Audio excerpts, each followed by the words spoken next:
Welcome, everybody, to the first edition of our Brilliant Blue Ocean Challenge.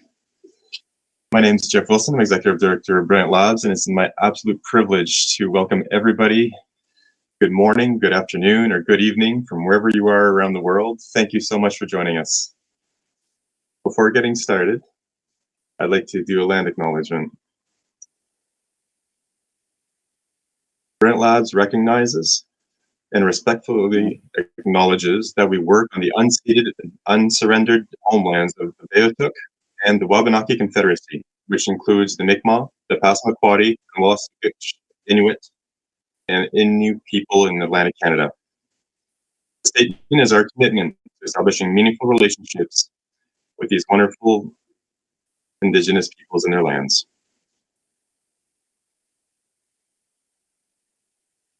Thank you to all our supporters, our partners, our wonderful volunteers, including our judges, our mentors. But more importantly, thank you to all the wonderful, brilliant teams that have joined us around the world.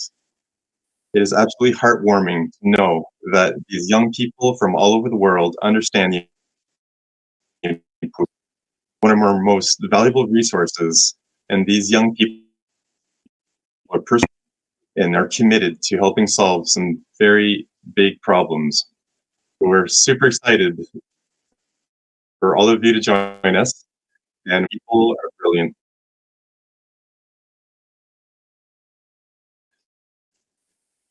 Will be our MC for Rashid is a Lebanese consultant and project manager residing in Cairo, Egypt. He possesses a Master of Laws degree and a Bachelor of Arts in International Relations. Beyond his professional achievements, Rashid holds a deep passion for the ocean. Certified rescue diver, he has nurtured his love for the underwater world for over a decade, ever since the first transformative breath beneath the waves. Rashid has served as the master swimmer for several STEM education competitions in the past, and he's bringing his passion and spirited approach. He effectively engages audience and teams, using a sense of fun and excitement into these events. Thank you, Rashid. Over to you.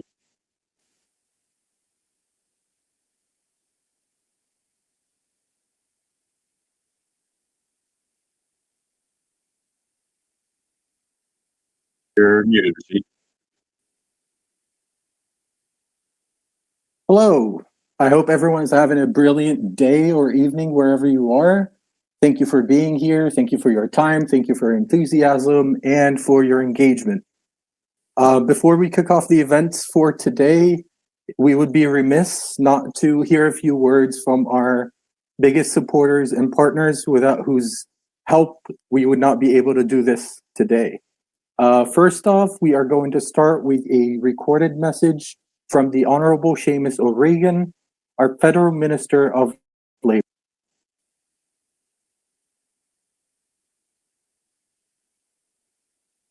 Hey everyone, sorry I couldn't be there in person, but I wanted to wish you all good luck in the Brilliant Blue competition. I had a chance to visit Brilliant Labs when I was at Kean College on Topsail Road just a few weeks ago, and it was incredible. I think I had to be dragged away. A whole lot has changed since I went to Kean's Whiz Kids camp 40 years ago. Anyway, that was when it was on Campbell Avenue. Kean's gotten a lot bigger. Big things are happening there, and we're investing big in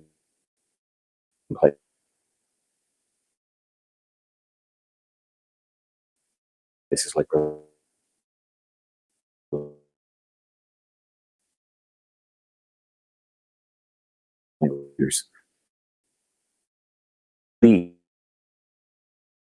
best of luck. Ms. O'Regan. Next up, I have the pleasure of introducing Karen Gillum, founder and CEO of Workforce Warriors Incorporated. Hi, Karen. The floor is all yours. Excellent. I'm just trying to see my share button is not currently on the screen. Here it is. Just give me a second here, folks.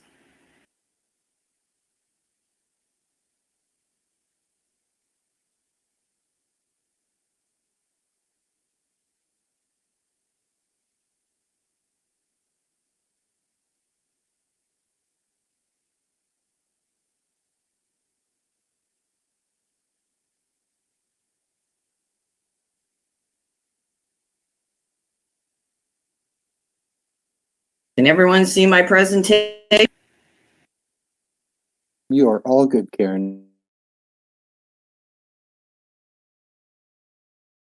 Workforce Warriors is so thrilled to be here today at the inaugural Brilliant Blue Challenge. I'm Ken, and today I'm speaking to you from the unceded territory of the Hall and Indian Head First Nations, or Stephenville. Today, Workforce Warriors hopes to lay the partnerships. Let's start with who we are. Warriors with a center. We are a national and to find innovative solutions to increase capacity, wellness, resilience, Canada's Indigenous population. We aim to build a community of practice excellence to guide all for a sustainable and indigenized model for development. Using a whole front of everything we do, we bring experts together to build capacity through innovative projects that put Indigenous people way out of industry advancements. At Workforce Warriors, we believe Indigenous innovation, two-eyed seeing, and the responsible move forward. With findings from our research, we began to develop this educational stream for these way up to elders. Through our innovative music, tongue-tied. Through our innovative music, children, and indigenized path force with our Will to Succeed program for youth and university building.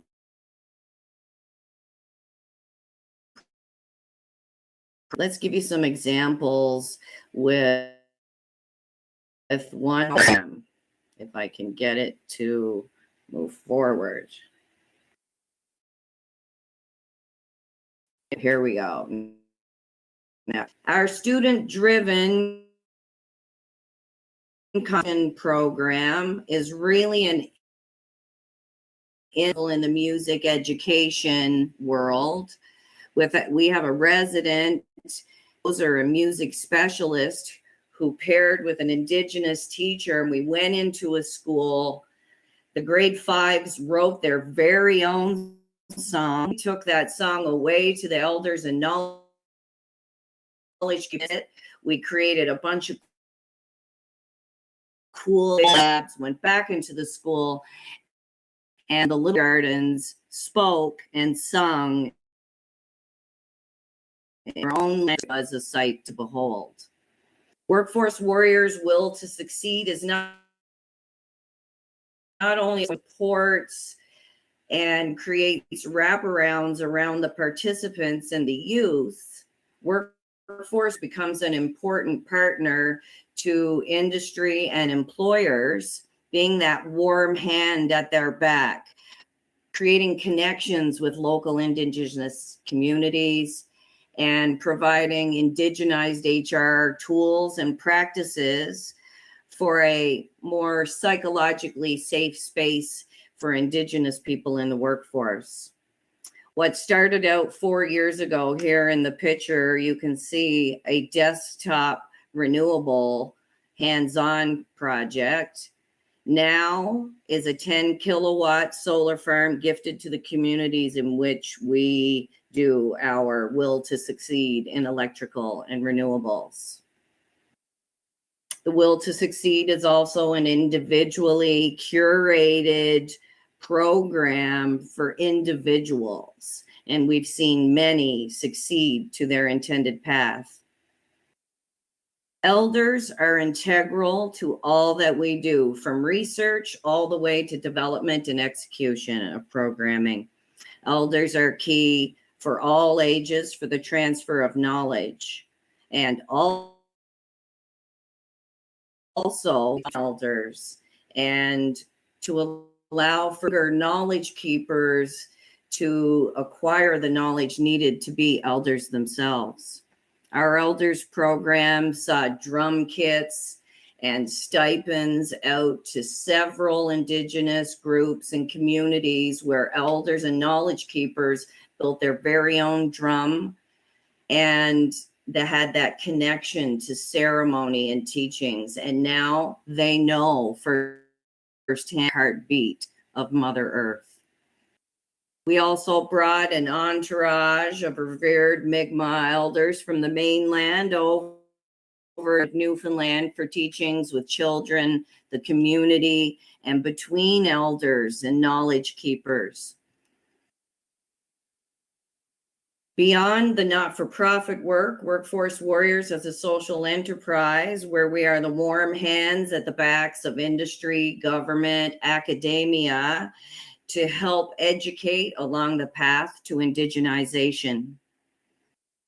Why is indigenization important? Indigenous people have been connected to the land and oceans for millennia. Their traditional knowledge is vital to the sustained growth of the ocean sector. And we all know that increasing DEI increases quality. It is important to create the space and place with additional supports to bridge the gap to Indigenous inclusion. With much taken away from Indigenous people by colonization, in times of truth and reconciliation, we must come together to learn about and appreciate the Indigenous contribution. Never has there been a more important time to open up opportunities for Indigenous youth leaders who may not yet be aware of their space in this growing ocean sector. Education in this inclusive space is reciprocal, as is the reciprocal understanding and respect brought about by bringing Indigenous ocean innovators together with non-Indigenous ocean innovators in academia. That is true DEI for a stronger future. To get a community of excellence, you see here today in the future, where everyone can benefit from wide seeing this superior approach to broaden perspective that I speak of. Two-eyed seeing is the intentional act of applying two perspectives into one complementary, broader mindset of understanding. Coined by Elder Dr. Albert Marshall from Nova Scotia, Canada, two-eyed seeing is learning to see from one eye with an Indigenous knowledge and way of knowing, and through the other eye with the strengths of non-Indigenous knowledge, using both eyes together to benefit for all. Action-oriented by its very nature, two-eyed seeing is the idea that knowledge transforms the holder, and the holder has the responsibility to act on that knowledge. It is very intentional. Indigenous knowledge reflects a way of life unlike science. It is preserved and transferred through observations, experienced verbally, with methods rarely documented, while modern scientific knowledge is theoretical and usually written. Based on social and spiritual values, Indigenous knowledge is explicit in its social context and integral to culture. Can thus inform the coexistence of all ideas, mindsets, views, even those worldviews that are conflicting across and sectors, helping build culturally religions into the scientific. We can lead from this space. Today we begin. It is time we combine the wisdom of traditional knowledge with the scientific. The ocean sector demonstrate this superior holistic to the world. And I look forward to doing just that with all of you. Thank you. Please get in touch if you want to discuss further.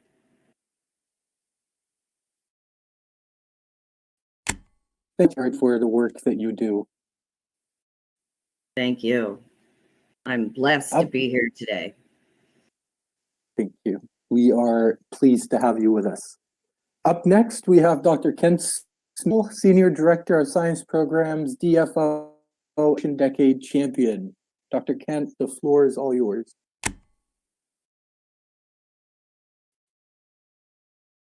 Good day, everyone. I am really today and have a small part to play with Brilliant Blue. I'm just going to speak for a few minutes and then we can get on to the important stuff. I'd like to talk a little bit about use of science and technology in the public service and then a little bit about the Ocean Decade. Introduction, my name is Kent Smedwell. I work for the Fish Department here in Canada. And I am the Senior Director for Open Science. In the sector, we're an active participant in technology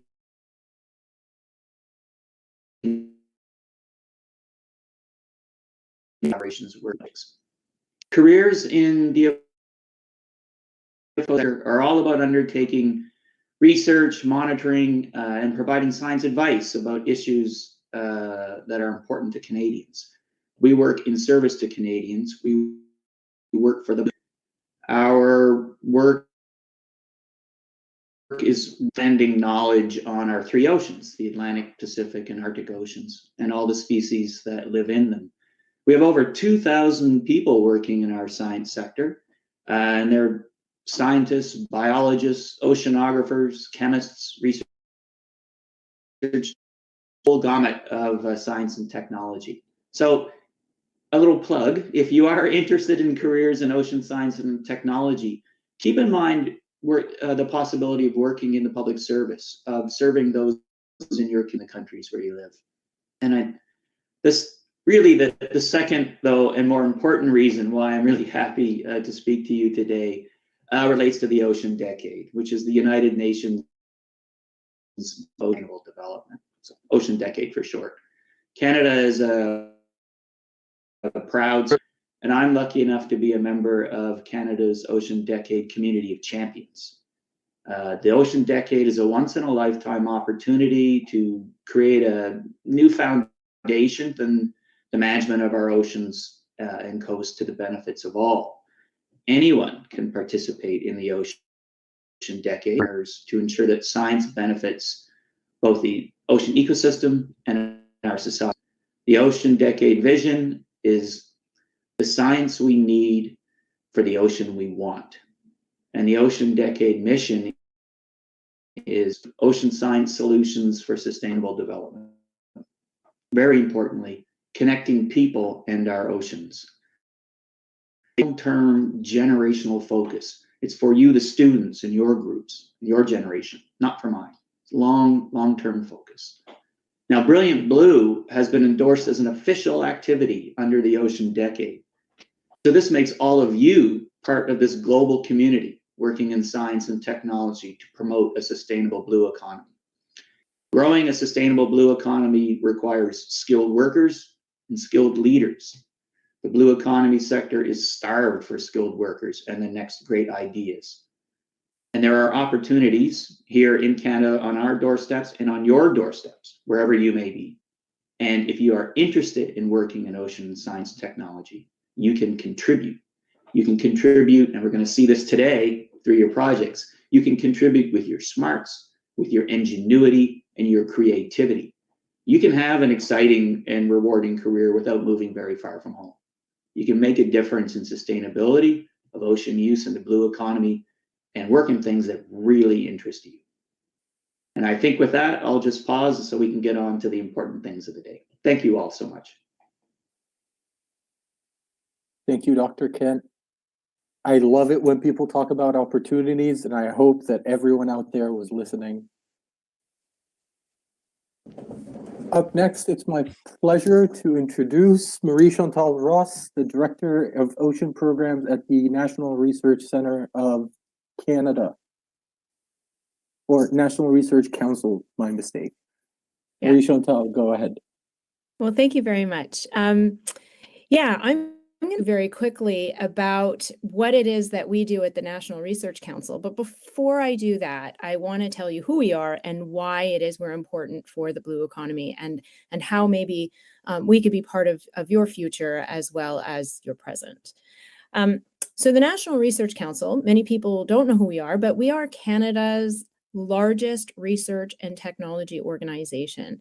We are at arm's length. We're a government organization, but we are a bit arm's length from regular department, and our focus is really on industrial innovation. So we have over 4,000 scientists across Canada from various different disciplines. So we have some people who are looking at exoplanets, and we have people who are trying to develop new types of energy.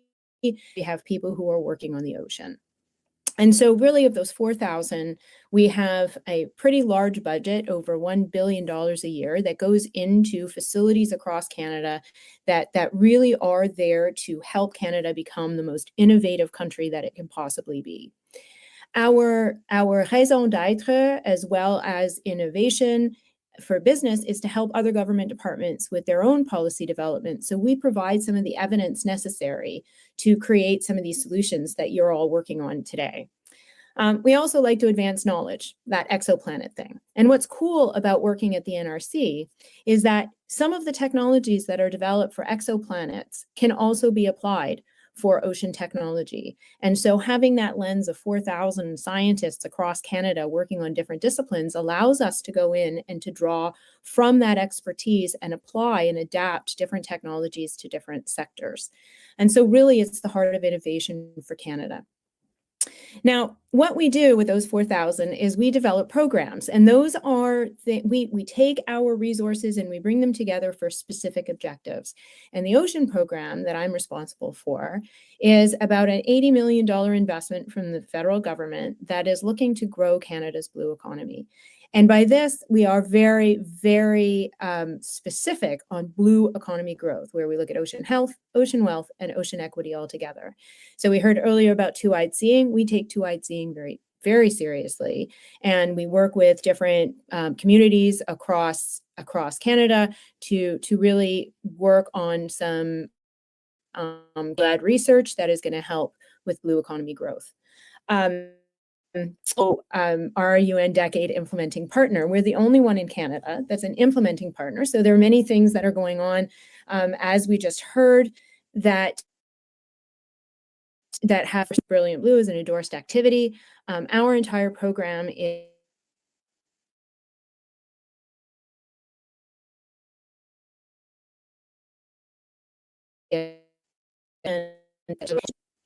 now the program itself is on today. So essentially, we at Maritime Autonomous Surface Ships, we work very closely with the regulator, Transport Canada, to help grow this economy, or this opportunity for Canadian businesses in the maritime autonomous surface ship world. So small mass, smaller than 2 meters in size, looking at autonomous systems that can go out with no people so that we can explore the oceans and the like. We also have a lot of activity in marine and renewables. So we just finished mapping the tidal energy potential in the north. We've already done that on the East Coast and the West Coast. We also do a lot of work, though it's not ocean, specifically ocean, we do work in hydrokinetic energy in rivers. And the idea there is that a river is a very small scale of what the ocean could be. And if we can master in the small scale, then we can get these applications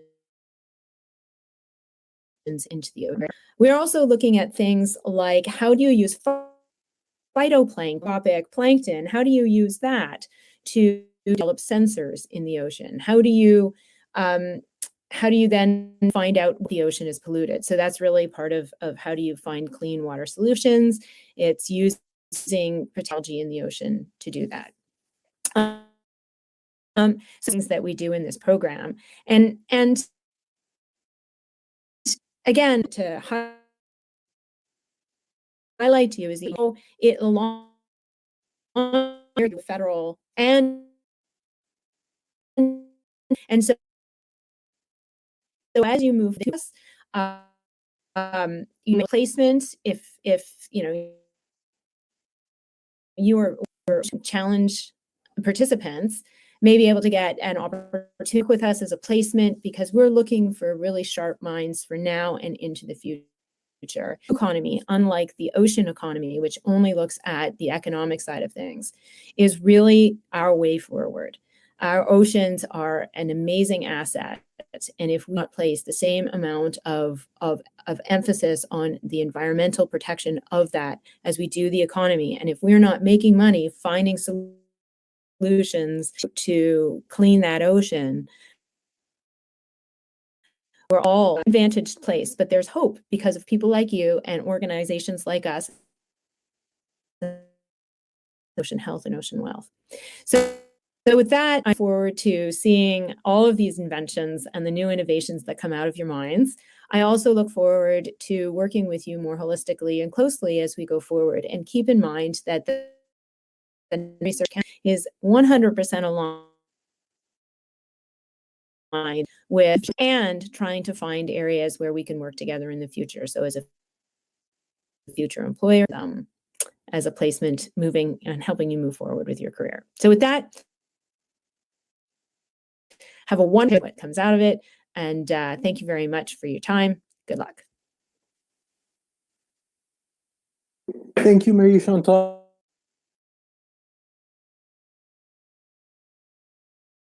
So many for you, Memorial University. All the first.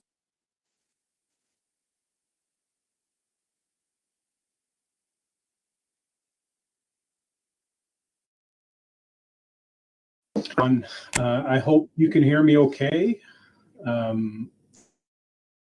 You from like a beautiful St. John's. songbird. Can you hear me? Yes, please. Thank you so much. I'm speaking to you from St. John's, Newfoundland, here on the far east coast of Canada. Brilliant morning here for Brilliant Blue Challenge. I am with the Marine Institute of Memorial University, and my colleagues earlier this morning talking about and us talk to the youth who are you in your innovative minds in the Brilliant Blue Challenge on their pathways to success in careers in some of the things that we do here at the Institute. And I'll talk briefly about that as I go through my talk this morning. I've been involved in youth challenges for years, and it's one of the things that motivates me to come to work on a Saturday morning or come to work every day, because providing pathways to youth into successful careers and rewarding careers is something I take very seriously. And we think about the ocean as a place to have those careers. And why is the ocean so important to us? And you all would know that it covers about 70% of our planet, and from it brings us life. And this challenge by Brilliant Blue is allowing us to hear from innovative minds from around the world, helps us unleash your ideas and help propel the blue economy forward. So as I had stated, the ocean is often described as a lifeblood. It's not just the beauty of the ocean, but it provides significant climate mitigation, regulating temperatures, moving heat from the equator to the pole. So it keeps our planet, so drives economic security. And we'll think about and talk about its importance to Canada, but also the importance to the globe. And I wouldn't be able to talk here today if I didn't talk about ocean exploration. I've been involved in my career quite a bit about ocean characterization or mapping of our ocean. And I've said many times and continue to say, we know more about Mars and Moon. If you follow the Seabed 2030 challenge to map the ocean by 2030, with modern standards, we're only at about 25 or 26% right now. So we still have a ways to go. We've been 120 years in mapping that ocean, and we've just to get it done. Once we get it done, we have to continue to do it because, of course, it changes. So why do we need to explore our ocean? We need to know much about its depth to understand the currents and how things move within the ocean, how energy is transferred in the ocean. We need to know how it affects habitat of our marine organisms, which contribute to the biodiversity of our planet. And within our knowledge of the ocean, we need to understand what and how that affects the economy. And there's a spectrum of industries. And the Institute, the Marine Institute where I work, we are centered in three main realms of the ocean economy. One will be in ocean technology, and listen to Marie Chantal Ross a few moments ago. And around the technology world, we work closely with the National Research Council and industry to help develop and test technology. Marine autonomy being something very exciting happening in our world today, where we have vessels that can go uncrewed from here to the continental break, which here in Canada could be over 200 nautical miles, and back without a person aboard. And it can collect data to help in the characterization of our ocean. If you look at some of the advances in swarm technology, and that's coming out of the drone world, that allows these ocean drones to work together to find and map and characterize our ocean. It allows us to explore efficiently and effectively so we can understand more about our ocean as the life-giving source that it is. There are many problems, of course, and problems require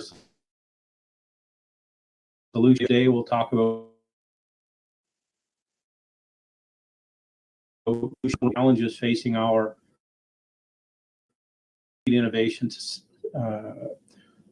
to solve problems. Change, overfishing, pollution, habitat destruction are all real, and they're all here now. We need mitigating solutions to ensure the ocean and our planet is here for many generations. For Canada, of course, we're surrounded by three oceans: the Atlantic, the Pacific, and the Arctic. And our economy is driven by that ocean. Canada is truly an ocean nation. One of the largest coastlines in the world, the vastest landmass in the world. We are connected to our ocean in many ways. Of course, economics is a big piece of the way we look at the blue economy. It's in the word, but there's also marine biodiversity, climate regulation, as I spoke of earlier, transportation and trade. How do we move the goods and services that we all depend on around this globe? The majority of it is by ship. The cultural significance, we listened to Karen earlier talking about the cultural significance of our Indigenous populations here in Canada and around the world. And it's important to understand the cultural significance of our oceans to all those living in and around the ocean. Of course, scientific exploration and research, things like universities like mine, to know more about the ocean, to train the next generation of ocean professional who hopefully are in a passion for the ocean through challenges like that. Tourism and recreation are a huge part of what we see and take part in the ocean, even if our jobs or our lives are not centered around the ocean. So in essence, the ocean is so important to us in Canada and to the world. It's multifaceted. It runs to huge ecological and climate significance. And we cannot forget the cultural significance of our oceans. I want to thank Brilliant Labs here today. I'll be judging later on in the morning, But I want to say thank you to the student sharing your innovative ideas, igniting and being present, more and more engaged with the importance of our oceans. Because I understand and I know from being involved in youth competition, parent, another individual who is helping along the way to open doors or on the door to give you guidance. They are so important to your own successes and to our successes as a planet. So I want to thank you to them. So thanks so much. Good luck in the competition, and I look forward to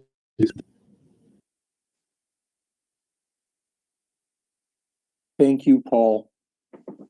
Up next, we have Michael Semerda, Global Chief Incorporated.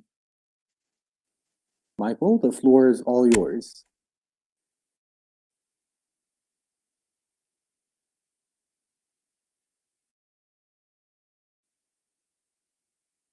I'm sorry. All right, am I on now? Yes, Michael, we can hear you. Perfect. Okay, so good morning, everybody. I'd like to thank and all those who put on the Brilliant Blue competition opportunity together and the invitation to address the participants. I enjoy speaking about what Cook does, especially the young driven people like yourself. A quick summary of who Cook is and what we do, and why we're so passionate about the marine environment, and that most of us, well, that we all work in, and most of us live by. Cook has grown about 5,000 fish from the world's largest privately owned seafood company, operating in 12 countries, harvesting 25 species, 8 of which we grow. Selling over 1 billion pounds a year and operating 30 plus processes. Suffices to say that we're very dependent on our oceans and our employees to over 12,000 now in our 38-year history. It was a little bit of where we work in globally, including farming.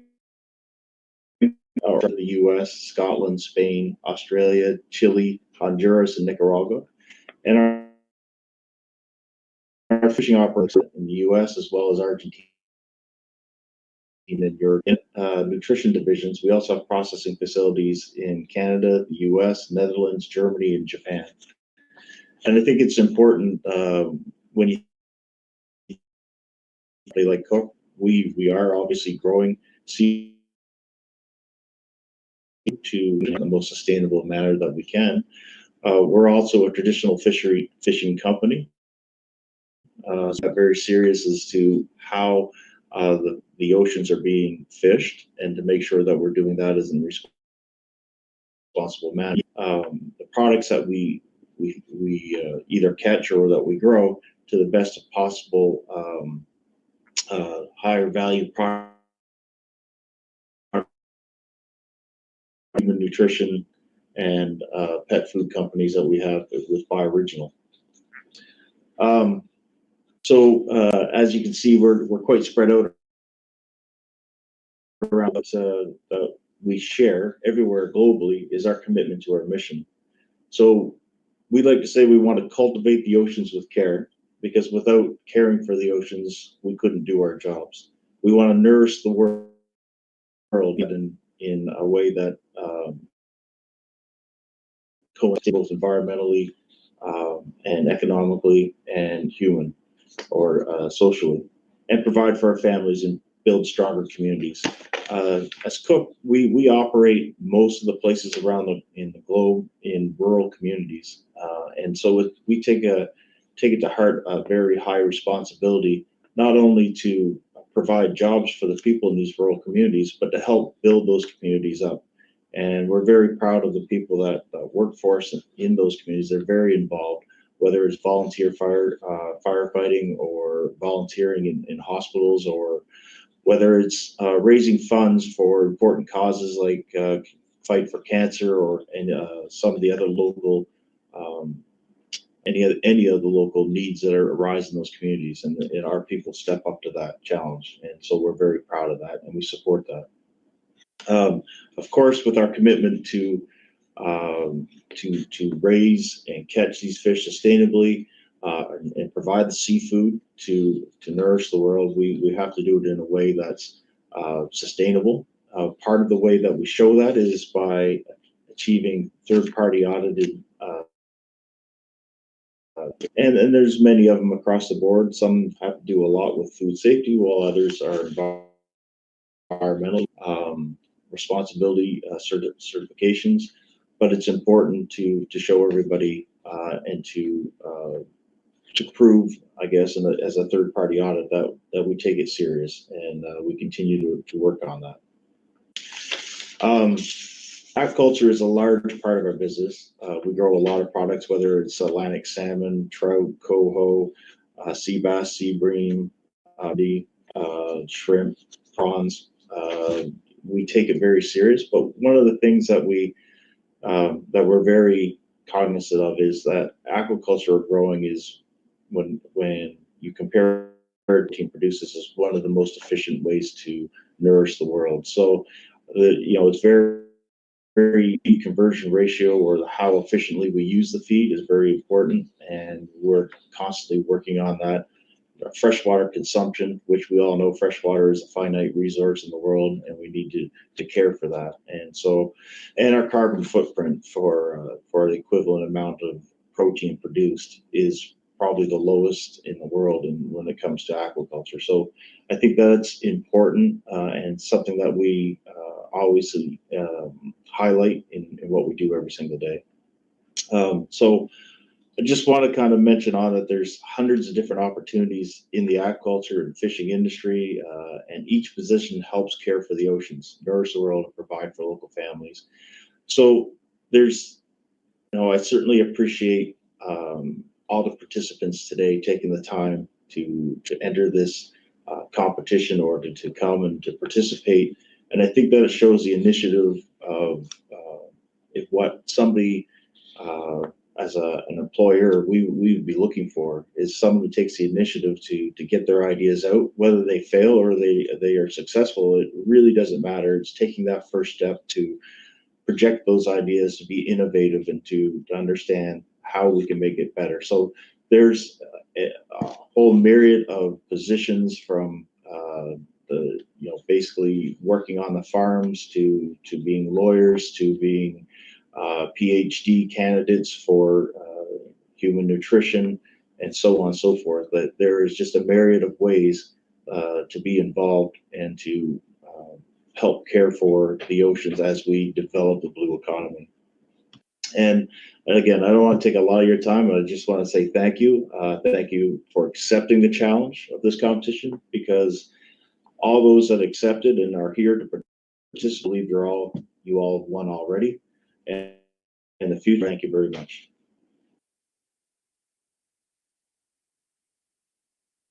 Thank you very much, Michael. Thank you for caring about the responsible cultivation of our so that we can still have oceans as our brilliant participants continue to innovate.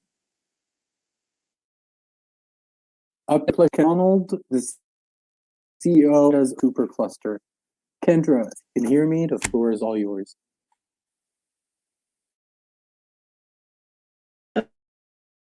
Good. I'm hoping that's a good. So it's an absolute good. Okay. So it's an absolute pleasure to be here.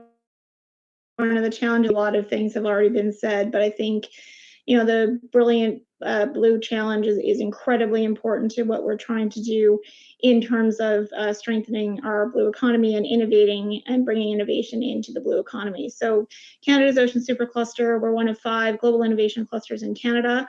We're really focused on commercializing research. So we've heard from several of the speakers how amazing the research is in Canada, all the research opportunities. But what we are not very good at in Canada is then getting industry, or what's called business expenditure and research and development, and actually bringing those great ideas to commercial solutions that then can help the world in terms of being able to do things like decarbonize, for example.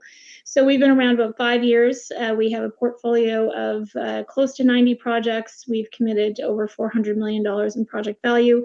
And our job is really to co-invest with industry and to be able to help accelerate innovation. So you've heard we have the longest coastline in the world. We have big ocean territory. We are undersized when it comes to our ocean economy in Canada.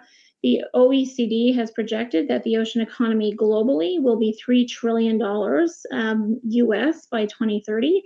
The Canadian economy in 2019 was about 39 billion Canadian.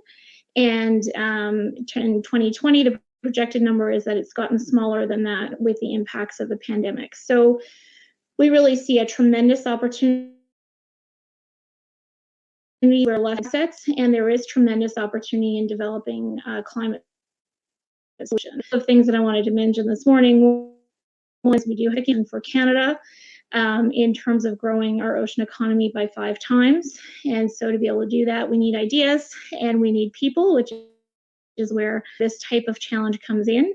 But we are not the economy that is looking to grow. There's blue economy strategies around the world that are really looking to both be able to build the economy, also understand the challenges that the ocean is facing, and be able to build it. So we're very focused on ocean energy, future of transport, sustainable seafood, and all of those just focused on economic growth. They are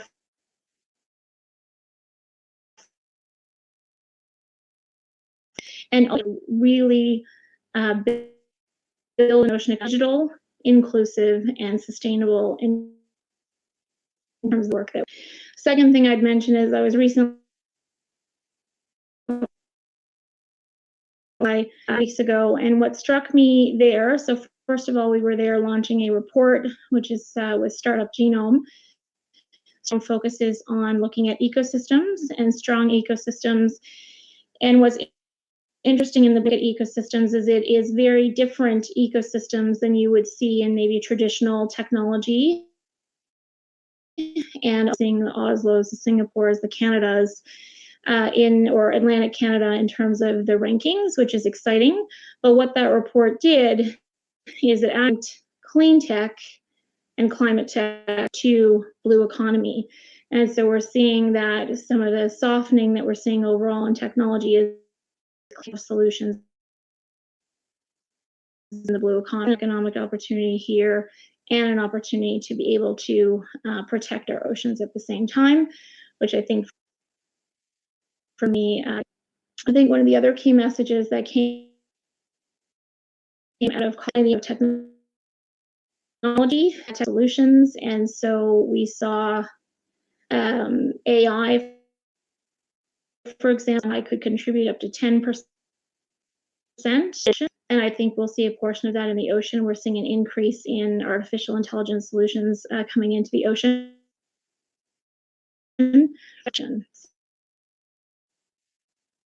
So I work together. These are big challenges that we're tackling in our ocean. And we will, if we work together. And that's incredibly important because no one no scientist is going to be able to tackle given the challenges that we're facing. And as we've heard, we need to bring the diversity of thought and perspective challenges as well. So that's incredibly important. And then the last thing I would say coming out of that is the importance of moving quickly. And so what we've seen is we need all ideas, right? We don't have the advantage of just picking one line when it comes to and reduce emissions. And so, all ideas are welcome, and looking at ways to be able to scale those ideas to have impact and to have impact in the short term.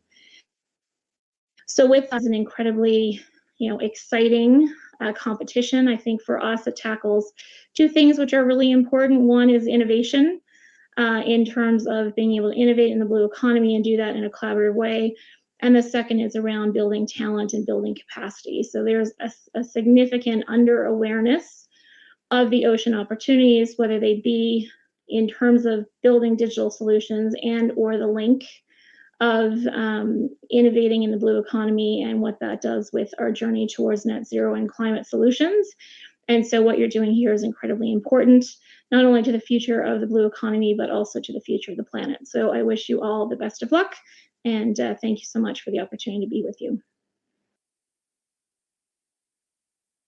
Thank you so much, Kendra. I hope you find some brilliant minds here today to help you with ideas and implementation for the future. Up next, my newest friend and educator and our judge's advisor, Andy, for yours.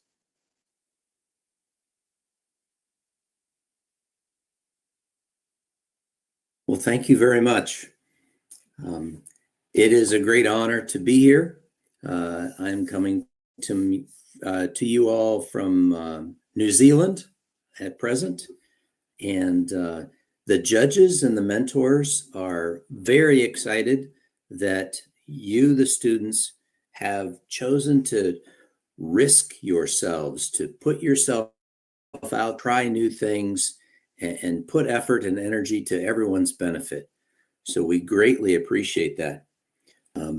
We do want to our judges, and Jeff is going to be running a slideshow here. Here we go. So we have Daniel and numerous other judges. Let me just summarize this way so that we can get to the fun parts. And that is that these individuals who have agreed to volunteer their time, apply their expertise to help you, the students, grow and develop. They are doing this because they see in you the potential for a much brighter future, a much bluer ocean. And we all collectively appreciate you, the students, in your energy and effort to move this forward, to help all of us together make the world brighter and bluer. So thank you very much. We will have an opportunity to hear your presentations, and we really look forward to that. Thank you, and let's have a great day. Thank you, Andy. I hope we get to hear from you later again. Up next, and last but not least, one of the most inspiring, someone who does not know how to sit still as long as and empower youth. I am talking, of course, about Omar Hussein, the brilliant Blue Challenge director. Omar, please join us this stages. And thank you everyone for the amazing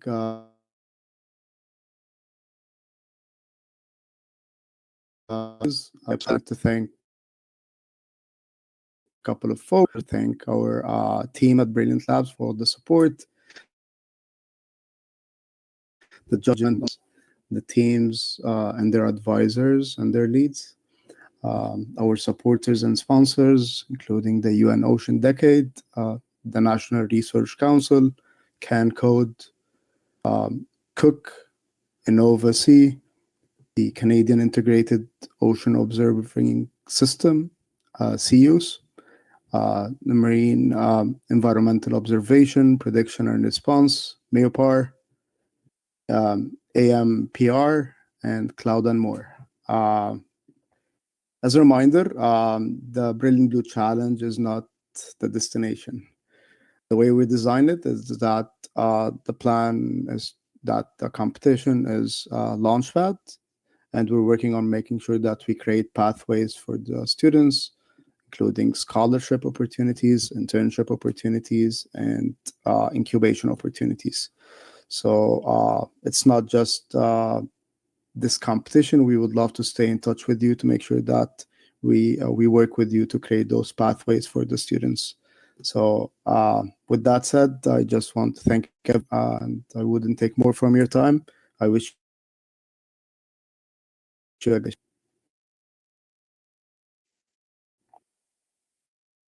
Thank you, Omar. Always so elusive with very few words. There's work to be done. So off.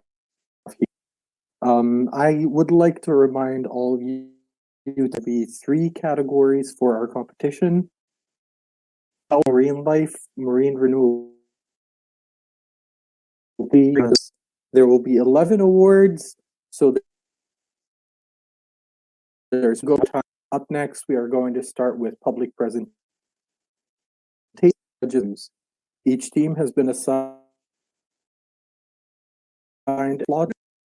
Please head to your assigned places right now so we get our competition.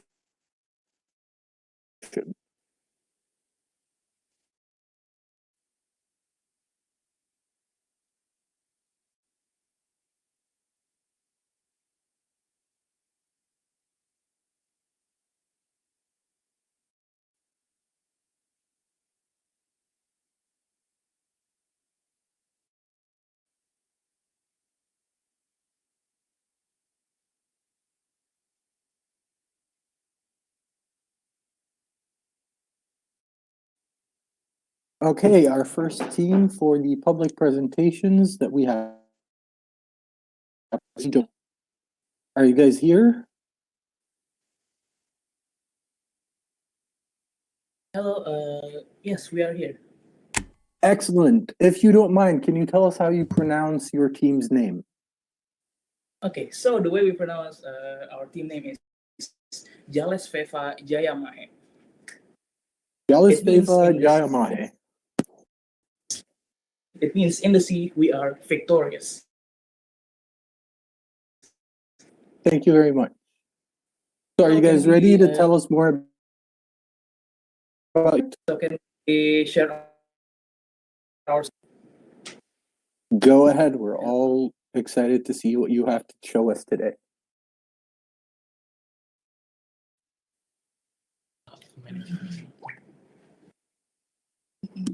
Oh.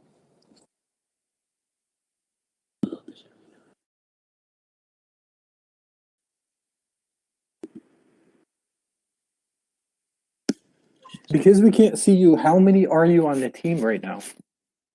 Okay, we are turning on our camera.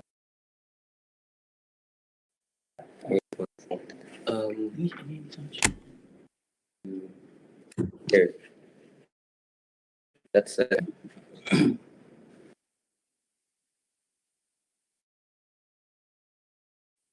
we see our camera? Do not see you yet.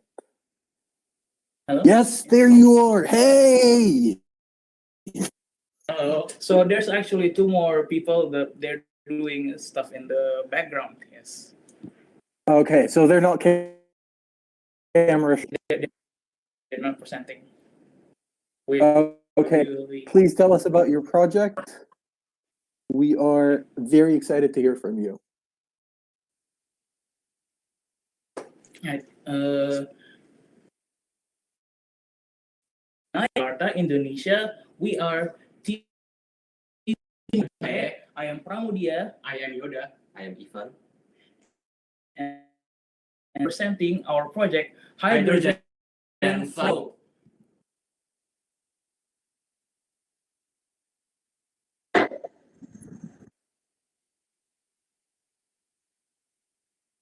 Okay, so what is Janasheva Jayamahe? It is a phrase in Japanese, one of the native languages of Indonesia. It is a motto and a part of the Indonesian national emblem. Translated to English, Janasheva Jayamahe means, in the seas we are victorious.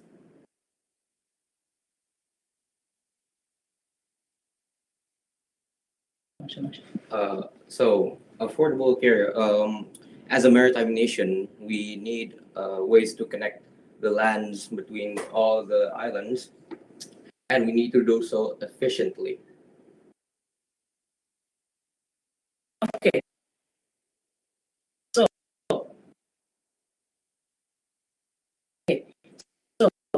Jealous Wi-Fi expand and maximum potential of the sea and ocean.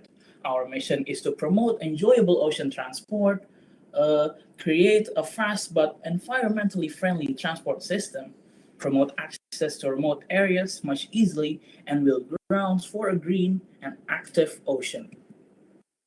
So the industry of transport responsible for the transport of passengers and goods across the globe. Tourism, including ocean, contribute about 44% of ocean revenue. Along with that, sea transport contribute about 15%. The value that we propose is speedy and green energy powered flying boat that is going to make ocean transport much accessible and a more enjoyable experience. Our key activities is hydrogen flying boats to ports in Indonesia and provide passengers another way of transport in the seas. Our customers are people that are interested in another way transport across the archipelago without the struggles of ocean transport. Yeah, so what exactly is interesting about hydrogen for fueling? So one of the key solutions to the reduction of carbon emissions is by decarbonizing electrification of production sectors, or in this project, the use of hydrogen as an algorithm. So we know what ours is boat, but how does it do it? So our boat uses ground effect. It is an aerodynamic phenomenon where if a wing flies near the ground, it generates more lift without the drag, making it more efficient, reducing fuel consumption, and allowing it to fly at lower speeds. And by combining it with autonomous navigation, we can make it run on its own without a pilot. Aerodynamic body. So, and also thanks to ground effect, we can also make it far more aerodynamic and reduce even more drag to reduce the required energy to fly the boat. Okay, so before we end this presentation, we actually made a static mock-up of what a hydrogen flying boat is going to be. You might be able to see in the camera, it's displayed here. It's made of styrofoam. Yes, so it basically has an aerodynamic body that can experience wing and ground effect, which will make transport much more efficient. So it will be a plane that is traveling across the ocean, but it's actually not a plane. So only requires a maritime license. Only requires a maritime license without the need to be a pilot. Yeah, that is why it's easier to transport, to use transportation for people. Yeah. From our presentation, we will open for questions. Well, thank you so much for that. That is pretty cool. A plane that is not a plane. I like that. So tell us more. This is your chance. What is the coolest feature?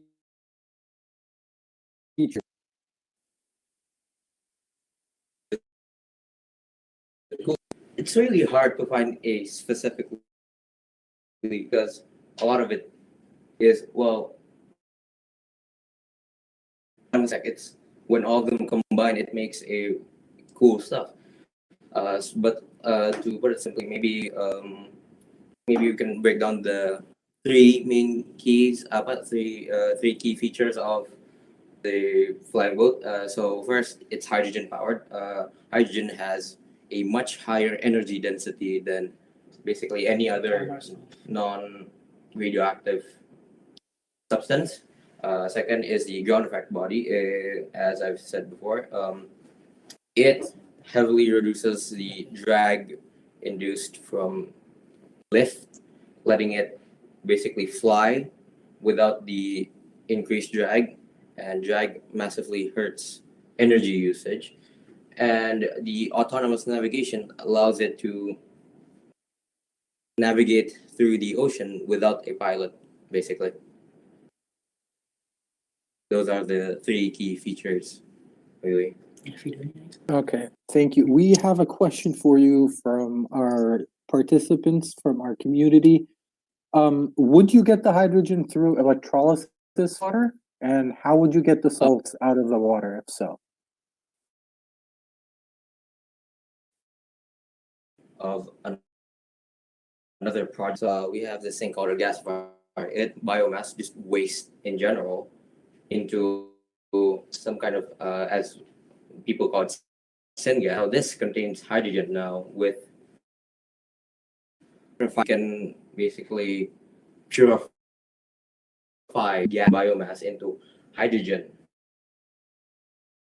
into fuel cells, which basically do the opposite of electrolysis, electricity for our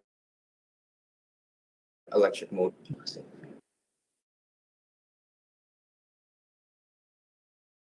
Biomass Would you can like be to add basically from something? any type of.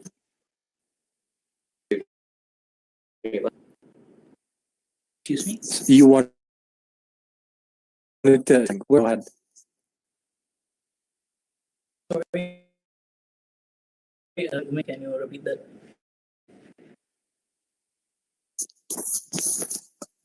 We're listening. I think you wanted to add something to what your colleague, so we're all ears. The plastic. Oh yeah. So basically,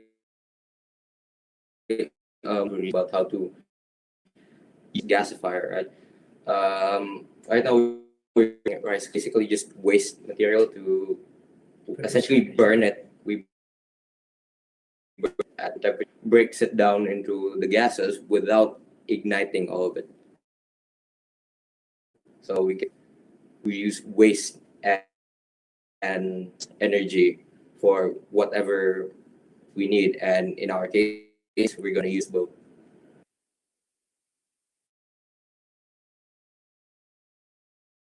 Thank you. So are there any questions for us? Blue, why are you here?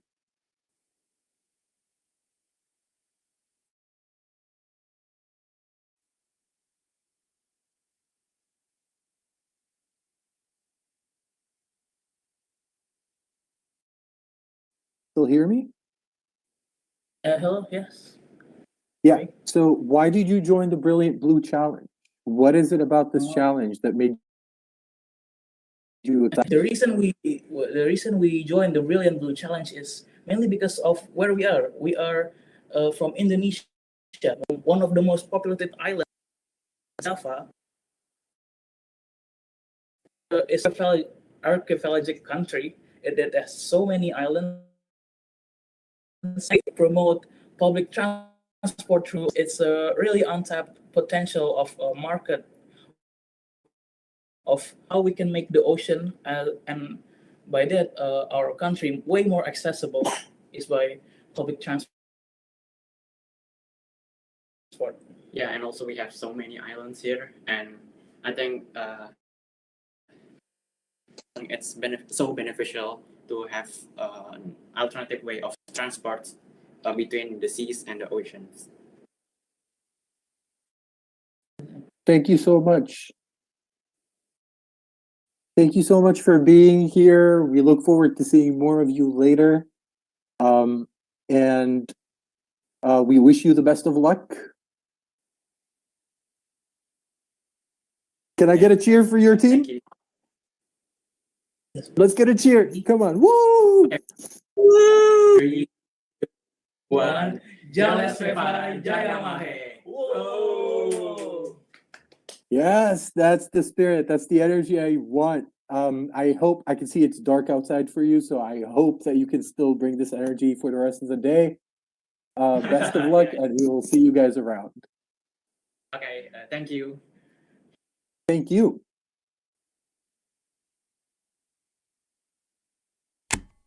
All right, that was very exciting. Very good start to our day and our public presentations. Team iBot from Italy, are you ready? Are you with us?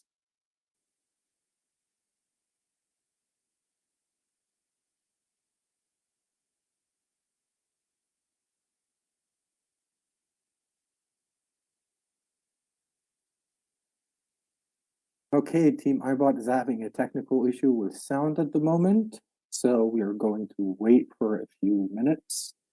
In the meantime, I will tell you about the first time I went scuba diving. So, with a group as part of a school trip, and we went out on the Red Sea in a boat, and I had no idea how to go scuba diving. There were a bunch of divers with their gear, and it was a surprise that we were going to do these 10-minute dives into the Red Sea. Now, at the time, I hadn't learned how to swim yet, so I was terrified, to say the least. Of course, I had a guide. The guide brings me into the water, gives me the regulator, my mouthpiece to breathe, and we start diving into the sea. And within seconds, I'm not going to say minutes, within seconds, I'd forgotten completely that I don't know how to swim, because it was the most magical thing that you could possibly see anywhere in the world. Fish, baby turtles, coral everywhere, all sorts of shapes and colors of fish. And you become very aware of this thing that you've been doing your whole life without thinking, which is breathing. Breathing underwater. I mean, we can do that. And that's when I fell in love with the ocean. So, I hope if you get a chance, you check out any opportunity that you can get to go diving, whether it's scuba diving, free diving. Give it a try. It will change your life. It is addictive though, so be careful. Team iBot, are you with us again?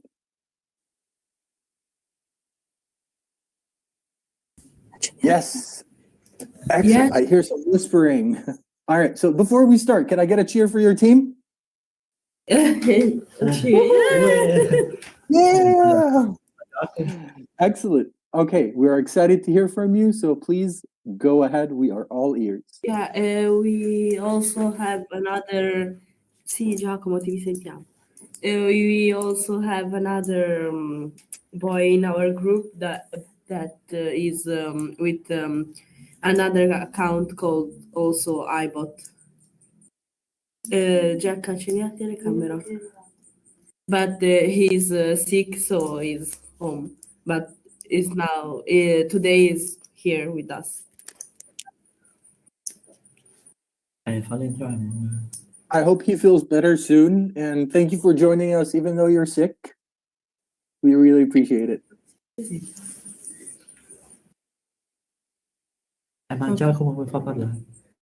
Okay, if you're ready to share your presentation. Yes, only a minute.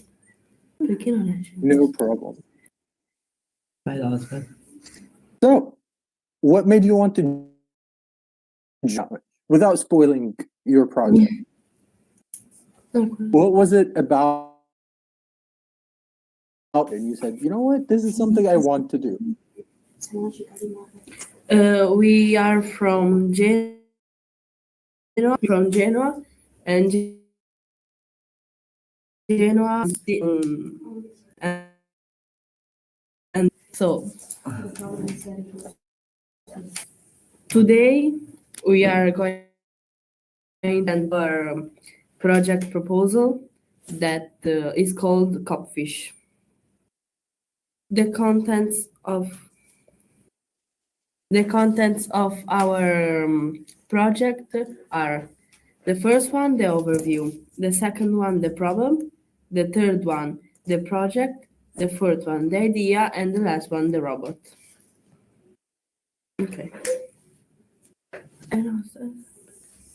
This is the overview. Copfish is a system of robots that can clean the water. Our goal is to create a system able to capture the plastics in the sea, preserving the ecosystem. Okay. Then we have the problems. The first one that we are going to talk is the plastic pollution. The plastic pollution, the plastic has become an integral part of our lives because it's designed to be long-lasting. And the second problem is the time to heal, because the plastic never disappears. It only breaks in smaller pieces. Furthermore, it takes 450 years to biodegrade. Then the plastic from the plastic island floating. Another is the ingestion of this plastic because they confuse it with food, and then into it them ingesting plastic. That is the name of our sea. For the things, 5 grams of plastic.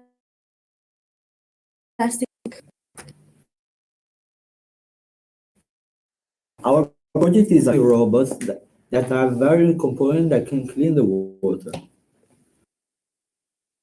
The main robot above the water and serves as a control platform. There are 2 types of robots. One is with a net, it is called cleaner feed. The other one is with a filter and is called eating robot for the microplastics.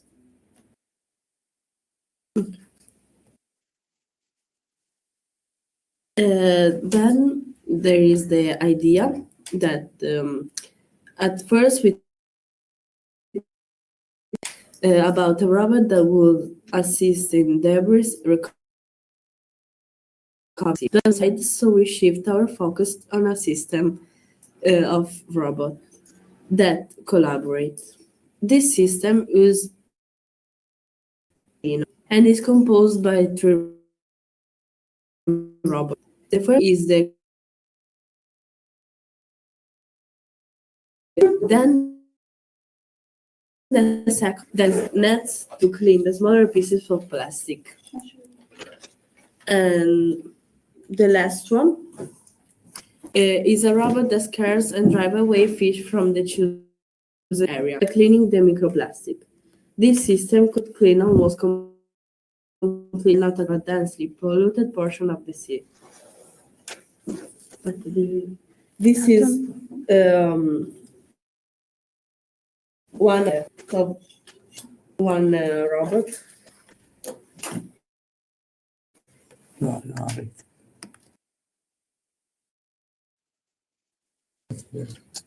Let me. Wow. Nice. Can you hold it up a little higher, please? Sorry,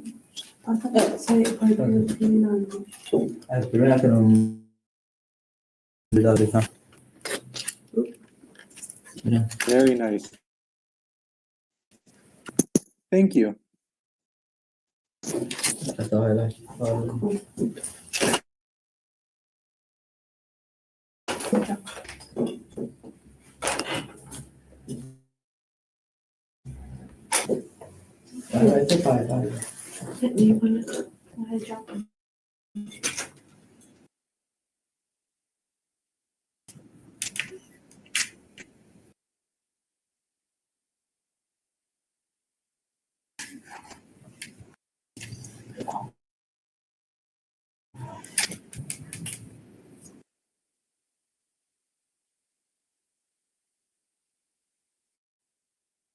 Hello. Are you guys still with us? Sorry. Sorry. Excuse me. So I'm one of their teachers. So there is the other guy, but I think you Okay. can't hear him. I No, don't know. unfortunately, we can't hear him. It should be on here. Wait a second, because I think it's.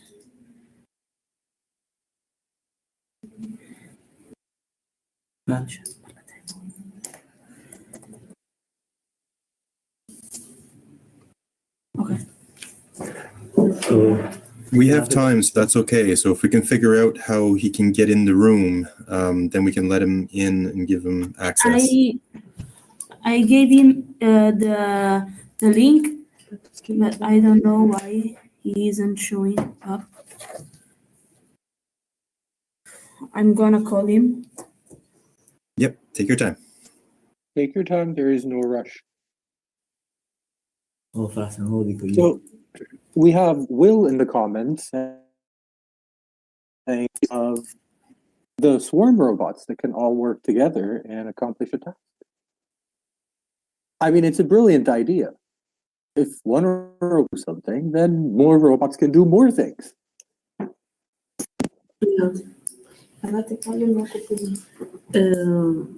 Yes.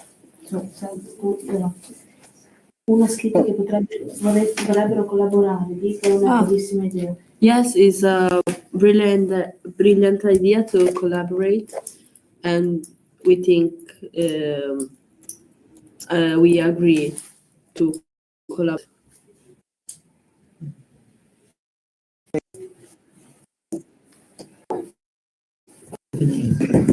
Do we have any questions for the team while we wait for everyone else to join?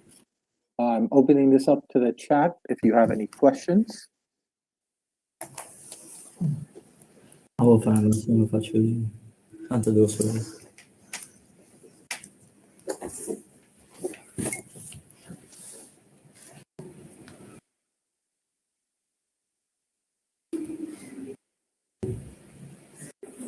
Okay, so he has problems, so we are going to continue. So the other two will explain you the rest of the presentation. Okay, thank you very much. Ah, ho sbagliato. Sempre qua. No, okay, yes. Okay.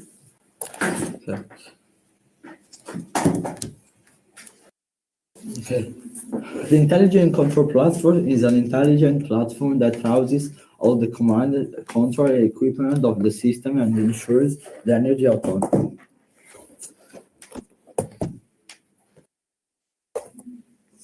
Then there is the cleaner fish that is connected with the platform through an umbilical cord that contains the electrical signal cables and the air tube.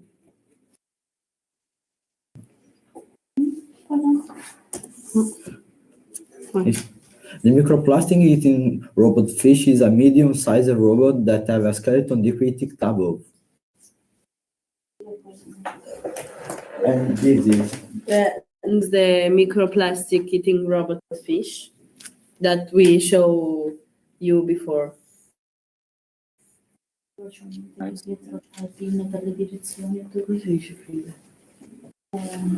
is the filter. And okay.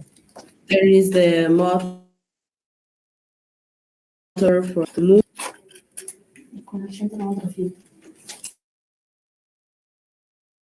This is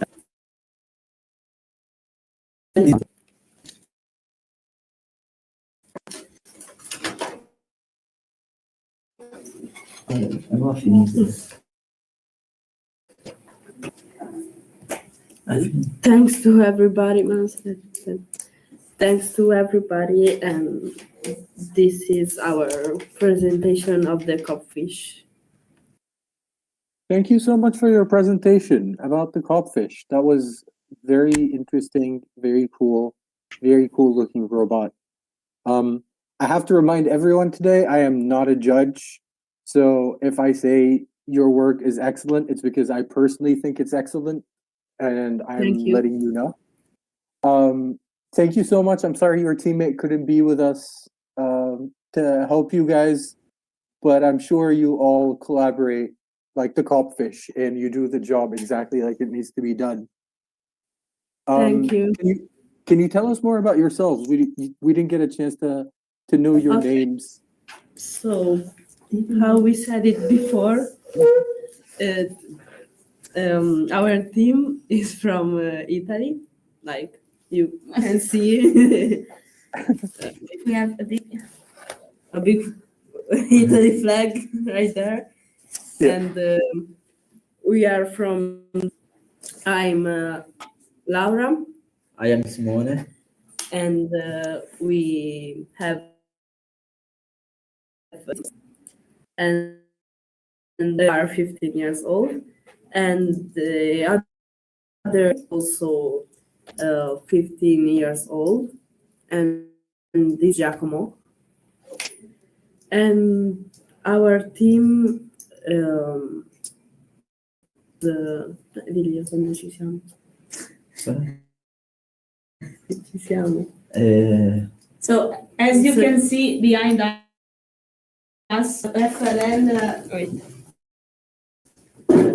Then we have some FTC robots there. Another one. So we try to do everything. We have like I think 3 teams.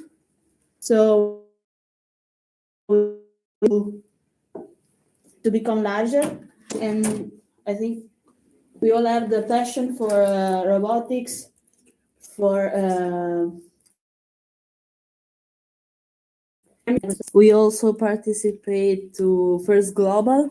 Wait, we show you there. From the first global in 2020. Yeah, in 2022. Nothing. This is it. the 3D printer is broken. Yeah, also the 3D printer is broken, so we are set. And Well, thank you. We're really excited to have you with us. Unfortunately, we have to move on to the presentation. So I will be seeing you around at the closing ceremonies later. Thank you, Laura. Thank you, Simone, and have a great rest of your evening. thank you too. Thank you. Bye. Bye-bye. Bye. Yes, Jeff, they are absolutely persevering through the challenges. Next we have Team Senegal, Springbots. Sorry, Team South Africa. Are you with us?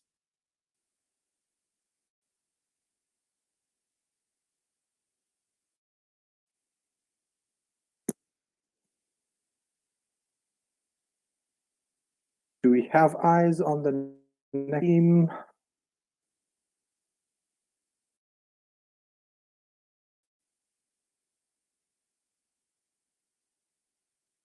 Team South Africa.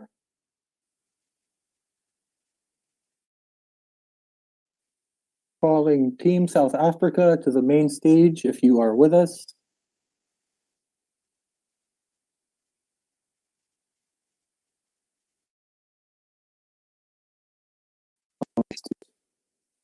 Seems to be a delay.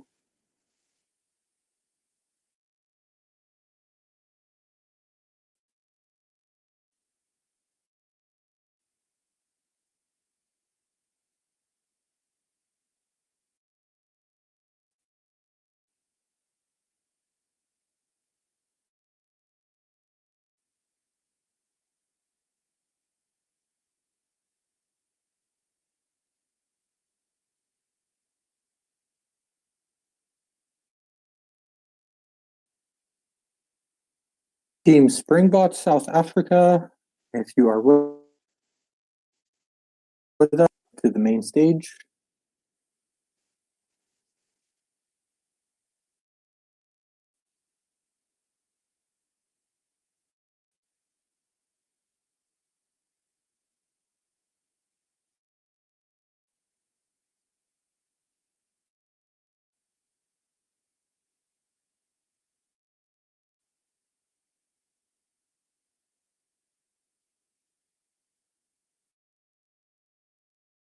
Has just been notified. Thank you for your patience.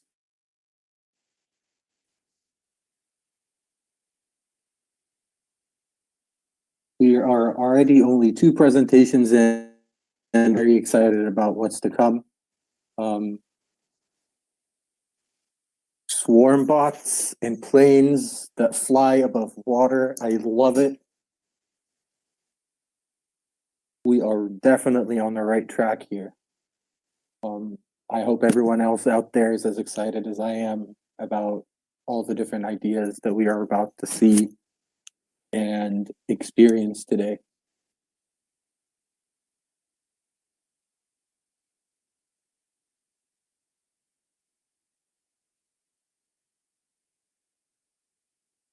All right, we will be giving Team South Africa a few more minutes to join us.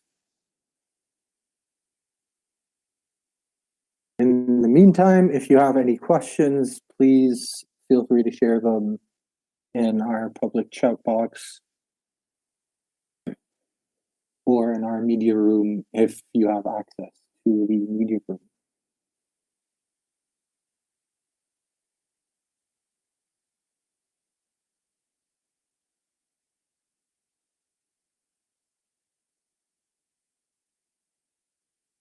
Will is asking, are windmills considered ocean tech?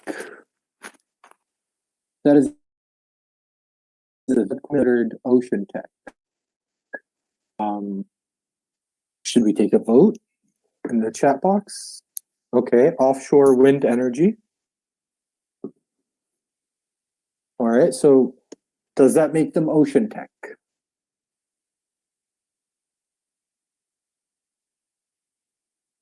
Land tech used on water. I mean, I think that's a valid point. Windmills are land tech used on water. Now the question is, how do we turn windmills into ocean tech? Well, you got rid of the wind and you keep the mills. Turbine. I was thinking about, Jeff. Thank you very much for that. I hope you get to see some turbines today. Wave buoys, that also works. Thank you, Will.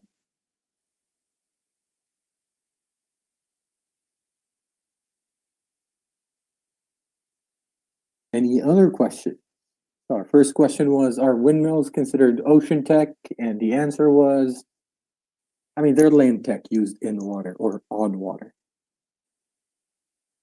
However, for similar technology in water, we can use turbines and wave buoys. Wind tech.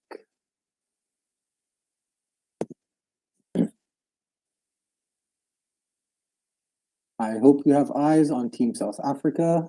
Team South Africa, if you're listening, if any of your fans, your adoring fans and supporters are out there and they're listening, please head to the main stage for your public presentation.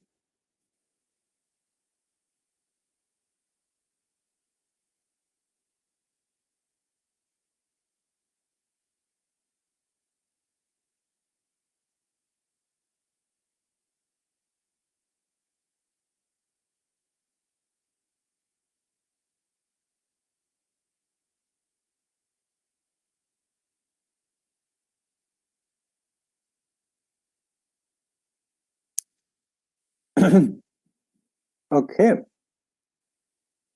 So I've already told you about my first time scuba diving. I don't think anyone wants to hear about the second time scuba diving, but if any of you are wondering, how do you create underwater?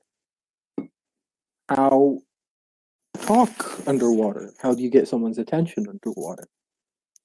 How do you give directions? And I'd be happy to tell you someone has taken a communication system for underwater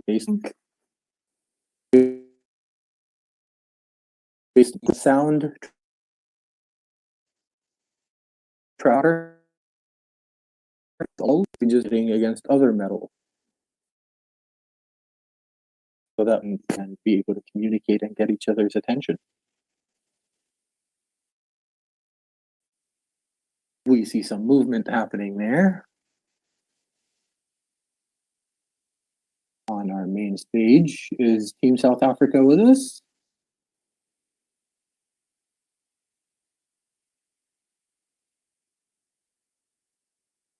Okay, Team South Africa is not yet with us. We cannot seem Fine, Team South Africa. Again, Team South Africa, if you can hear me, please head to the main stage for your public presentation. If not, then we will give you a few more minutes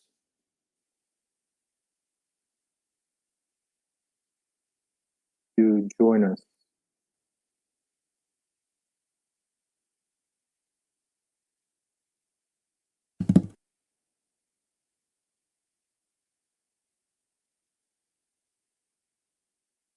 Okay, Blue Divas, if you can hear me, you pop your presentation 5 minutes early.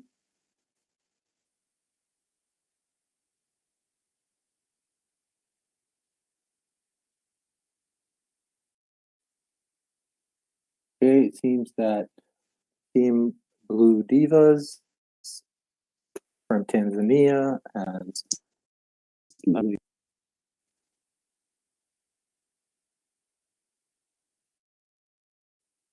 thank you for your patience while we try to load teams.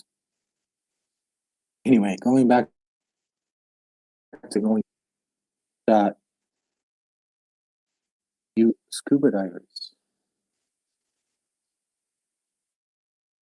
Really, some hand signals that you think you're familiar with could mean this is not a thumbs up. Scuba diving. This means let's go up. This is not a thumbs down. This means let's so this is problem. So let's say you get a headache underwater, you point to your head, got a head, I've got a problem with my head. And it is possible to get a headache underwater.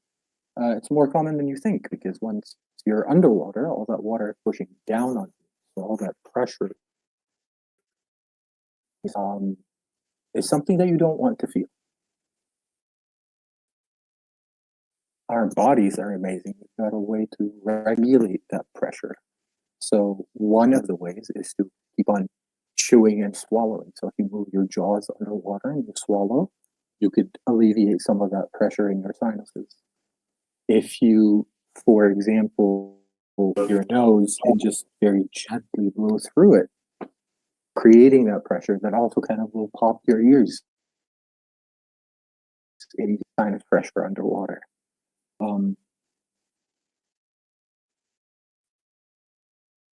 Went on a little monologue there. Forget myself. Have I ever got? And so that's really interesting. The value of so when you're underwater, they're all different gases are water, right? So we've got nitrogen, for example, it's soluble in water. And deeper you go, then it comes because of the high pressure. So then your skin, when it absorbs the water, it absorbs all of that nitrogen gas. And then when you go to, and the deepest I've ever gone was 50 meters. Beautiful caves that you can dive in Egypt, in the Red Sea. So you surface too fast, this nitrogen that was already kind of compressed underwater begins to decompress, and it could affect your pressure and bubbles under your skin. It could cause seizure, anything that no one. That's why it's not advisable even after you dive to take a flight, for example, for at least 12 hours. Your nitrogen is out of your body. I actually have not gotten to. I've only been doing it for 10 years, so I hope I never have to get the bends. How do you deal with the bends? Usually there are special decompression chambers. So as rescue divers, what we do is we bring the person out of the water and we get the medical attention, and then usually it's off to the emergency room or a hospital.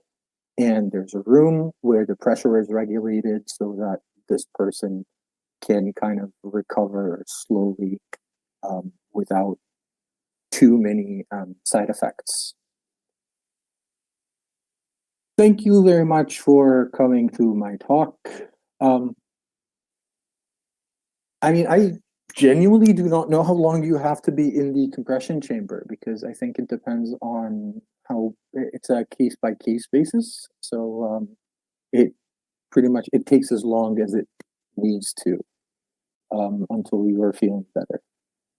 Another thing, and thank you for all these questions, by the way. I don't usually do this. Fun. Another thing that you have to keep in mind is that things are very much a balloon, right? So when we take a breath in, our lungs expand, they fill up with all this air, which is a gas, right? And then when you breathe out, they contract, and you exhale, you release all that air. But if you put a balloon under pressure, so if you take a full breath and your lungs are full, when you go underwater, your lungs get compressed because of the pressure on them. So your lungs kind of shrink a little. Your entire body pretty much shrinks a little under the pressure when you're that deep down. Now, start ascending, when you start going up, of course, they're going to start expanding again. So when you take a full breath underwater at a certain depth, it's actually a bigger breath than you would take above water. So when you're ascending, if you hold your breath, what ends up happening is that your lungs expand too much, and that's a no-no. You do not want that. So the trick, and I know some of you are like, well, what am I supposed to do?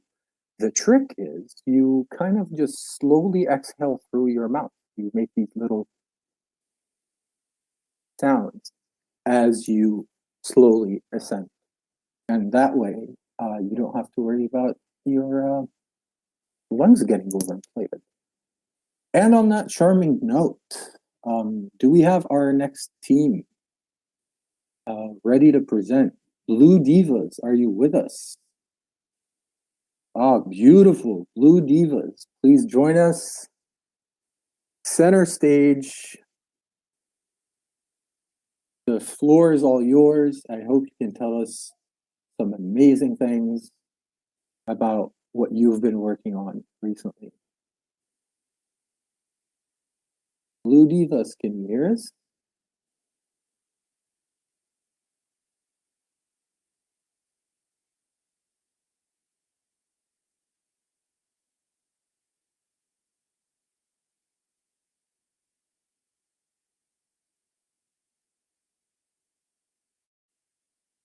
Blue Divas, I can see you, but do not think that think you're muted. There you are. You're muted again.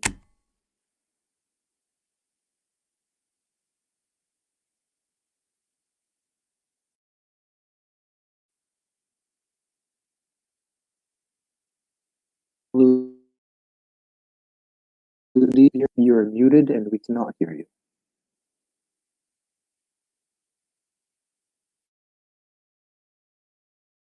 Team difficulties.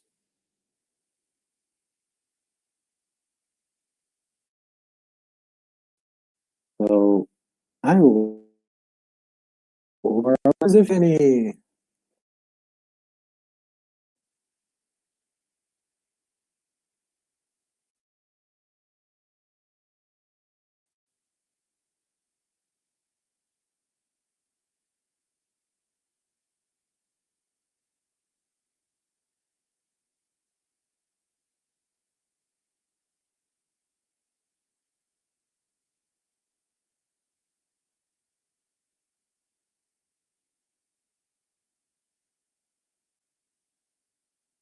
hello?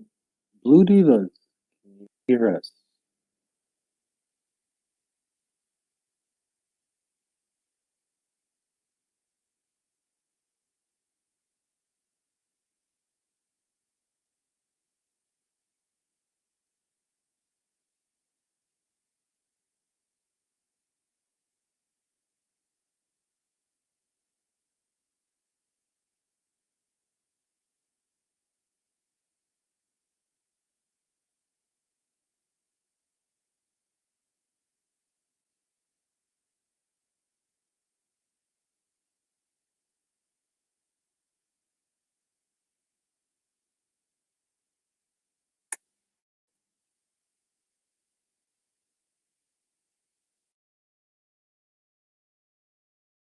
Okay, it seems that we have a small change. Brief Guardians Hungry, how are you? Hi, we are already online. They rescheduled us. We have the next. So, time already. Present to tell us more about your project? Sorry, can you say it again? Are you ready to present and tell us more about it? Most probably. Most probably, we never done this before. Okay. Window. Well, there's a first time. Also share audio. This is my screen happening. Okay, I'm doing it. Presentation. Here we are. So the floor is yours. We are ready for you. Good evening, sir.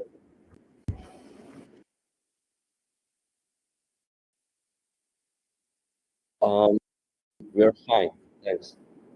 And you see our presentation, right? All right. And we Can sorry. you say To present and tell us more about it? Most probably. Most probably, we never done this before. Okay. Window. Well, there's a first time. Also share audio. This is my screen happening. Okay, I'm doing It it. seems that we're having some technical difficulties with the presentation. Right now.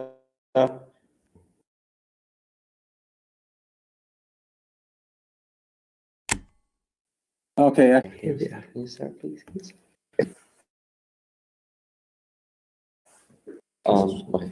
So, and our project is to build a cradle, which is can be at last. So our project was this, and we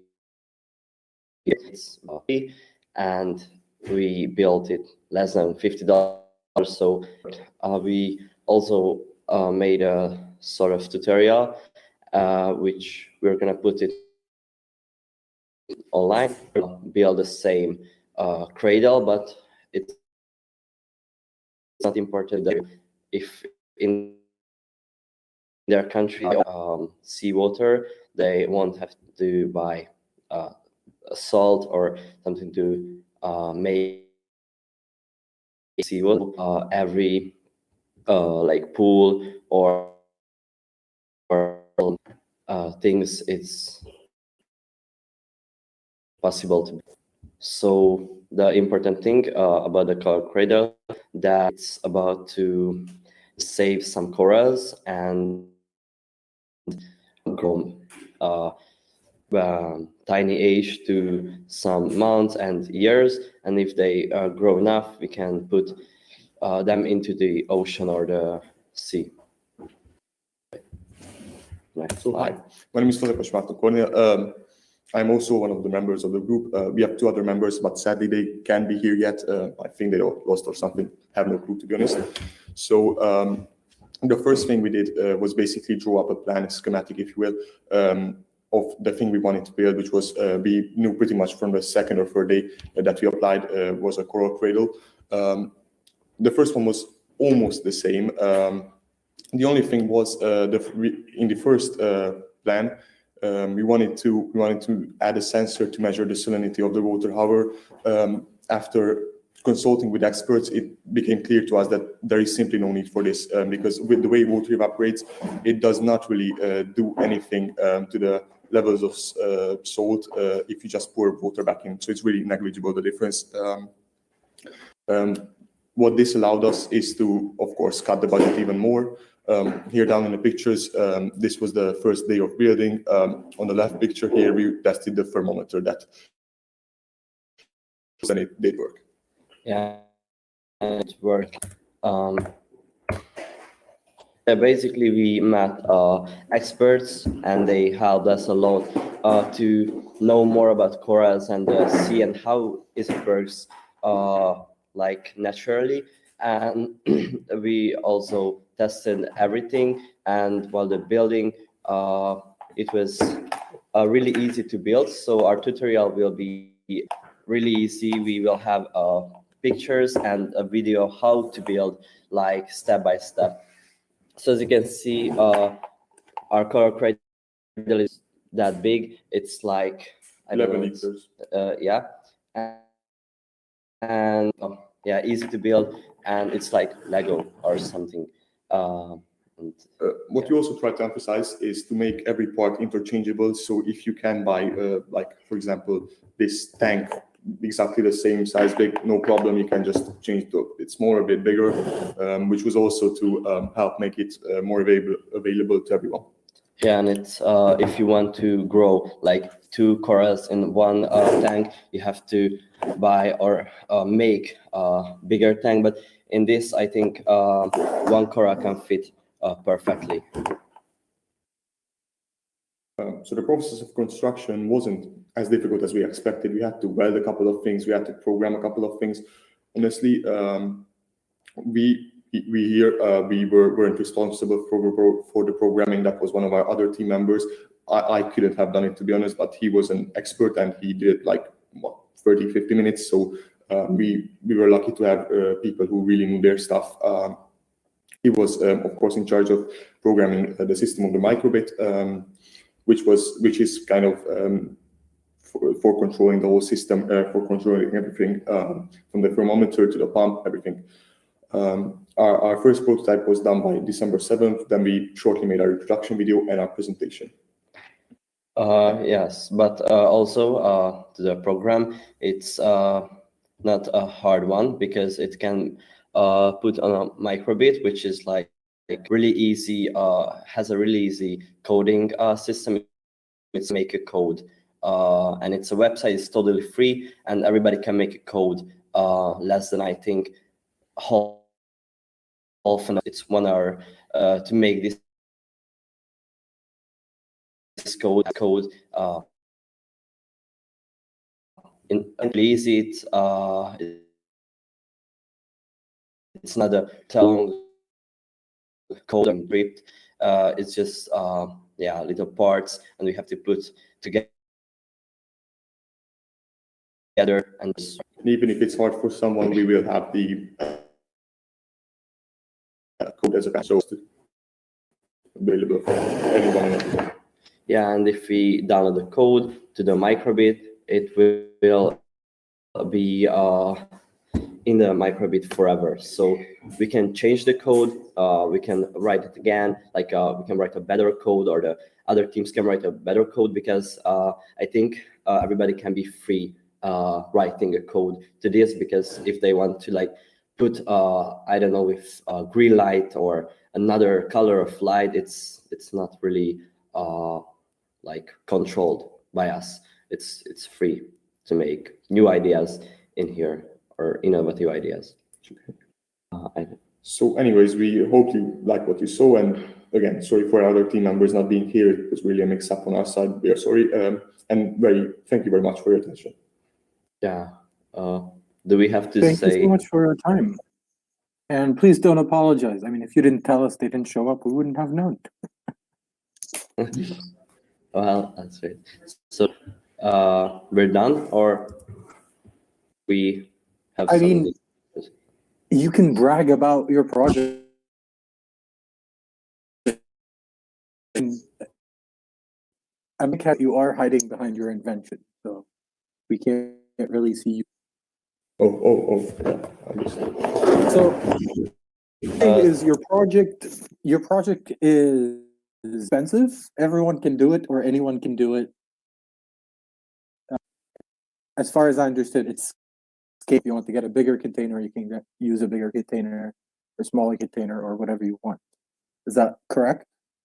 Yes, it is, and like everywhere, they have an aquarium because they had something. They can use that too. So it's like we can, or everybody can build it with every materials. So it's like recycled also. So if they so most parts are interchangeable completely. It type of what type of almost anything you have. It's only the basics that really matter. For example, you have a really small pump because it might not be able to circulate the water enough. But other than these like tiny details, it's really up to you what type of lamp you have, what type of how big of an everything you have. It really doesn't really matter. Yeah, and maybe the most important part, which is candle, is like a microbit because but it's also found in the internet, like really easy. I think. Okay. Well, thank you so much for your presentation and for your time and for your enthusiasm. And save the coral. I personally love coral. It's one of my favorites. So diverse, so many colors, so much life depends on coral. He's work, and I hope to see you around. Thank you.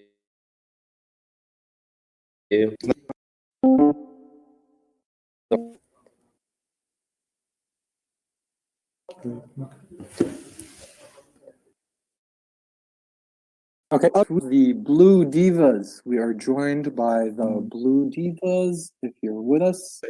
Hey, Jenna.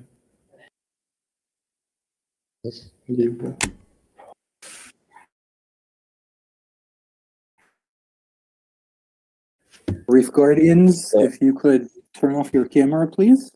Yeah, sorry. No problem. Thank you.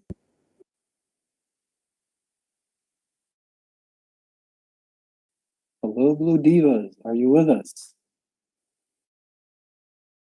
Just here.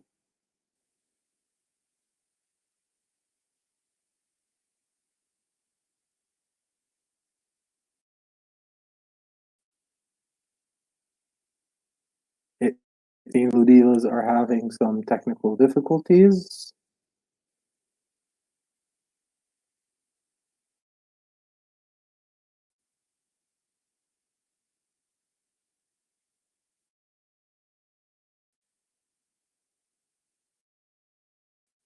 Okay.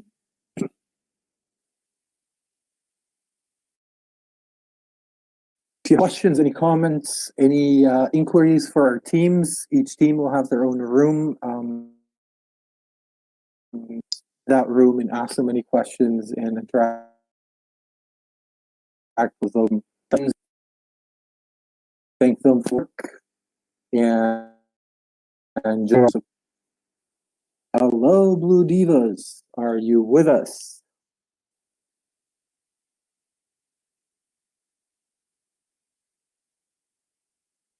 Okay, the Blue Divas are probably fashionably late, but you cannot be a diva otherwise, right?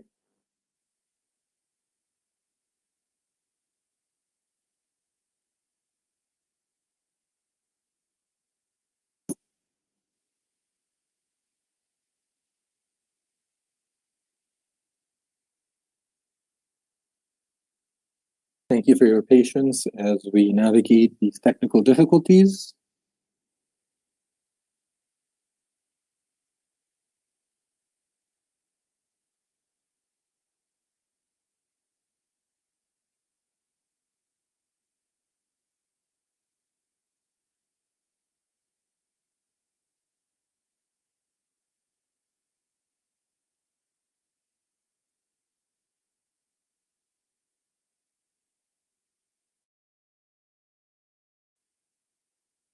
Until we hear from the Blue Divas.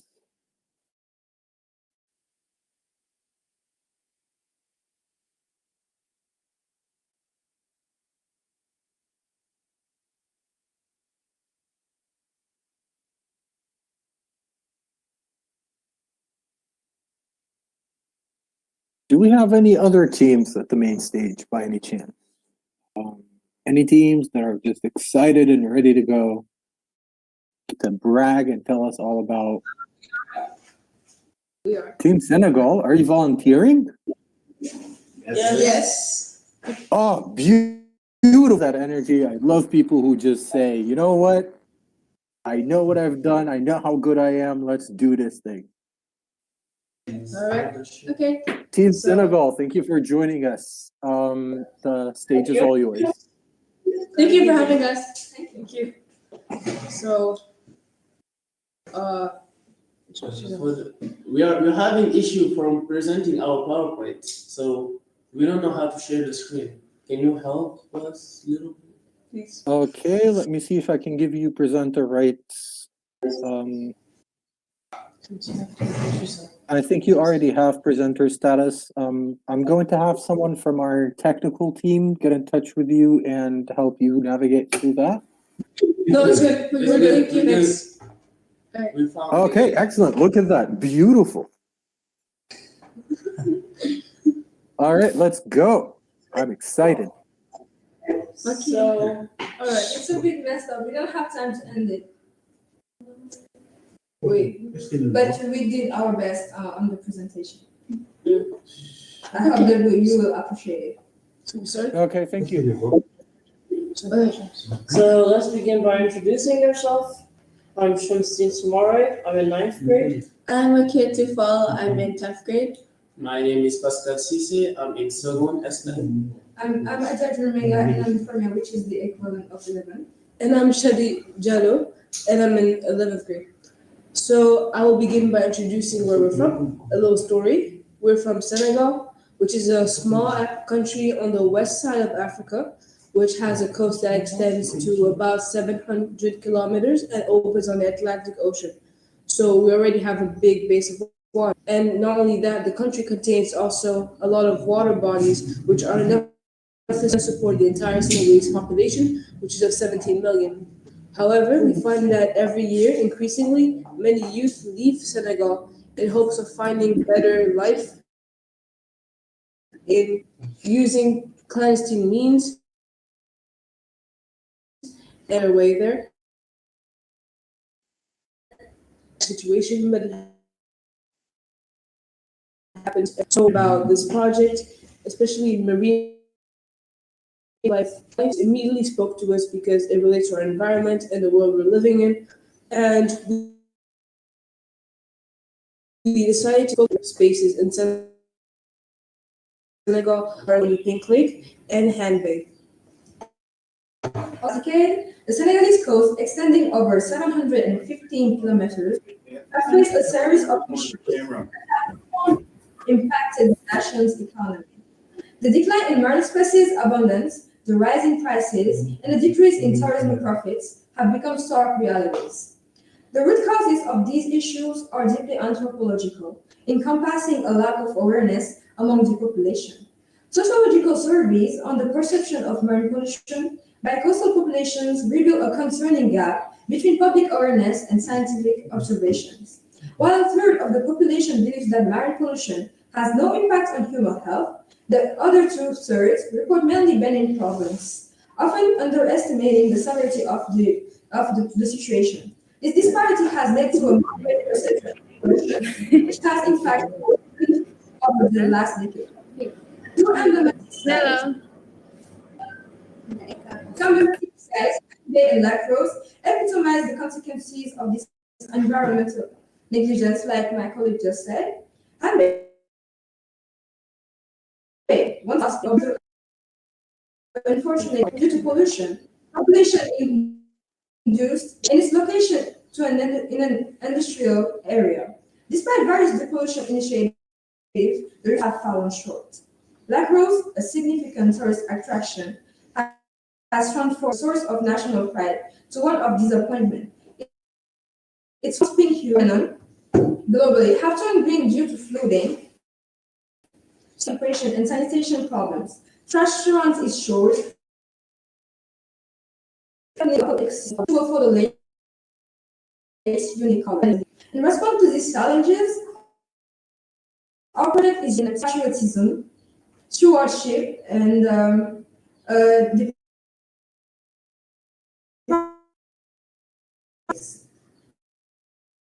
leveraging the patriotism of the population, the advocacy efforts of environmentation, and government investments, we aim to safeguard.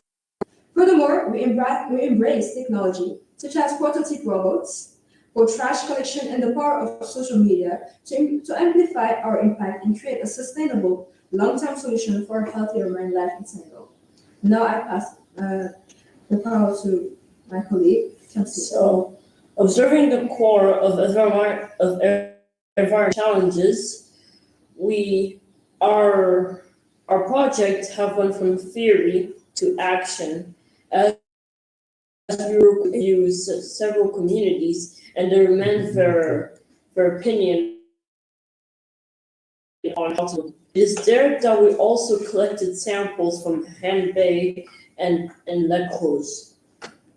By collecting the samples, we have brought to our lab where we have tested it with salinity and pH levels. After the tests were cleared, we have dedicated. We have found that the loss in environmental factors without changes in the composition of the lake. We have found a few solutions to counter these problems. One increases salinity of the lake so that the microorganism that gives the lake its pink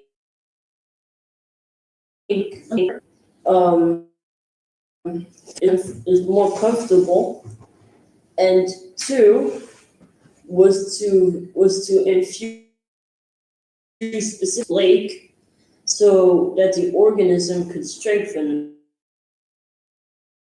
And hopefully, For our solution, we must be able to tell others and spread awareness. We can use it to our advantage as the young generation have been more and more in tune with the internet, and so we will create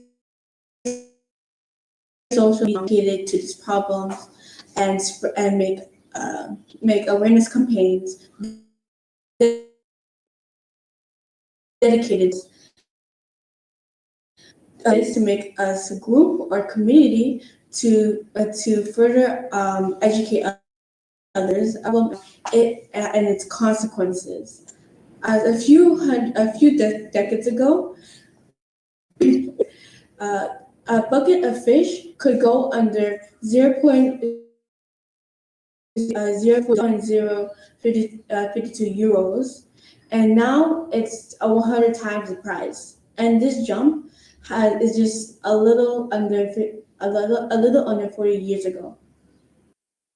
And for long-term solutions, we can go to native plant restoration and implementing mangroves or salt-tolerant plants, as well as plant absorbing plants such as peace lilies and snake plants, as they help purification on the bay and on the lake. We can also implement community cleanups and eco-friendly tourism initiatives, as tourists like to go to Lapros and Han Bay. Then, and our education campaigns. From there, we can also implement sustainable fish practices, as well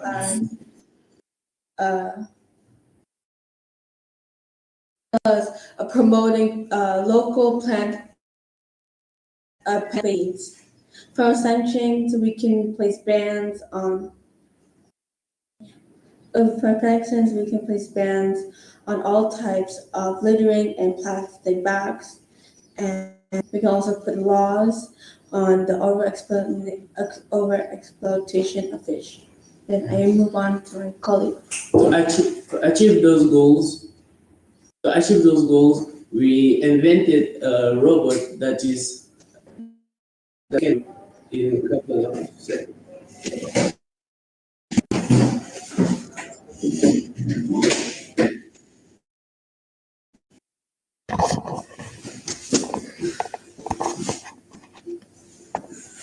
So here is our robot.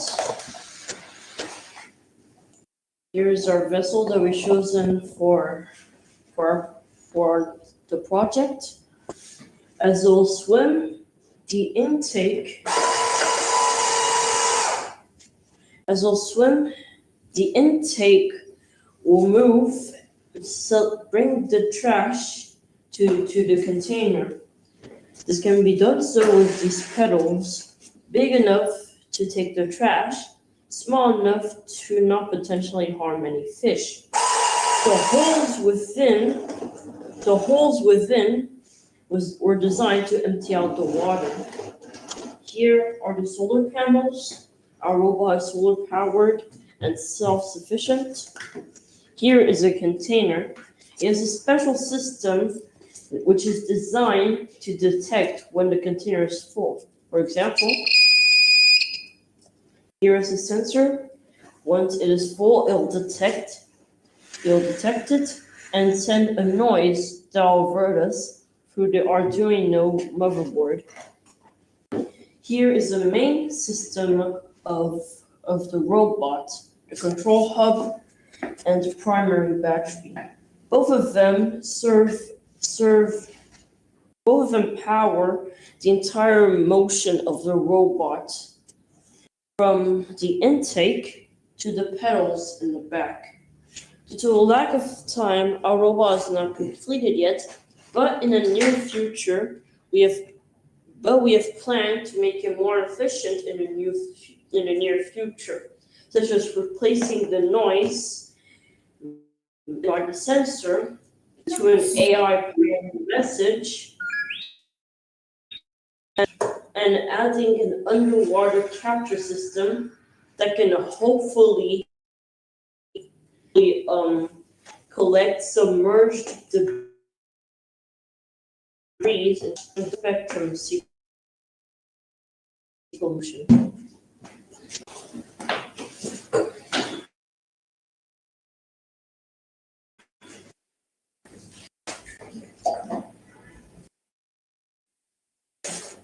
I'm sorry to interrupt. If you are not currently presenting, if you're not, please turn off your video.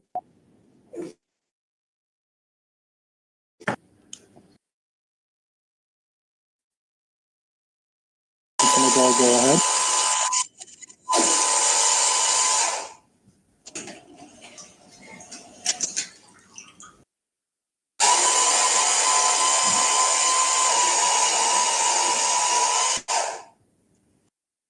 Okay.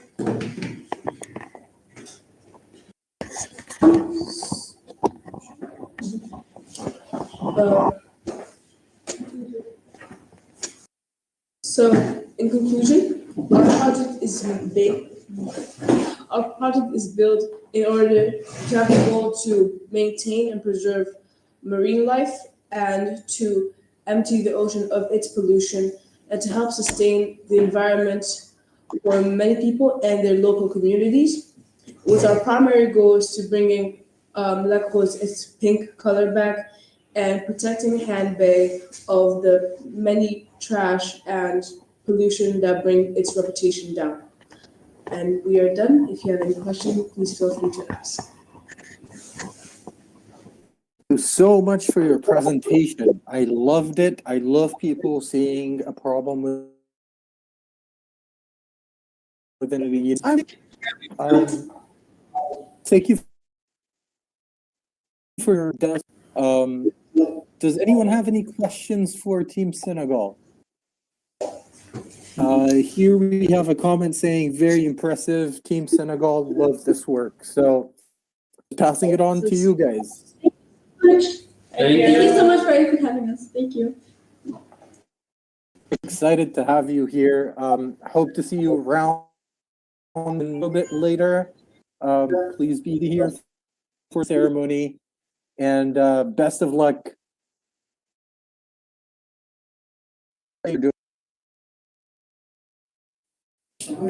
Can I get a cheer for your team before you leave?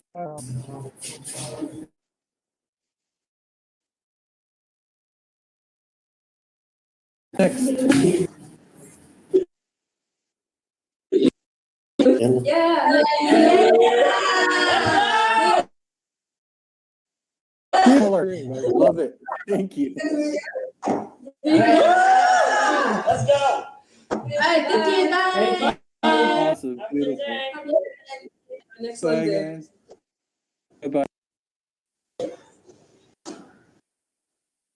Hello. Can I get a cheer? 2, 3. Whoa! I guess not. Nice. Nice to meet you. How are you? To meet you too. I'm well, thank you. How are you? Very great. I don't. Our pleasure. Are you? Are you the Blue Divas? Is that your team? Yes. We are Aqua. We are Aqua.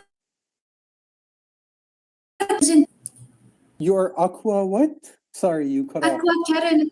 Aqua Current and Vision. Okay. If you don't mind, you'll be joining us later in a little bit, so please turn on our video. Of course, why not? We have divas and later. Okay.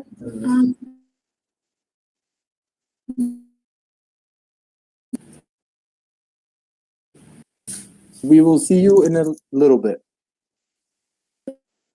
So for now, if you could click your microphone button to mute yourself, or get Blue Divas to turn on their camera. Blues.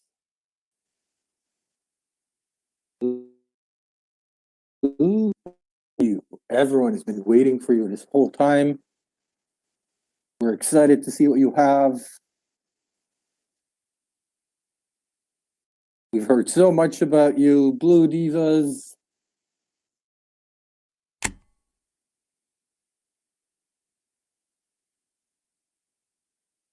Hello, hello.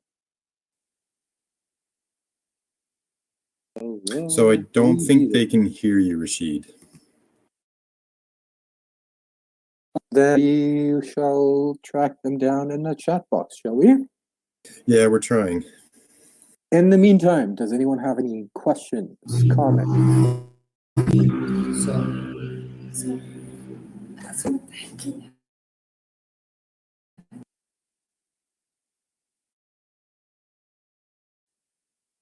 I think that's the wrong.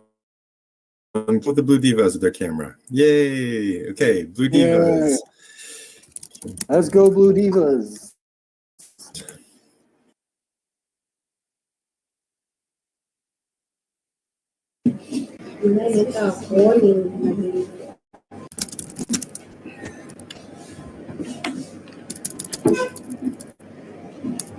Okay, hello, Blue Divas. How are you?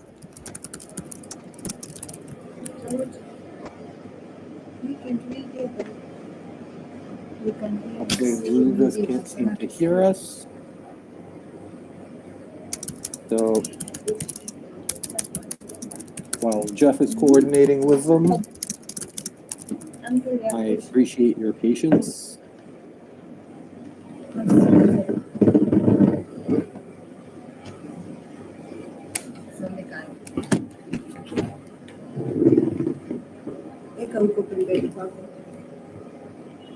So, naangalia hapa unachosema.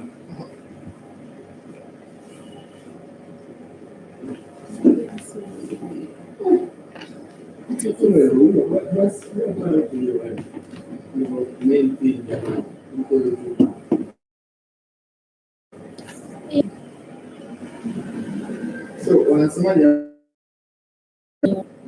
Exactly, ready for you guys. For yours. So. So you can start. Good evening. My name is Glory Michael. My name is Nasa Salemani. We are the members of Blue Divas team from Ups and Girls community in Dar es Salaam, Tanzania. According to the national guidance for the pollution hotspotting and sharing actions, the final results in Tanzania, 95% of plastics are mismanaged.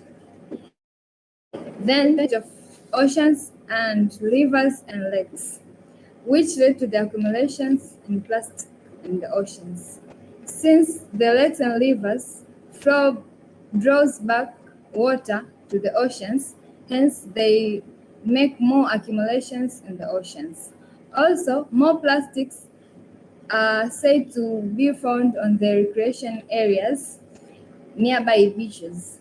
This is due that the guests who visit the recreation areas throw away the plastic bottles to the shores. Then, when the water comes and take the bottles, lead to take the plastic bottles to the oceans. Thus, according to the International Union Conservation of Nature, the plastic pollutions in oceans makes the marine species to ingest the plastics, hence make the species get injured or death. But also the plastic strengthens the food and safety of the varieties, also they strengthen the health of the marine. So we were able to come up with a solution of collecting all types of waste around the ocean and also around the recreation centers, which included the plastics, bottles, glass bottles, and all other wastes. Then later on, we separated the plastic bottles from all other types of waste, like plastic bags and also glass. Then we were able to make use of those bottles which we collected by recycling them into pavement material. As you can see here, we made. So we were able to make the construction materials such as pavements, and also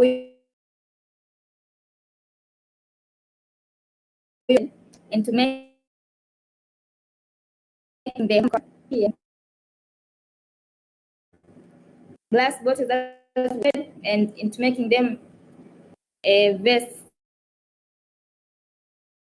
They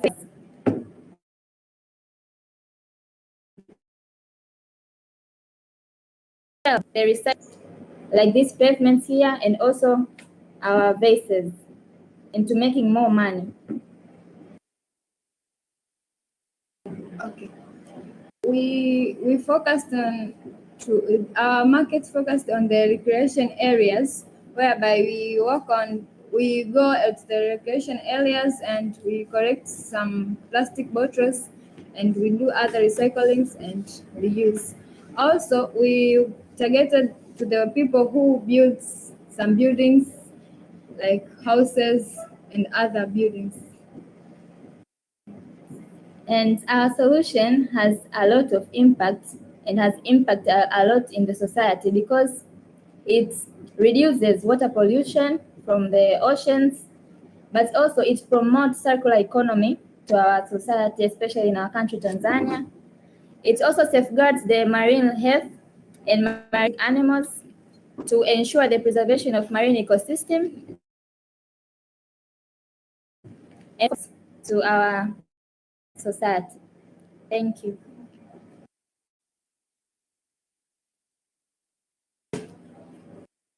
So much, Blue Divas.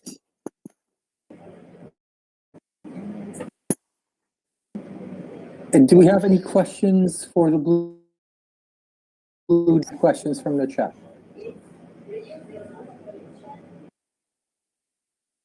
Well, I personally want to thank you for working on ocean life conservation. One of the things that bother me the most is the plastic and all the trash and the debris that we find. So a lot of divers live with a net bag with you.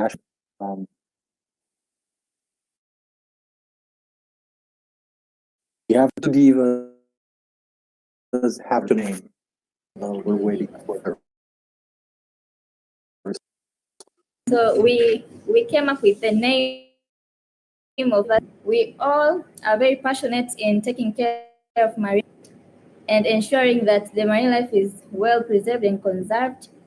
But in our team, we are all girls. So we came up with the idea, since the ocean is, then we came up with the name Blue. Then since we are all girls, okay. Thank you, Blue Divas.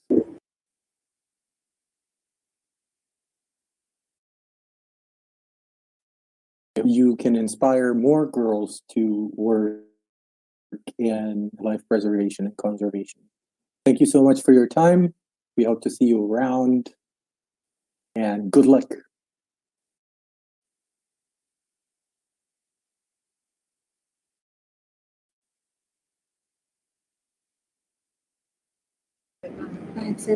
We also want to share. We want to share a video.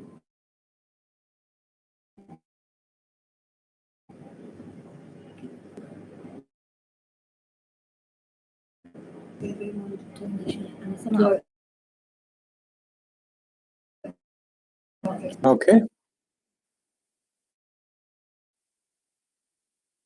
So the Blue Divas will be sharing a video with us in a few moments.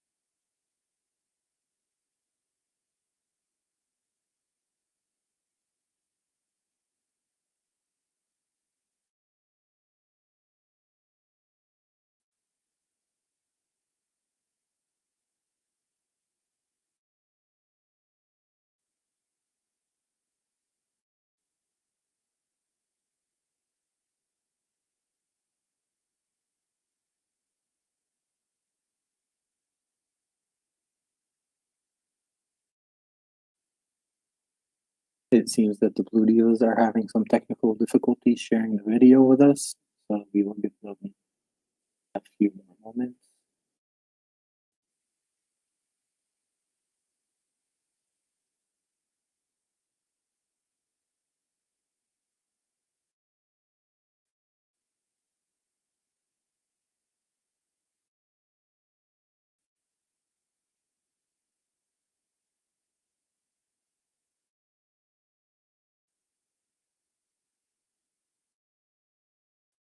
My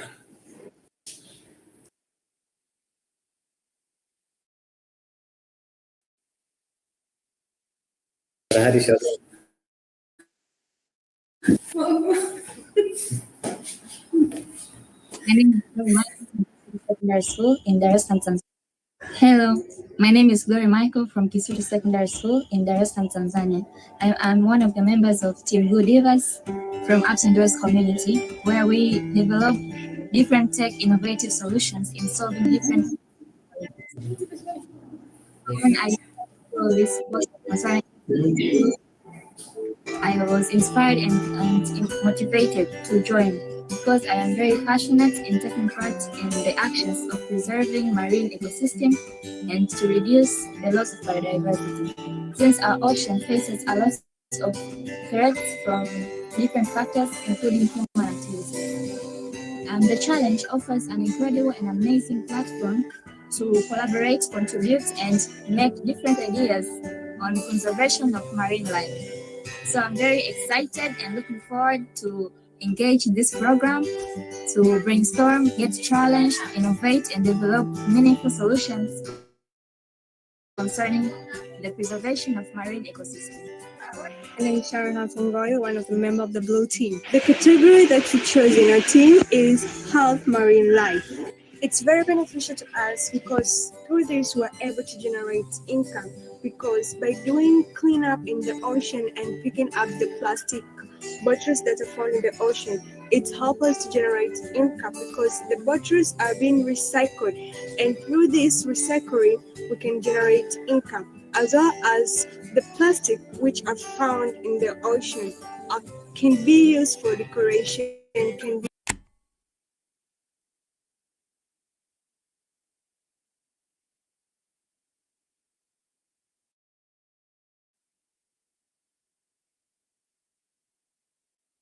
I would like to remind the teams, please, if you're not presenting, turn off your video camera and mute your microphone.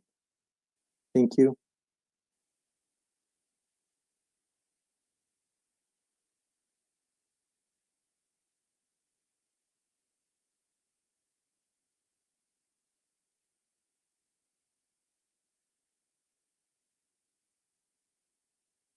Thank you very much, Blue Divas. Is there anything else you would like to share before we move on to the next team? No. Excellent. Thank you very much. Okay, if you are the next team, I hope you are ready.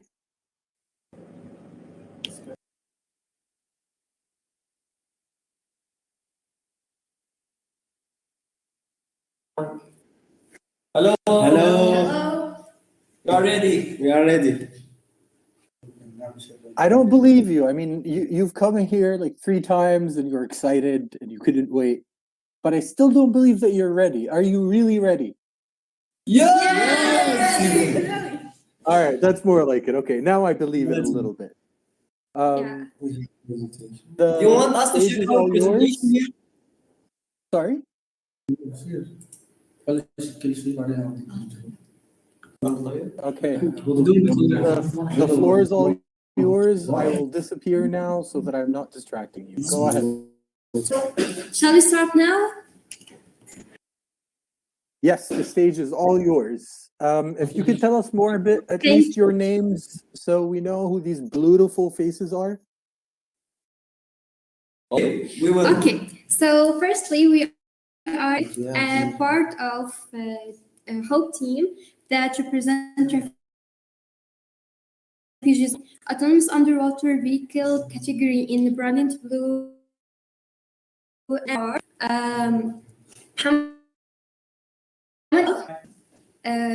شاهد الرياتي Hello. This is the outline for our PowerPoint. And for introduction,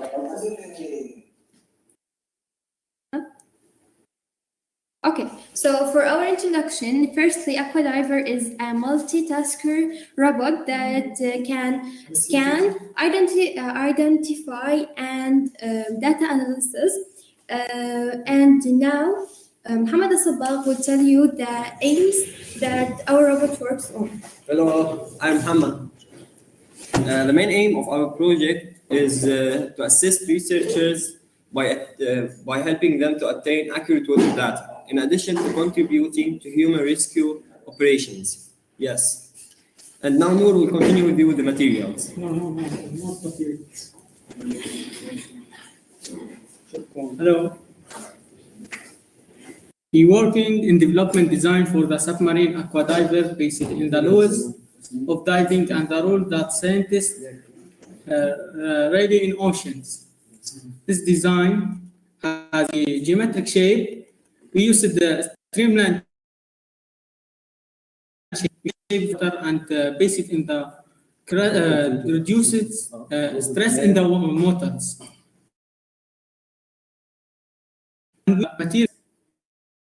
And we use these materials, plexi, plastic, and because these materials are not affected by water and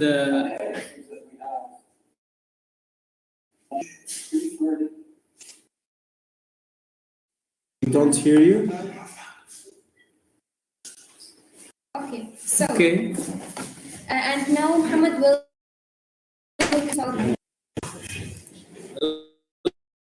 I'm back.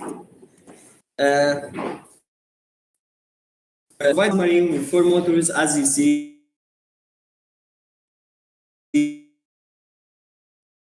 Vertical axis with brake-like thrusters are responsible for the movement. Using traditional method, cylinders with vacuum that contains turbine them. And the other 2 motors are responsible for the other movements as forward, backward, right, and left. We intended to make the turbines streamlined to move perfectly in water. Also, we have programmed by Arduino Uno, and we will show it to you. Now I will. We will wait 10 seconds. They start working. So you can see it here.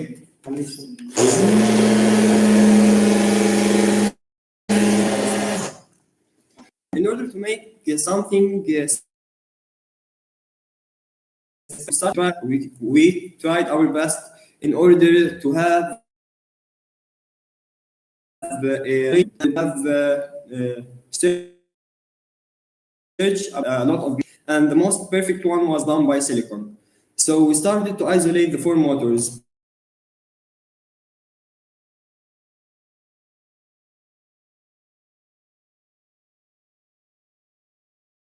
Now we have achieved this design.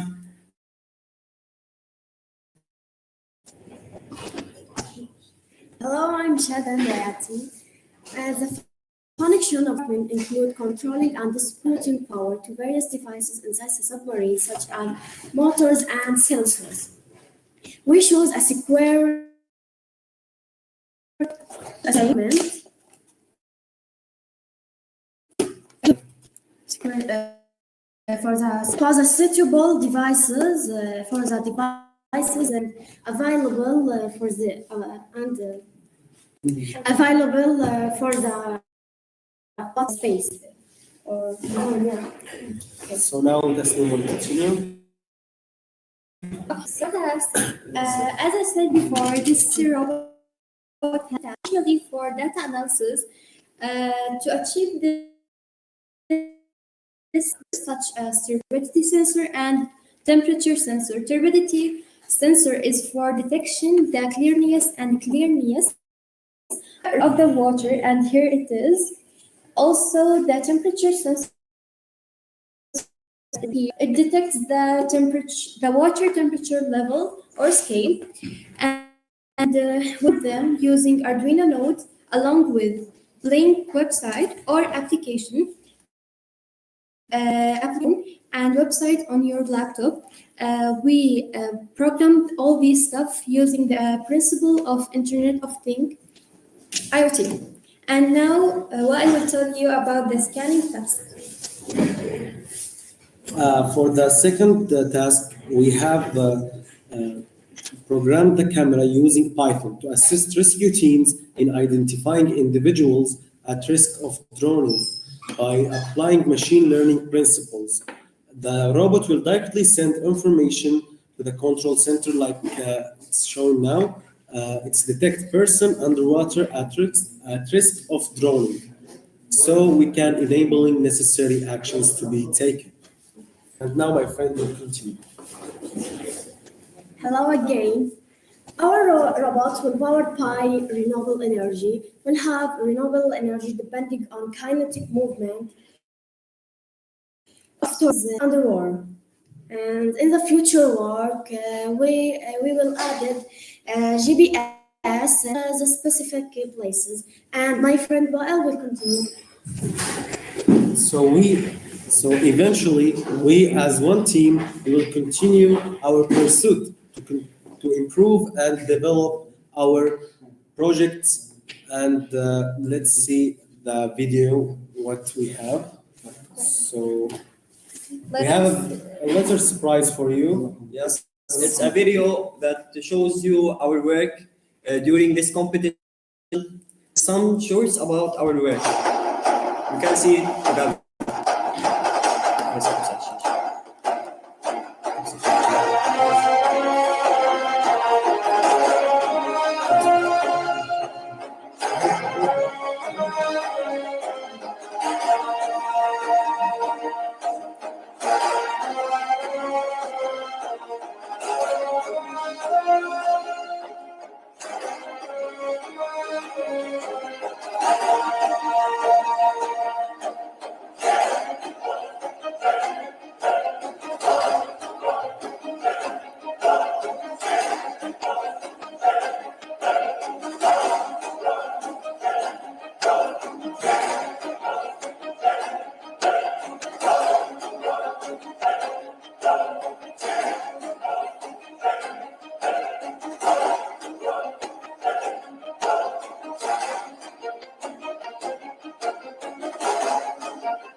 We have, if you want, we can show you the official video that we have sent it to the competition.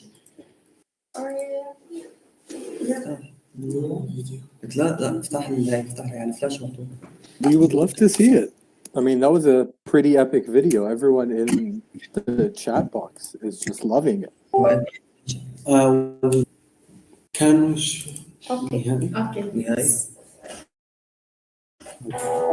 Okay. Okay. And we have this video to show. Louisville vying for a world championship as the hope of their أمل للاجئين رسالة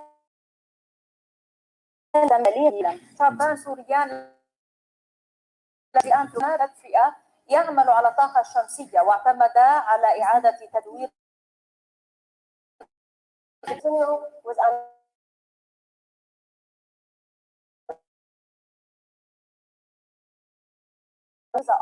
this is Aquatex, a group of STEM educated in an underwater robot called Aquadiver, as we chose to participate in autonomous underwater vehicle category in the Brilliant Blue competition. My name is Muhammad Al-Sabbah. Our aim in this project is to assist researchers by enabling them to obtain accurate water data, in addition to contribute to human rescue operations.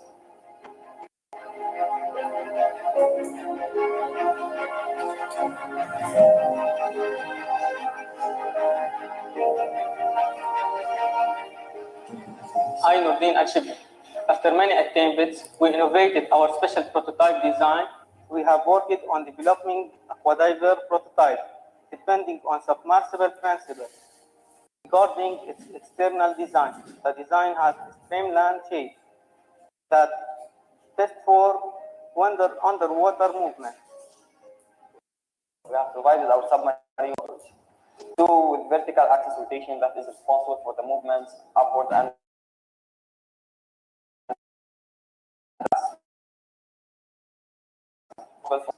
forward, backward, right, and left. We intend them to make the turbines streamlined in order to move perfectly in water. The functions of the compartment in controlling and distributing power to various devices and sensors and motors. The compartment is carefully designed to be using water lakes and capable of handling the ocean depths. An Arduino node with Wi-Fi capabilities along with the Flink platform which displays the received data, the Internet of Things. I'm Wa'al Al-Hamd. For the scanning and in Python to assist individuals at risk of drowning. By applying the robot will directly examine necessary actions to be taken. We, as one team, will continue to improve and develop the services of our project.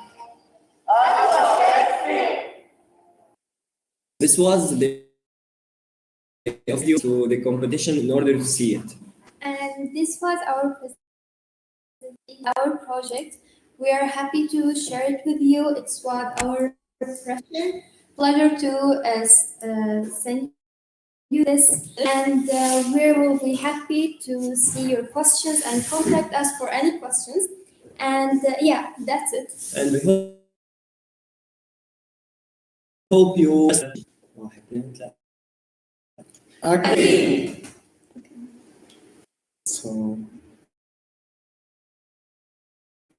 For that presentation.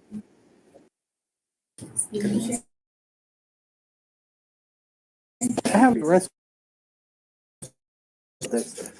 According to your testing, I don't know if you did that kind of. How deep can your robot go and work fully functional? Sorry, but we can't hear you.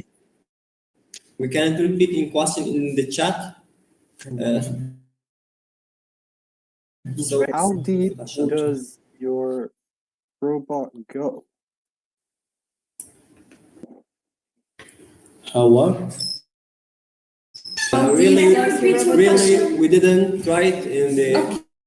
Okay, so then But we have a pool and we tried in it, and there is no time for us to go to the sea and try how much go to the depth. yeah, and this is just a small prototype. Of course, our real marine that we will do in the future, we will measure specifically,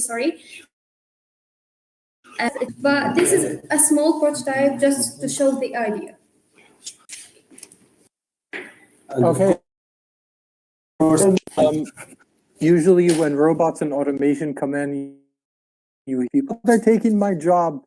But as a rescue diver, I can say there isn't enough rescue technology. So, and I hope, and with that, thank you for your time. Welcome. You're welcome. Nice to meet you. Okay. All right, was that team ready or what? I think they were ready. Up next, who do we have? Hello. It's our turn. It's Hello. you.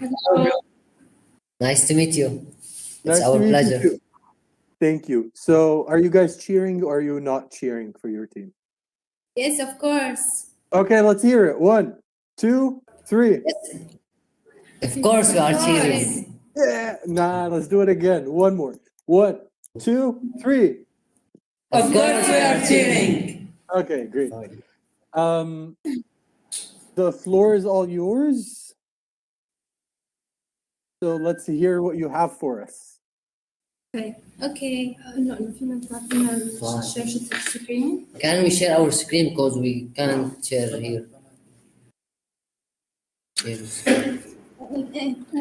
You should see a button next to the microphone and the camera that would allow you to share your screen. Down in the bottom middle. Yes. Sure. Yes. Yeah.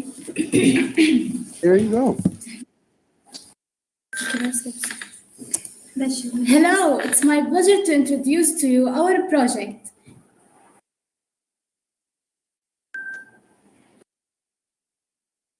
We are the Aqua Current Innovation Team. I'm Mariana. And I am Khalid. I'm Yusuf Ashihab. And I'm Daha.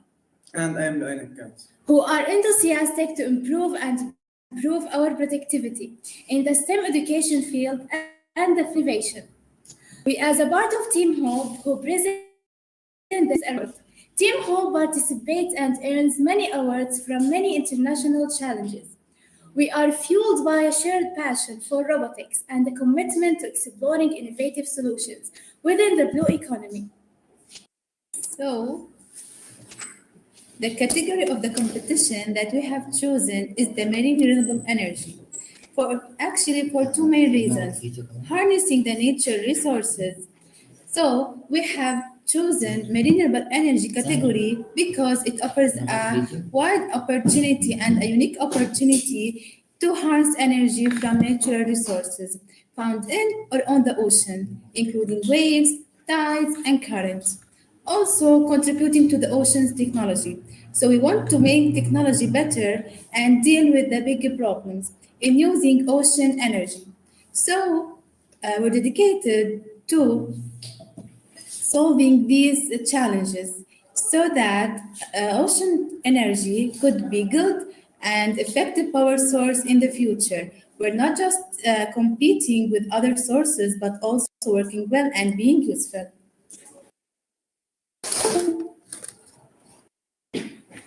By EcoWaver, we are trying to solve two problems. First, pollution. Pollutants such as fossil fuels and burnt coal, which are the traditional energy sources, not only contribute to climate change, but also lead to air and water pollution, impacting ecosystems and the human health. The second is raising demand and resources scarcity. Some clean energy technologies need specific materials to be made, and if these materials are not easy to get, it can be hard to produce a lot of these technologies. So the problem is in the urgent need for clean energy sources. Yet the scarcity of steady supply of those resources. And now, Ecoweaver as a solution. Ecoweaver is a project that is on the stage shining a bright spotlight on the world's challenge, moving and meeting more energy in the change. So in our workshop of creative harness is not just cleaner and sustainable, but also super friendly to our environment. As a solution to harness marine renewable energy for a sustainable and eco-friendly future, capturing wave energy, Ecoweaver reduced dependence on energy alternative. As a second solution, Ecoweaver is designed to address energy sources by producing hydrogen, which is more energy, wave energy. Now, with the mechanism. Okay, and now regarding to the Ecoweaver mechanism, from three sources actually, from wind turbines, arms, as well as the solar panels. For regarding the arm, at the end of the arm, there is a buoy that moves with the waves and contributes to the movement of the arm, which is connected to a gearbox. At its other end, there's an electric generator. This setup allows us to convert the kinetic energy from the waves into electricity. For the solar panels, we use solar energy because it is available and sustainable energy. Also, we have separation device. After successfully generating electricity, we face the challenge of transporting it to shore. As a solution, we harness this electricity to separate water particles with the aim of generating hydrogen, which helps us to store and transfer energy over greater distances. For continuous operation, we've incorporated a pump to fill the tank with seawater when it's empty. After that, the separated hydrogen and oxygen are stored in tanks, ready to be used as a clean energy source. As for coding, we are using a called Arduino IDE, which is the original program for Arduino piece. First of all, we use a water sensor to level on the pump only or it starts to be empty. Second, we use a voltage sensor to measure the coming from our project. If the electricity was too high, so we program it to blow to the light and raising our project arm so it can't damaged from the storm.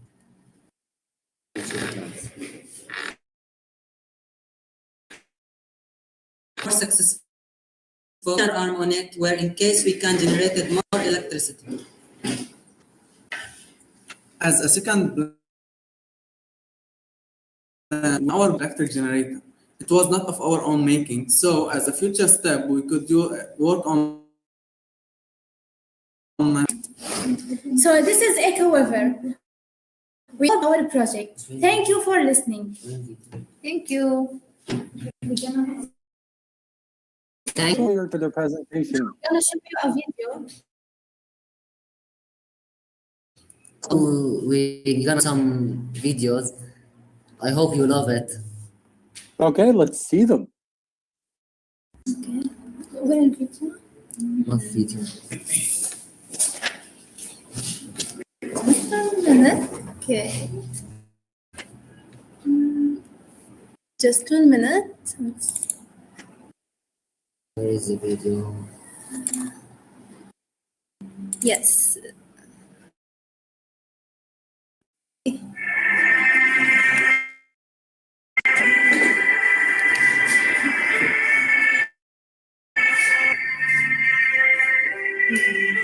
Khaled, look at You are right, Duha. Imagine if we could harness that power for something useful.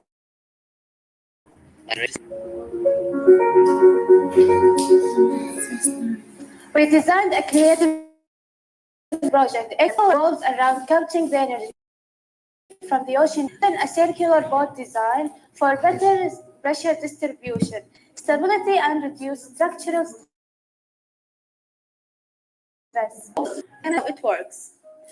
At the end of this arm, there is a buoy that is the arm, which is connected with a the gearbox, in turn, is linked to an electric generator. This setup allows us to convert the kinetic energy from the waves into electricity. It's like a dance with the waves, their motion into power.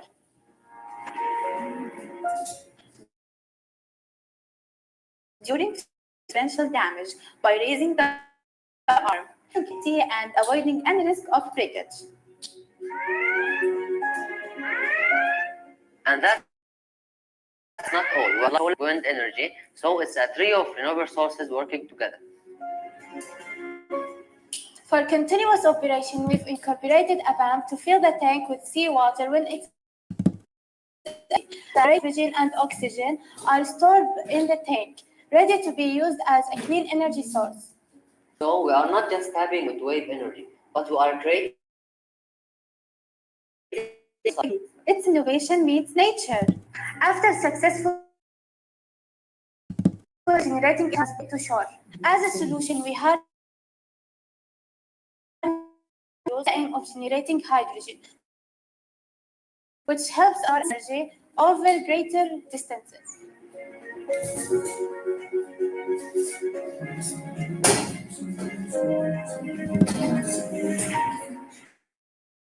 Don't forget the smart lighting on the boat that automatically illuminate at night, showcasing our commitment to functional.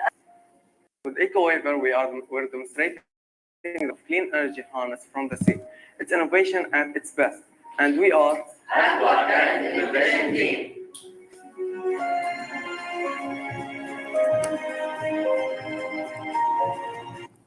Thank you, and that's all. Thank you for giving us your time. Thank you so much. Thank you for giving us your brains. That was fantastic. I look forward to seeing you around later.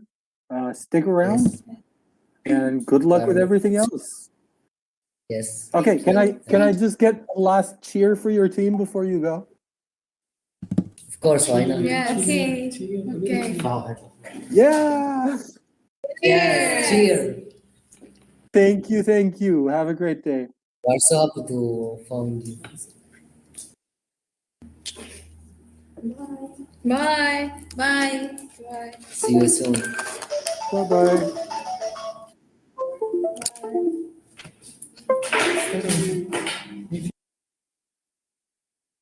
Okay. Who is next? I wonder. What marvelous inventions will we see? Do we have a...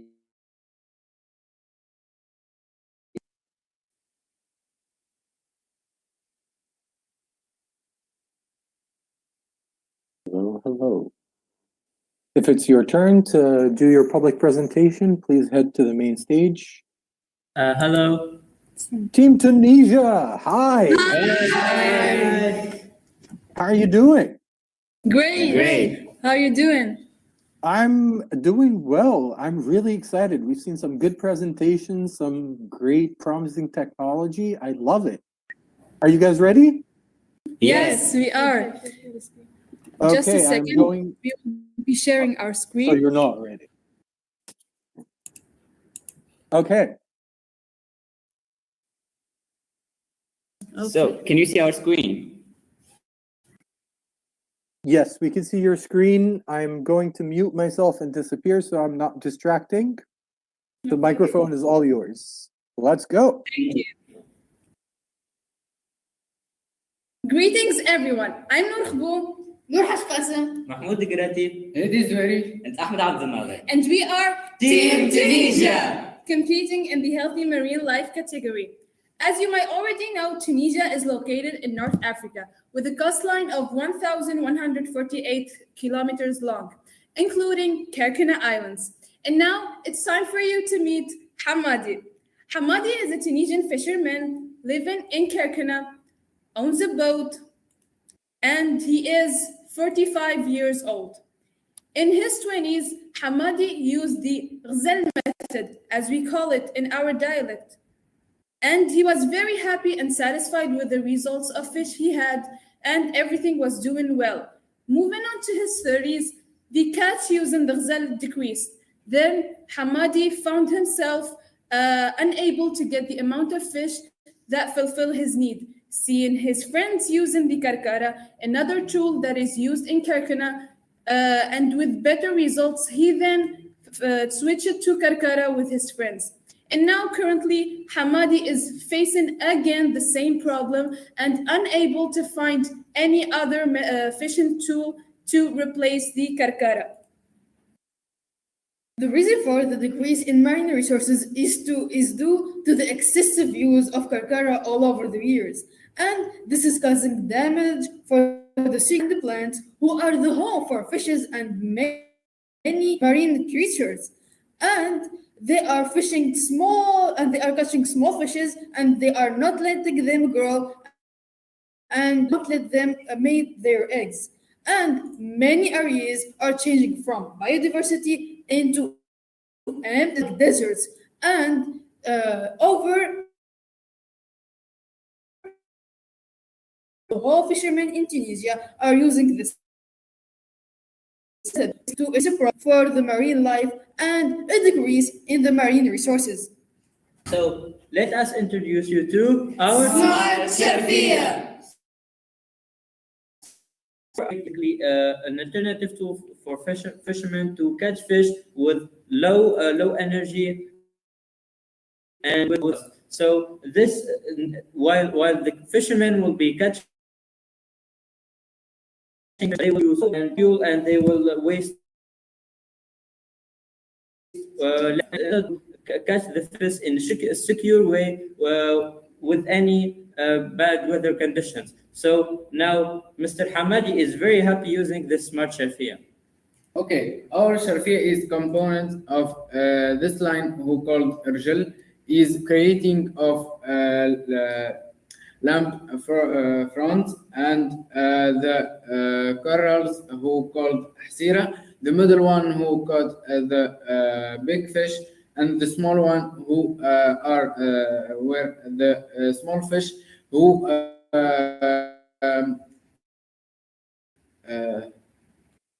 will be there, and the cereals and where the fish will soak it in. We move it on the 3D animation. The big and the small fish will guide it with their gel, will enter to the middle hasira. The fish will face it, the drina. As we see, will enter into it. As we see, the bigger one will stuck it in this one, and the small one will move forward to this move forward. You may be wondering what makes our project smart. Smart Shafia is basically composed of 5 mechanisms. We have first the communication mechanism, which is of telemetry. The smart Shafia will be transmitting waves into our ground station. Will be look off near the nearest part to the smart Shafia. Next, we have our feeding mechanism. So as you can see, this is the prototype of our project. The storage is has water of the gate of the storage. So when it opens like that, the food will be the food will be stuck. Is using a very motor, so that if it's stuck right operating, and the food will be dropped into the water. For the third mechanism, our FIA, it is the data collection. So it is equipped with sensors as well as AI cameras. For the sensors, like the water temperature sensor and like the water acidity sensor, they are used to collect data to then be sent to the ground station. And for the AI cameras, are used to detect if there are any fish in the Arduino to call the fishermen to come and to get. And now for the future plan mechanisms. Excuse us, we're sorry. For plan mechanisms, we have the security mechanism in which we would like to security cameras which can detect other interactions from strangers, like for stealing the fish, and I'd like to implement a wind detector to detect if there are any harm to our smart sharfia. And finally, a wave detector smart sharfia. And finally, for the last future plan mechanism, it's a supply mechanism. We are seeking to have a sustainable power supply mechanism by using energy solar panels, or from wind power, or also from the power we get from the. Okay, now let's meet our team, who is composed of 2 researchers and 2 builders and 1 designer. So we met each other skills lab, and are sharing for the marine life, and we hope that we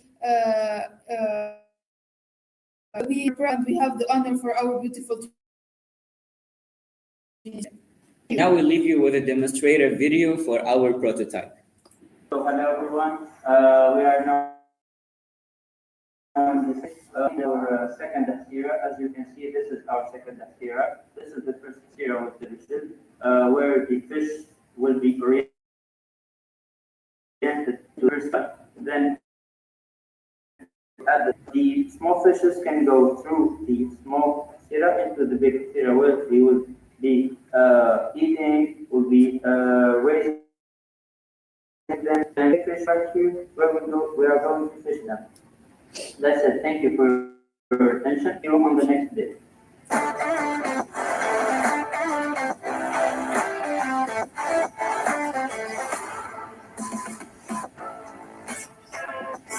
So hello everyone.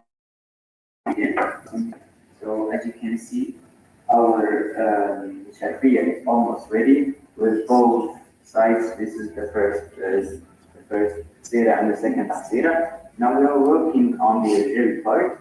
So the gel we can find palm tree leaves that we demonstrated them with cardboards.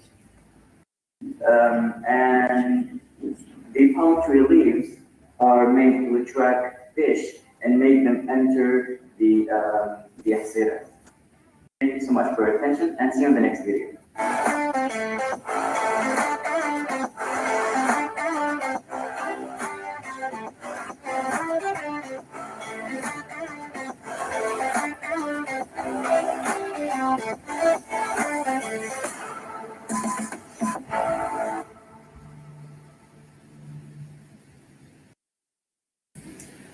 Finally, what we want to say is no to Gargara, yes to smart sharfia. Blue, green, Asia. Thank you for your attention. Goodbye. Wow, I just thank you for your presentation. Everyone here loved the 3D animation, so thank you for that. When you first showed the diagram, I was like, how does that work? And then you told me. I didn't even have to ask you. So thank you for that. Thank you so much. Thank you. Let me turn to our chat box here, see if anyone has any questions for you before we let you go. I know it's late for you guys. I'm in Cairo as well, so I know we're in relatively similar time zones right now. Any questions for Team Tunisia? So how did you do your prototyping, and did you start with cardboard? That's the question that we got. Okay, so for the prototyping, we've started with the big blue ball. Can I have it, please? This is This is the one which demonstrates the ocean or the sea or any waters. And then we moved on to our smart sharfia. We started with making both siras, the small one and the big one. And then we made the rjil part, which is made to attract the fish. And then we used the cardboard in here to represent the palm leaves. And yes, that's pretty much it. Okay, Does thank that you. answer I hope your that question? answers your question. Does that answer the question?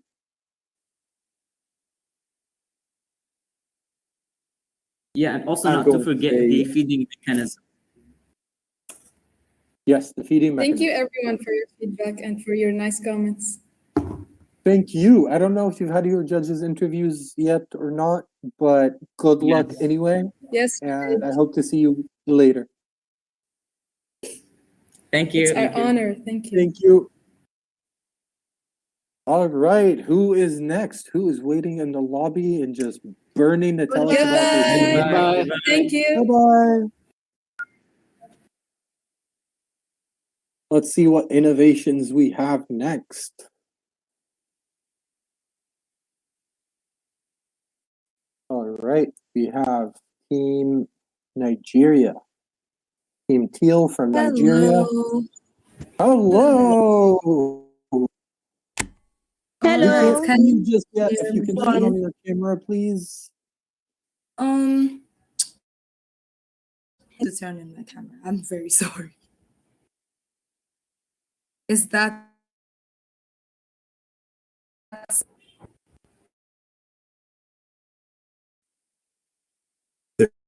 The camera button right next to your microphone at the bottom middle of your screen. And then also the presentation. is it working properly? That's the issue. Okay, we have some movement. There you are. We see Taimia. You presenting with Team Teal?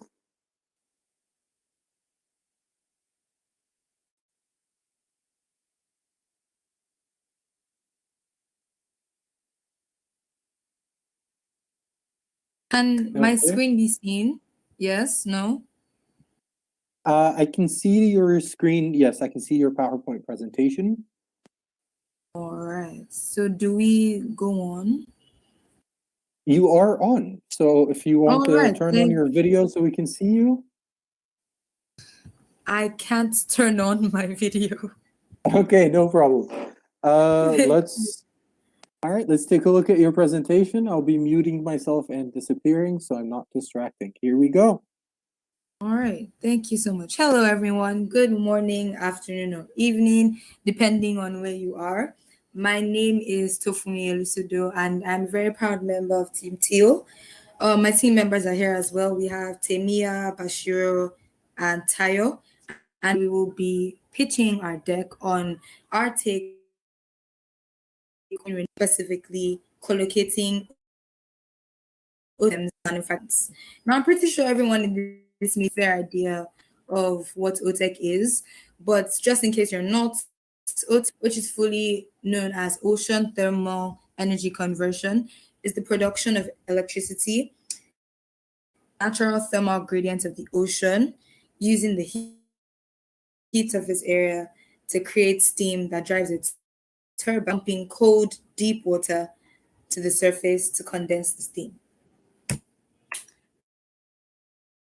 The problem to figure out while working on our OTEC system or while thinking about our OTEC system, which may limit the use of our special country, Nigeria. Another problem we noticed was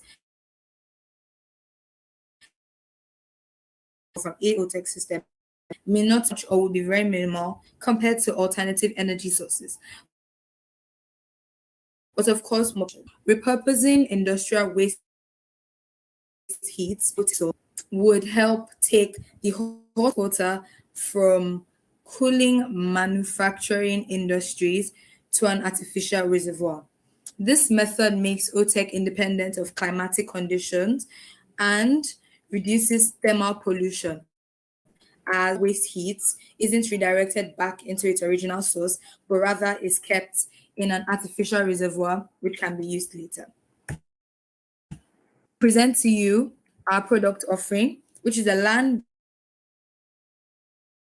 closed system would redirect industrial waste heat into, like I've mentioned, as an OTEC heat source. The heat would vaporize a working liquid, ammonia, which would then drive a turbine with electricity. The water would be pumped, well, the cold water would be pumped from the ocean depths to condense. The aerated would be taken to our land-based platform, connected to power grids and distributed. They weren't able to make a working prototype, but we do have a video playing them, so I'll play that right now. Oh, but before that, market transparency market research. The OTEC market is estimated and expected to grow from $0.9 billion to $2.8 billion at a compound annual growth rate 20.1%. Now here's our video.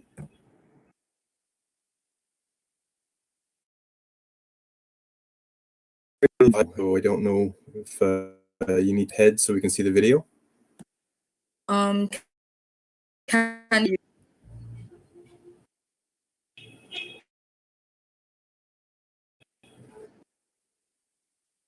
Right now, we're still seeing the first page of your slide deck, or your pitch deck. Okay, I will try resharing.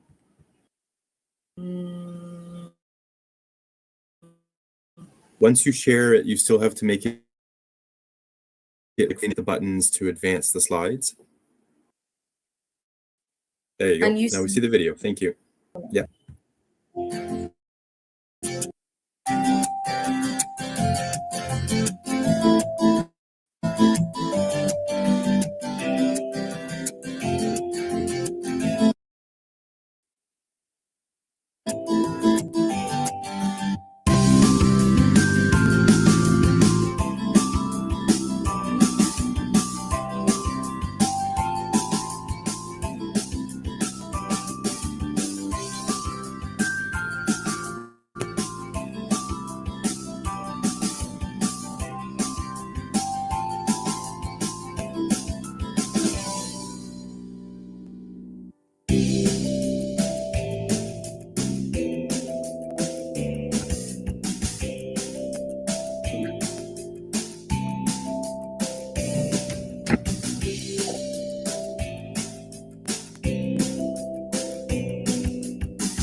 All right. So I'm getting feedback that all the pages of my slides weren't seen. So I would go back and try moving.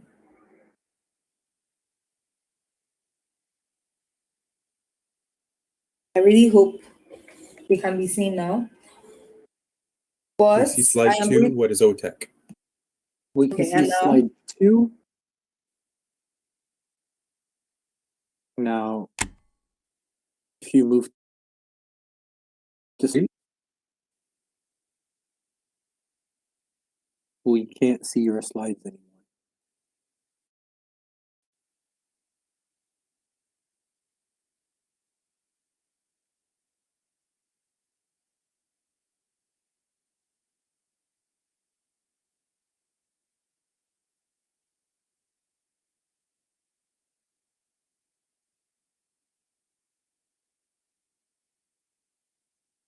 And it seems that we are having some difficulties. Team Teal will be rejoining us soon. I think I am back now. I just need to show Yes, you are. We can hear you. but we cannot see Can you your see my slides. screen? Yes, now we can see your screen. Okay, so I would hand over to Bashir, my team member, for her to keep going. Thank you. Okay, thank you, Tokunmi. So under our business model, we have a profit generation method. We plan on using power purchase agreement, which is an agreement between us and our energy consumers on terms of energy supply for a predetermined period of time, partnership on joint ventures, direct power sales, and technology license to another party to deploy our products under certain conditions. On the next slide, we have our target audience, and they include manufacturing facilities, healthcare facilities, data centers, the telecommunication infrastructure, agricultural facilities, and commercial buildings. There are no commercial scale competitors in the OTEC categories, but other alternative energy sources are considered. We believe we have competitive advantages over them, such as stability and reliability, universal accessibility, increase in energy output, thermal pollution mitigation, and reduced greenhouse emissions. Our product is in the early stages of development with a focus on product simulation rather than having a tangible presence in the market. As a result, we do not have a concrete financial projection budget. We recognize the significance of financial planning and are actively working towards into projections. Key areas of that we believe are research and development, engineering and infrastructure, technology scale up, regulation stage. As we transition to tangible products, we anticipate being in a better position to provide detailed financial insights. With that being said, I would like to introduce our team. We have Tamia Ali, our project lead, Adita Kalijaye, our engineering lead, support coordinator, and Sarah, our CEO and compliance. Welcome to a future where solutions and challenges become stepping stones to progress. Thank you. Much Team Teal. Do we have any for Team Teal?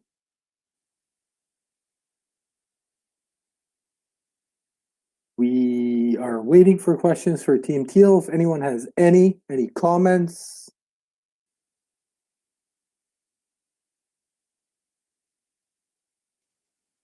Well, I'm going to thank you so much for your time and for working on this, Team Teal, Team Nigeria.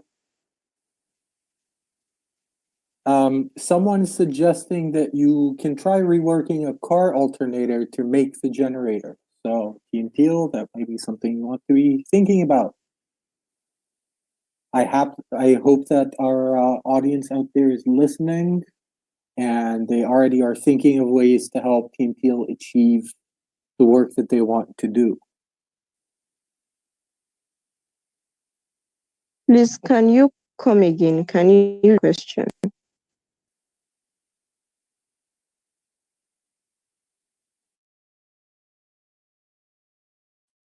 Question. Someone didn't try reworking an alternator car to make the generator.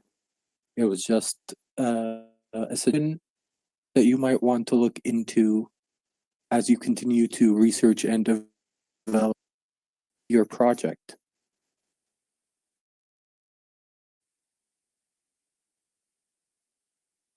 Is that a question?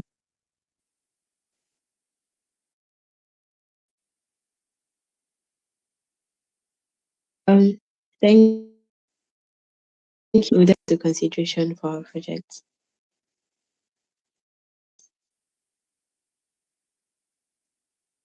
Okay. Thank you very much for your time. Good luck with everything else. And I hope to see you later at the closing ceremony. Thank you so much for having us. And we do apologize for the break in our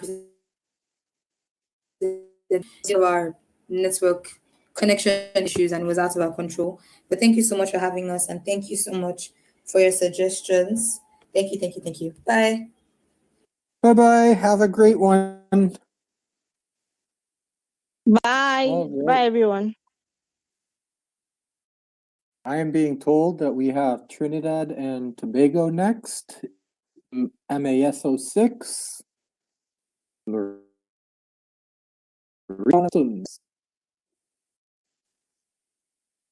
Team Trinidad and Tobago, are you with us? Yes, I'm here. Vivek, I can hear you. Hello.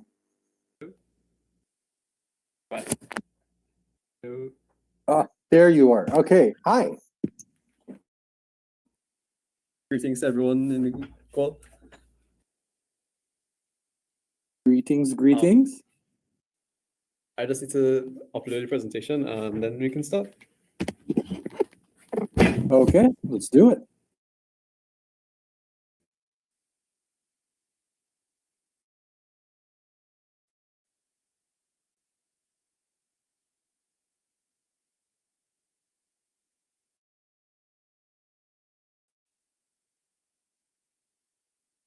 In the middle bottom of your screen, there should be a micro box. That box. There you go. You're on it. Thank you.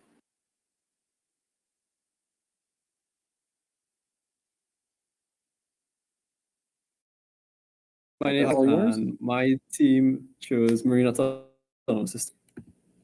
The reason we chose this is because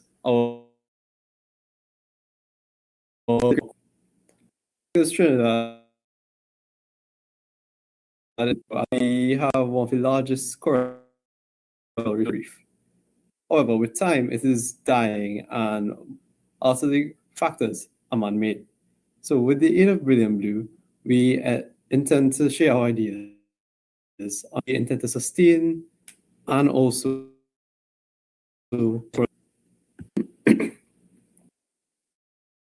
autonomous robots. Pardon? But we can't see your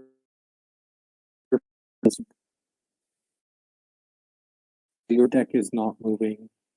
Please remember to advance your slide. Oh, I was. It's I think the issue is that you're sharing the other window. Are you seeing it now? I do not. Could you try resharing again? Okay.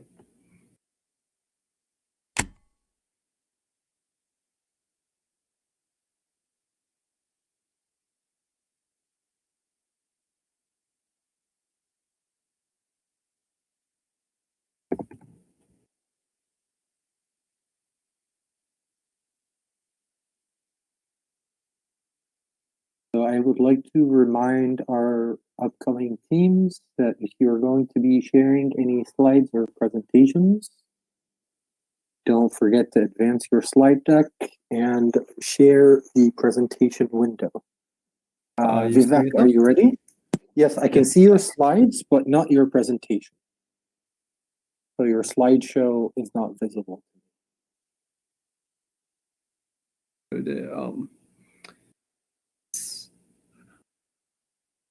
Are you seeing it now? Issue is that you've selected to share a different window, so we're only seeing one specific window on your desktop, the actual slideshow. But okay, I think I fixed it. Are you seeing it now? We still can't see it, but it's okay. If you want, you can exit the slideshow and just, if you don't mind, moving manually through the slides on PowerPoint so everyone else can see the deck. For some reason, it's whenever I try to share, it's creating a second version of it. Yes, so that's what happens. There we go. Okay, see your slides. Okay, so why did I choose Brilliant Blue? My team and I chose Brilliant Blue because we are part of the Caribbean, and our specific island, Trinidad and Tobago, is home to the book, which is one of the largest coral reefs in the entire world.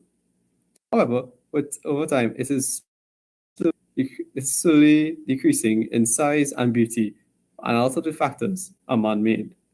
Thus, my team and I have decided to join Brilliant Blue in order to get our voices out there and for people to understand our plight. Overview. Our solution to this was to create an autonomous robot that can move throughout the coral reef and scan through the coral reef and look at the calcium carbonate levels. Calcium carbonate is what keeps the coral healthy and gives it its color. Coral that is low in color or faded has low calcium carbonate levels and can even be dead. So that is why with this robot, we will be able to scan the levels of calcium carbonate and even inject some to help revitalize the coral. In addition to this, the robot will also have other sensors that will be able to map the ocean floor by simultaneously moving throughout the reef and also identify living and non-living matter from each other. Our main objective is to observe and preserve the coral.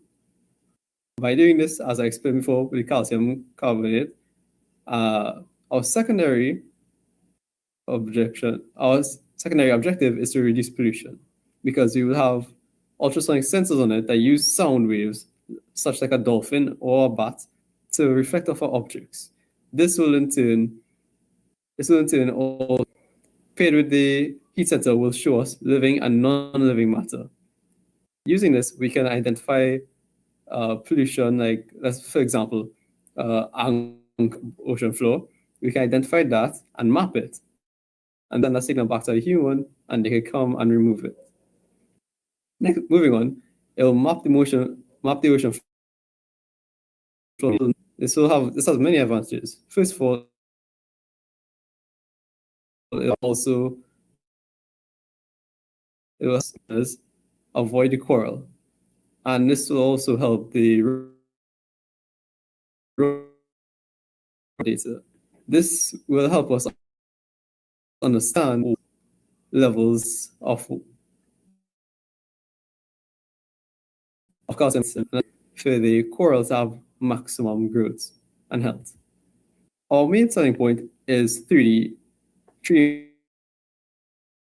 maps. Systems have become rapid over the past few years. ChatGPT, AI vision are using the sensors such as the ultrasonic sensor, the cameras, lidar, and others. The AI will be able to format a 3-dimensional representation of the environment that's in. Using this, it will allow the robot to navigate freely without any fear of damage, because it can scan the objects ahead of it before time. This will also be sent back to the scientists, and they can use this to analyze the data on coral.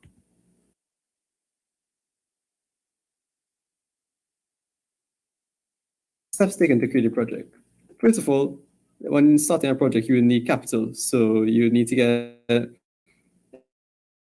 investments from governments, businesses, and anyone else interested in helping the cause. Once these funds are secured, you can start hiring engineers and scientists in order to help research. And once research is started, they will create prototypes and test it. Once these prototypes are proven to be working, they will be tested in a natural environment, and the results will be published to the public. There are many benefits to doing this. First of all, this will provide a more efficient. It will be able to help the coral, and as a side effect, it will also be able to source pollution as well. And this will all be done without a human. It will all be done automatically, no matter the weather. This could easily eliminate some of the pollution out there in the ocean. Also, the data glean from the public about how our oceans are marine acting because of their actions. But some do not use data to enlighten them. Their actions. Finally, this will by making this popular in the market, it will show that as this can be mass produced easily and cheap at a cheap price, and they'll be able to cause mass produce these devices easily at a minimal cost. The most advanced thing was the AIs, and in this modern day and age, we have these in numerous amounts. While the materials are relatively expensive, you still need investors in the beginning, and then over time, this project will then be its own revenue and expand to other parameters. And with our estimates, this project can be launched in real life. That's it for my presentation. Thank you. Thank you very much, Vivek. I have a question, and it's not related to your presentation whatsoever, if you don't mind. Sure. A bit ignorant of me, but is it Trinidad and Tobago or Trinidad and Tobago? Trinidad and Tobago. Okay, thank you. So do we have any questions?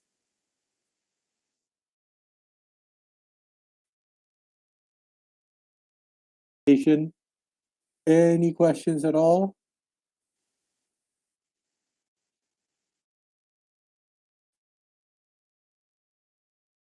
What are you most excited about when it comes to your project? Best part of working on this project. That it gives you satisfaction knowing that you were able to make a difference and help out.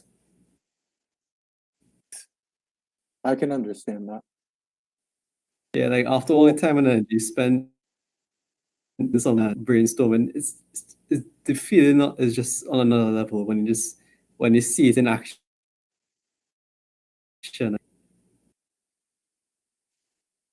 I can imagine. I hope that you get to feel that soon, and I wish you the best of luck. Thank you. With the rest of the competition. Let's give one more moment to see if anyone has any more questions for Vivek. All right, people are saying good luck to you so much, and we will see you around. Thank you. Well, have a Merry Christmas, everyone. Bye-bye. Okay, Team Honduras is next. Team Honduras, are you with us?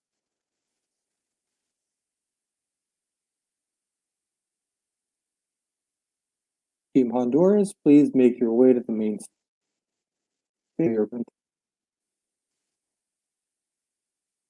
It seems that Team Honduras hasn't joined us in the chat room just yet. Team Artemis, would you be ready to go?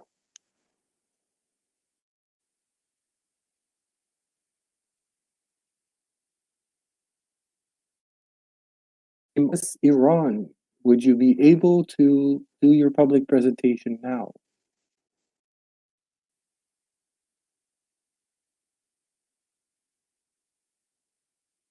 Okay, we are to hear back from Team Artemis.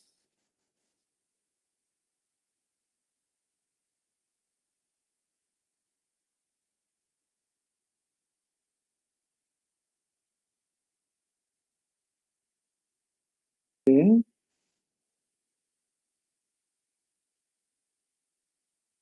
No sign of Team Artemis responding just yet. Team Royal Robotics, are you here?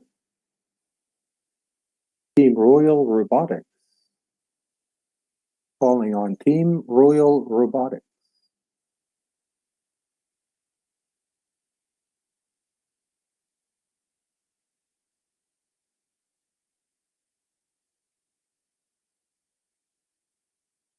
Hello, Matthew.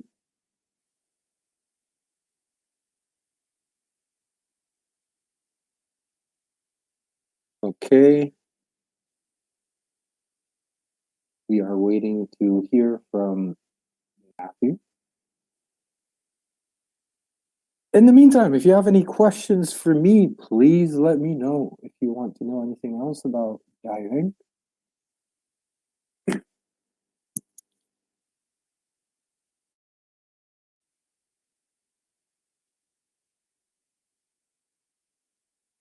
Okay, it seems that Matthew is using us.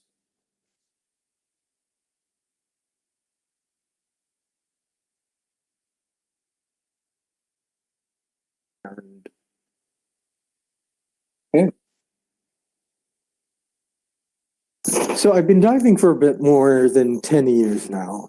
And for the past 8 years, the one thing I really, really, really wanted to see but never got a chance to was an octopus. Until last year, when I winged and I saw 6 of them in one day. Hi, Matthew. Hello. How are you? Good. I It's good to see you. can't share my screen yet. Oh yeah. There we go. Okay. Make What sure is your people are team's name, talking. if you don't mind sharing with us? We're Team Royal Robotics. We're from Riverview High School. Royal Robotics. Here we go. 1 second here. There we go. Take your time. The floor is all yours. I will be muting myself and disappearing. All right.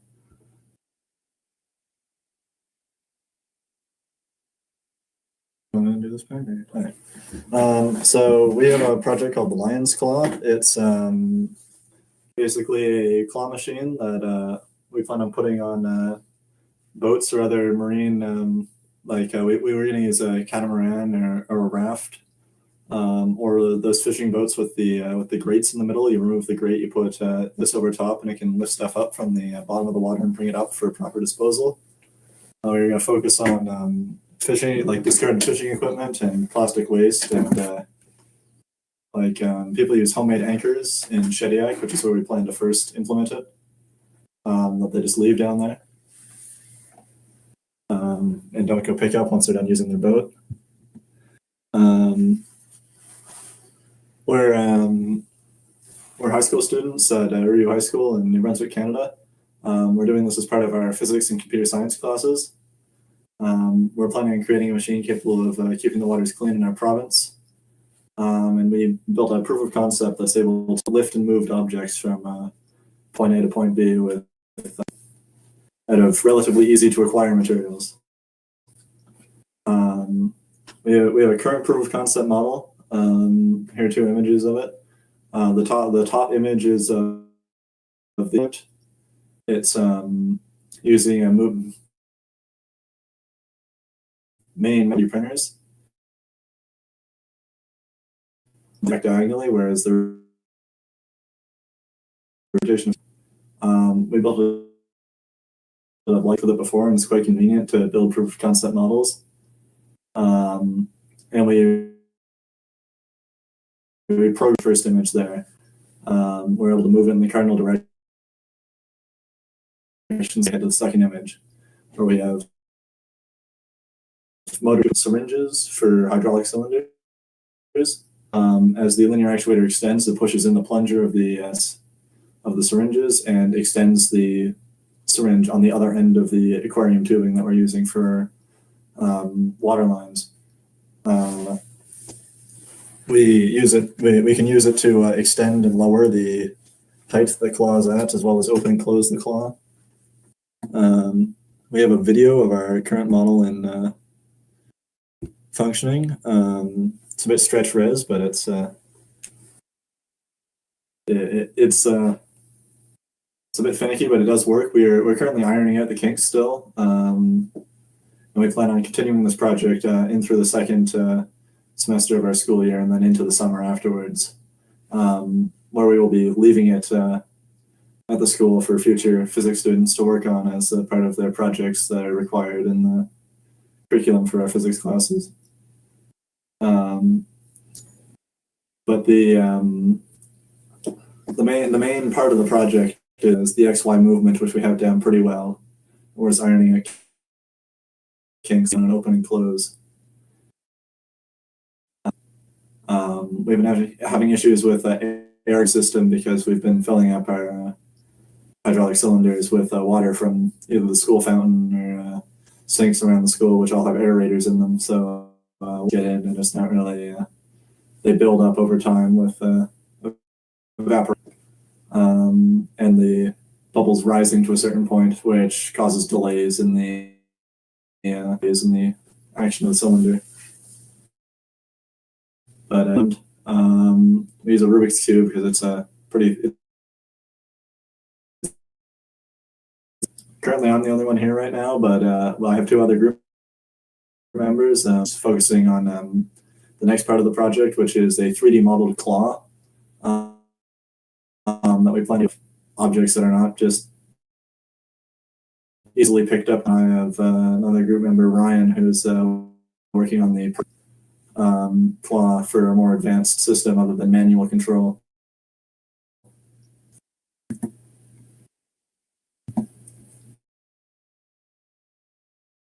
Future, we plan on enlisting the help of a welding shop at our school to help us build, once we get our scale model fully functioning, all the kinks ironed out. We plan on building a full-scale commercial put in the water in Shediac Bay here in New Brunswick. And in the near future, we'll also be signing up to the STEM East Expo in March and continuing this project in and out of class time for others, and just the continuation of this project. We hope to have something in the water by the end of the year. And here at Team Royal Robotics.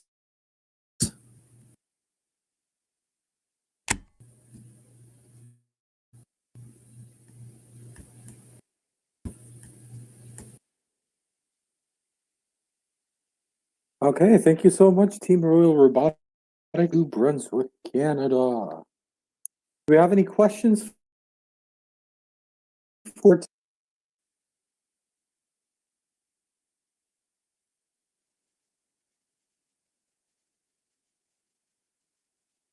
Okay, no questions. Thank you and well done, Team Royal Robotics. Okay, Team Springbots from South Africa, are you ready? Team Springbots from South Africa.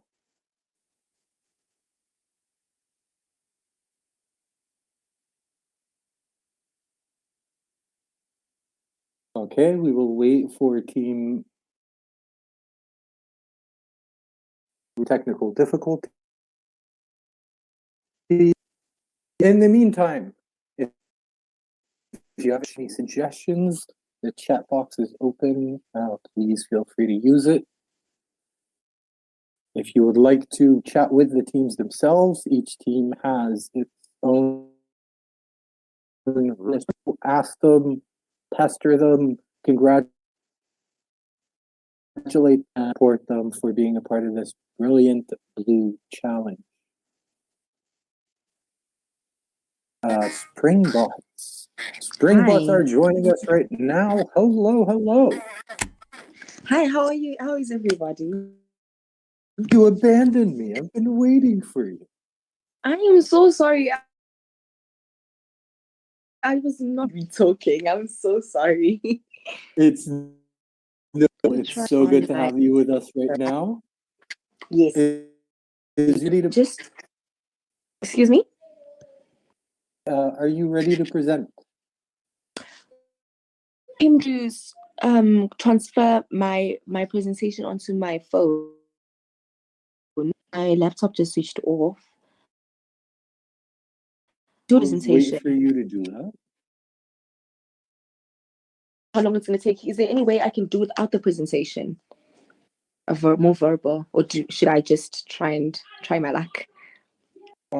Let's see. Do we have anyone from our tech team? Could you quickly email the presentation? Okay, it's things on my laptop, and the laptop just died. Okay, let me just. Things on your laptop. Let me just try and get a charger for it.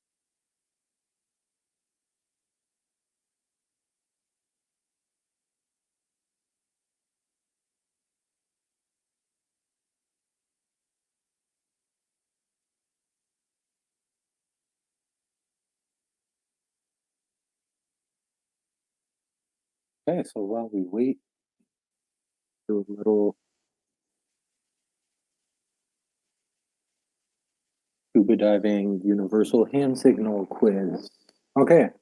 Who's ready? Are you ready? In the chat box, if you know the answer, please type it out. Here we go. What is this side?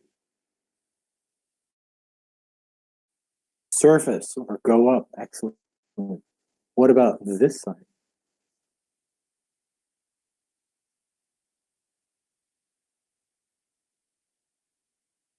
No one seems to know. They're deliberating. They're thinking about it.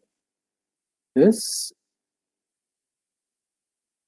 All right. So this, when we're moving our hand like so, this means problem, right? And then if I want to tell someone just guessed that it means stay at the same level, which is not a bad guess. If I want to tell someone to my level, right, I go like this, right? So this is my level, come up to my level. All right. Now, I didn't tell you this one, but let's see if we have any undercover divers out there. What is this? Mind's blown. No one seems to know. Time out. Well, other places, it is a timeout. But in scuba diving, this is 100 when you're counting. So a lot of times when you're counting, you have to keep an eye on your equipment, the air pressure, how much air you actually have. And then if you have a guide or a buddy with you and they're checking in on you, they need to know this information as well. So if someone says, how much air do you have? And the signal for that is this, because usually you're holding your air pressure gauge in this hand and you look at it. So if someone does this, it means what is your air reading? So if I'm at 100 and whatever, this is 100, this is a 50, and then every finger is a 10. So if I have 170, it's 100, 50, 70. What is the maximum? Well, it depends on the tank that you have. Most divers would dive with about, yes, exactly. It's based on the tank capacity. Some people dive with more tanks. That's technical diving. I see people with like 2 tanks on their backs and then they've got 2 tanks on their each arm and they just go for hours and they go deep. Most dive centers and diving schools that you go with, they will fill their tanks up to about 200. 200 is a good starting air capacity for most people. Depending on how much you breathe, how quickly you breathe, if you get anxious, if you get nervous, of course, your air consumption is going to change. Okay, so we did up, we did down, we did problem, we did pressure gauge, or what's your air reading, we did our counting, right? Oh, I like this one. What is this? Can anyone take a guess? Not to be mistaken for this. What is this? Any guesses? No guesses. Turbulence in the water. It's if you get a cramp in your leg. So you point to where you then your dive buddy will come and maneuver a technique, pushing your fin back and kind of massaging the cramp. Most stuck. Nuh-uh, not a good place to be. Okay. I have had a cramp underwater. It's very you have to use your legs. But as divers, as scuba divers, we prefer to keep our movement to a minimum as to not to disturb or accidentally destroy the marine life around us. So you get a cramp in your calf and then you have to move. And most people don't understand and they underestimate how heavy water can be on top of you. Just imagine being in the ocean Most people are like, oh yeah, I'm in the ocean, but they don't think about how much ocean there is on top of them. So I turned to my dive buddy. I signaled that I've got a cramp, and my dive buddy just jumped into the occasion, helped me with my cramp, checked that I was okay. This is okay, by the way. So if we can't do thumbs up to mean okay underwater, this is okay. So checked that I was okay. I gave him the okay, and then we continued our dive. In a lot of cases, if you're not okay, then you go back up slowly and you just end the dive right there. Now, checking in with Team Springbots. Are you back with us? Okay, still no word from Team Springbot. Any other signals? Anything you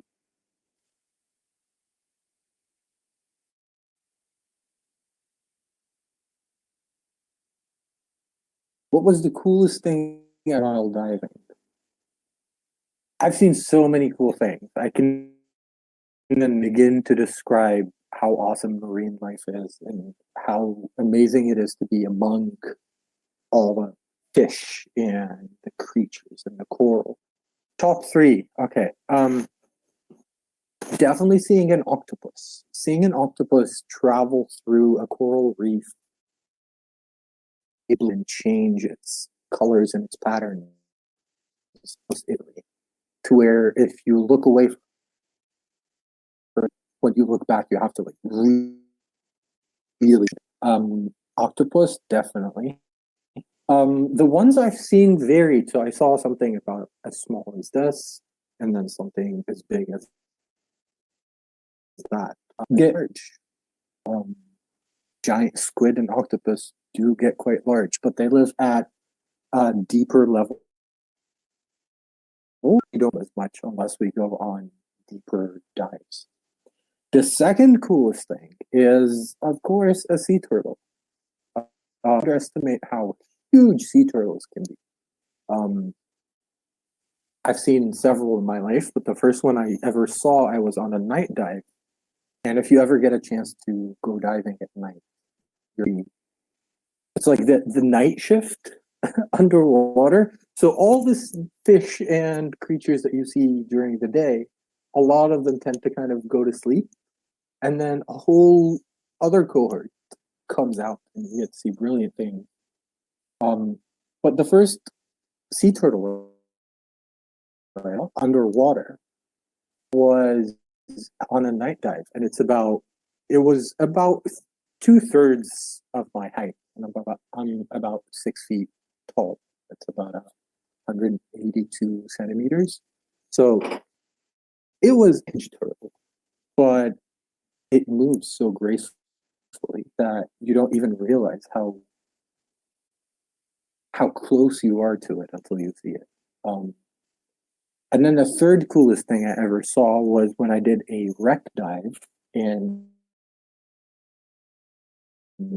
dive is, as you might guess, when a ship gets shipwrecked and left at sea, it sinks to the bottom, and then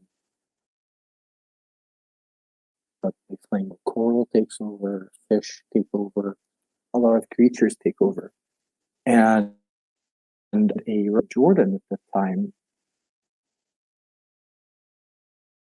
and it was my first, and it wasn't a very deep dive. At about a huge ship appear out of great for distances. And because it had sunk a little at an angle, and that's when it comes to diving, is that underwater, your frames of reference, I'm working to become a dive master, so I'd love pictures. Omar is saying that we should arrange a diving session next year. The problem is getting people out of the water again. So the wreck dive, right? You're at an angle. So my frame of reference, I was the one who's at an angle. So I did that kind of upright myself and then swim through the wreck with also Amazing. Thank you, Jeff, for the question. Let me know that wherever I about these things, so this is exciting. Team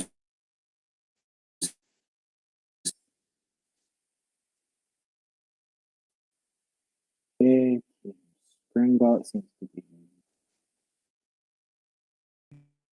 Hey, Team Artemis, would you be able to take over if you are around and you can hear us? Team Artemis, Team Iran.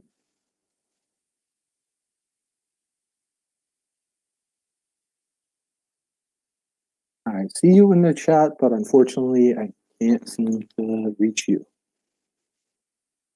Okay, well, this will be a very good time for us to take our break. We will be back in half an hour. So please, teams, if you're going to be presenting. Hey, it's Corinne. Half an I hour. will come.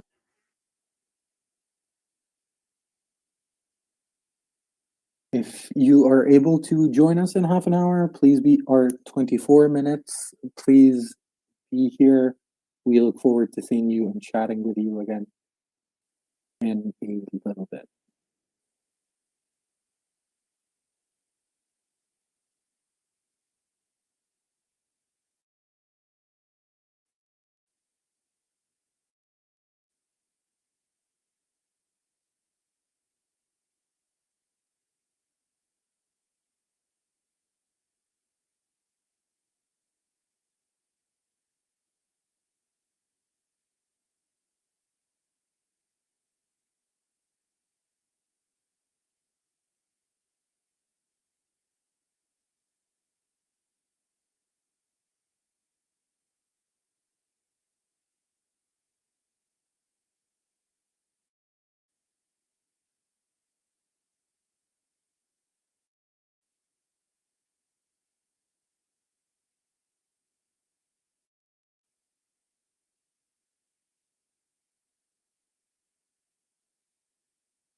Hi, Springbots.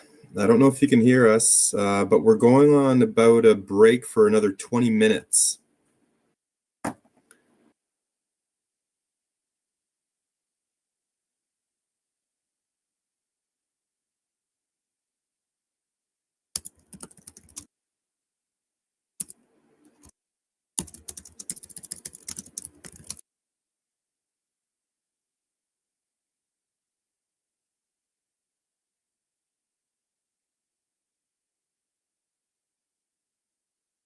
All right. I don't know if they can hear me or not.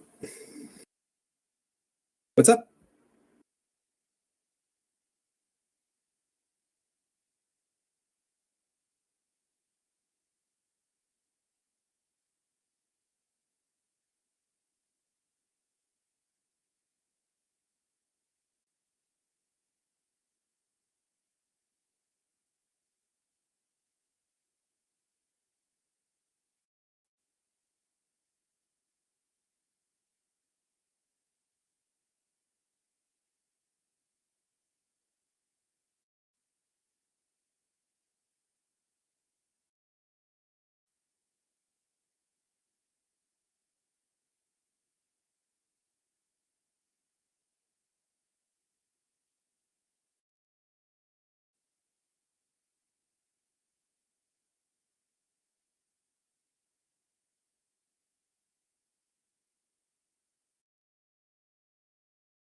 Springbots, can you hear us? Can you hear me?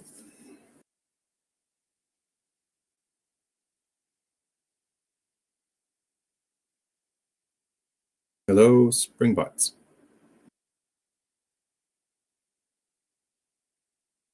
Hi, I'm here. Hi. If you can hear me, we're just taking probably about a 19-minute break.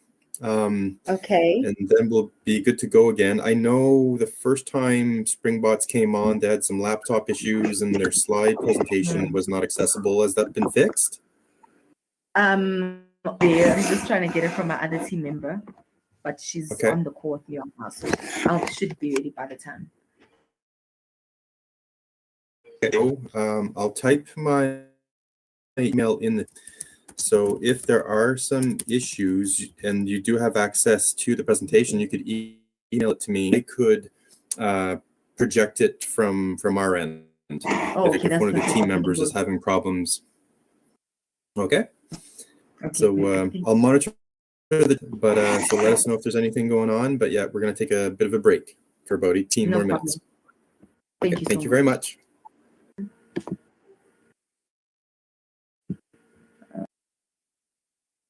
Hey, it's Corinne, and I welcome you all to the Brilliant Blue Challenge.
Voté. É cabo. É jogo. Xexé. Lembrei. Olhei aí. Já? Gostava próximo. شكرا. Muito obrigada e sejam bem-vindos. Graças. Miguel.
Okay, we are back.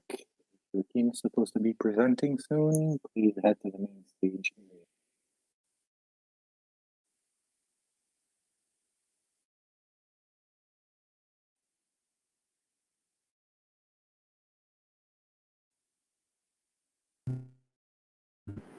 Hello, hello.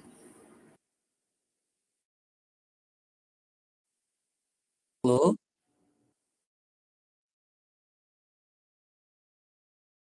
We're going to get started soon.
Team Springbok South Africa, are you with us?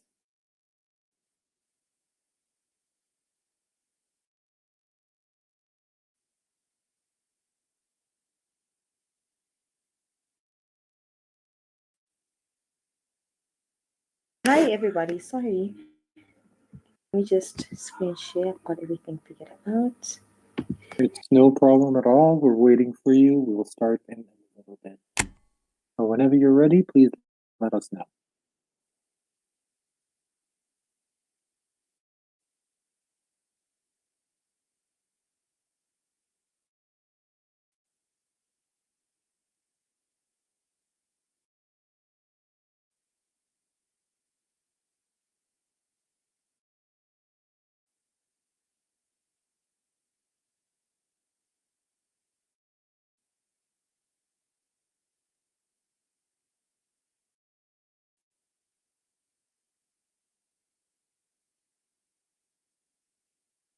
May I please ask for the email so that I can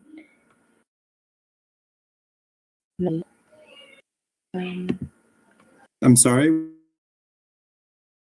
What do you? then I can send it there.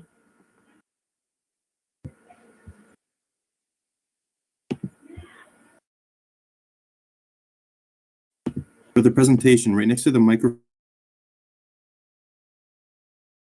share window. Ooh, your cut.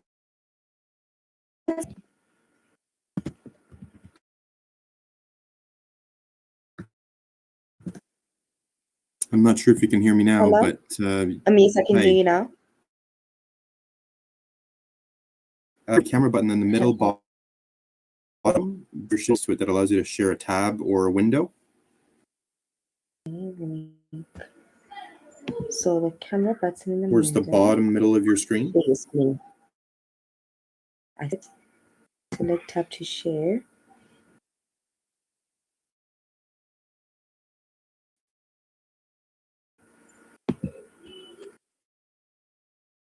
Am I sharing?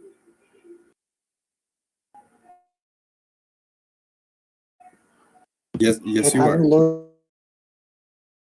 Yeah, your PowerPoint. Okay.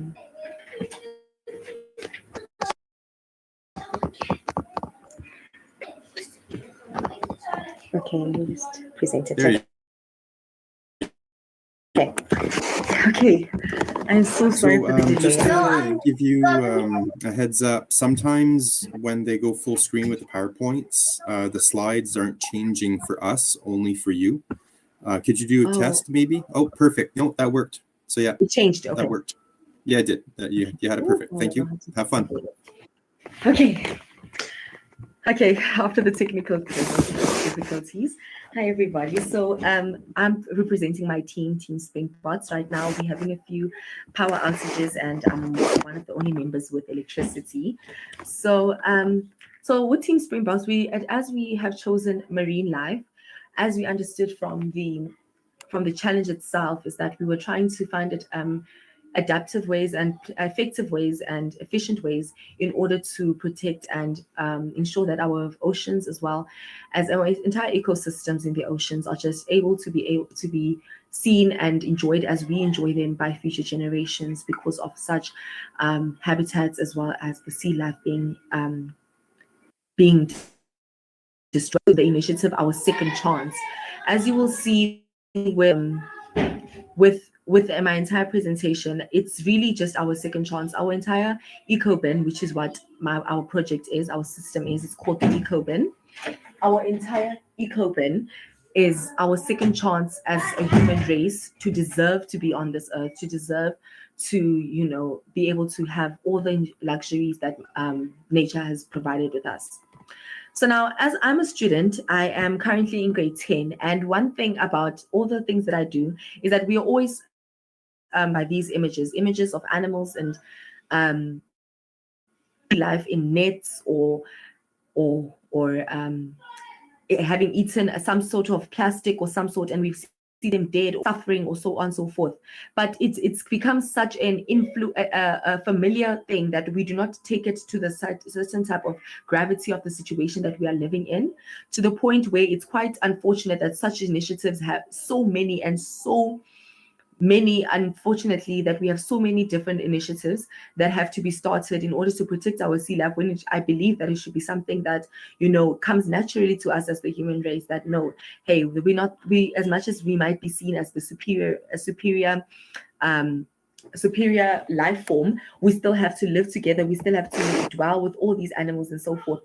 And not to be all mayhem and doomsday, but to be honest, this is the world we're going to. We might not feel it. We might not suffer the consequences of all the global warming, all the sorts of things that we are implementing onto this world. But as a generation, we have kind of sort of failed the future generations in the way that we sustain the world, in the way that we work. So really, with this project that I'm going to be explaining, this is our second chance at a better future, to live in a world where we actually deserve to be here, to live in a world where, we can, at the end of the day, when we have lived out our years, and can be proud of the things we've done, can be proud of the people we've become, and the things that and the mark that we've made. Okay, now moving on to the presentation. So this is my team, right? And so we are a team that started at FGC. So that's the first global challenge, robotics challenge. And most of our team members, only 3 are staying behind in high school, but most of them will be going to matric, to universities. And we decided to join the Brilliant Blue Challenge because they said to us that they want to do something where they know that they had left high school, having made a positive impact, and can go back and tell their future friends and family members, just, I did this in high school, and I feel that I have actually made a difference in the world that we see, in the way that we see the world. We've already presented to this prototype to our school, and to just inform as just of a sort of fundraising that we did at our word and everything. And so our team members,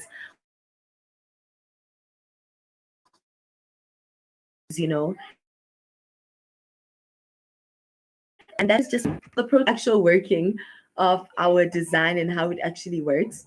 So in a changing world, an external environmental challenge. So our issues that we are facing in the ocean, such as,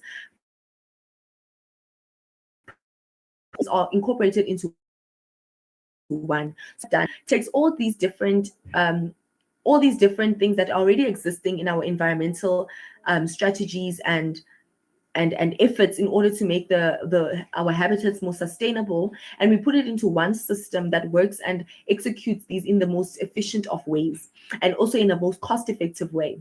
So the prototype that we've created, and you can see that on in our public platform where everyone can access the working of our prototype.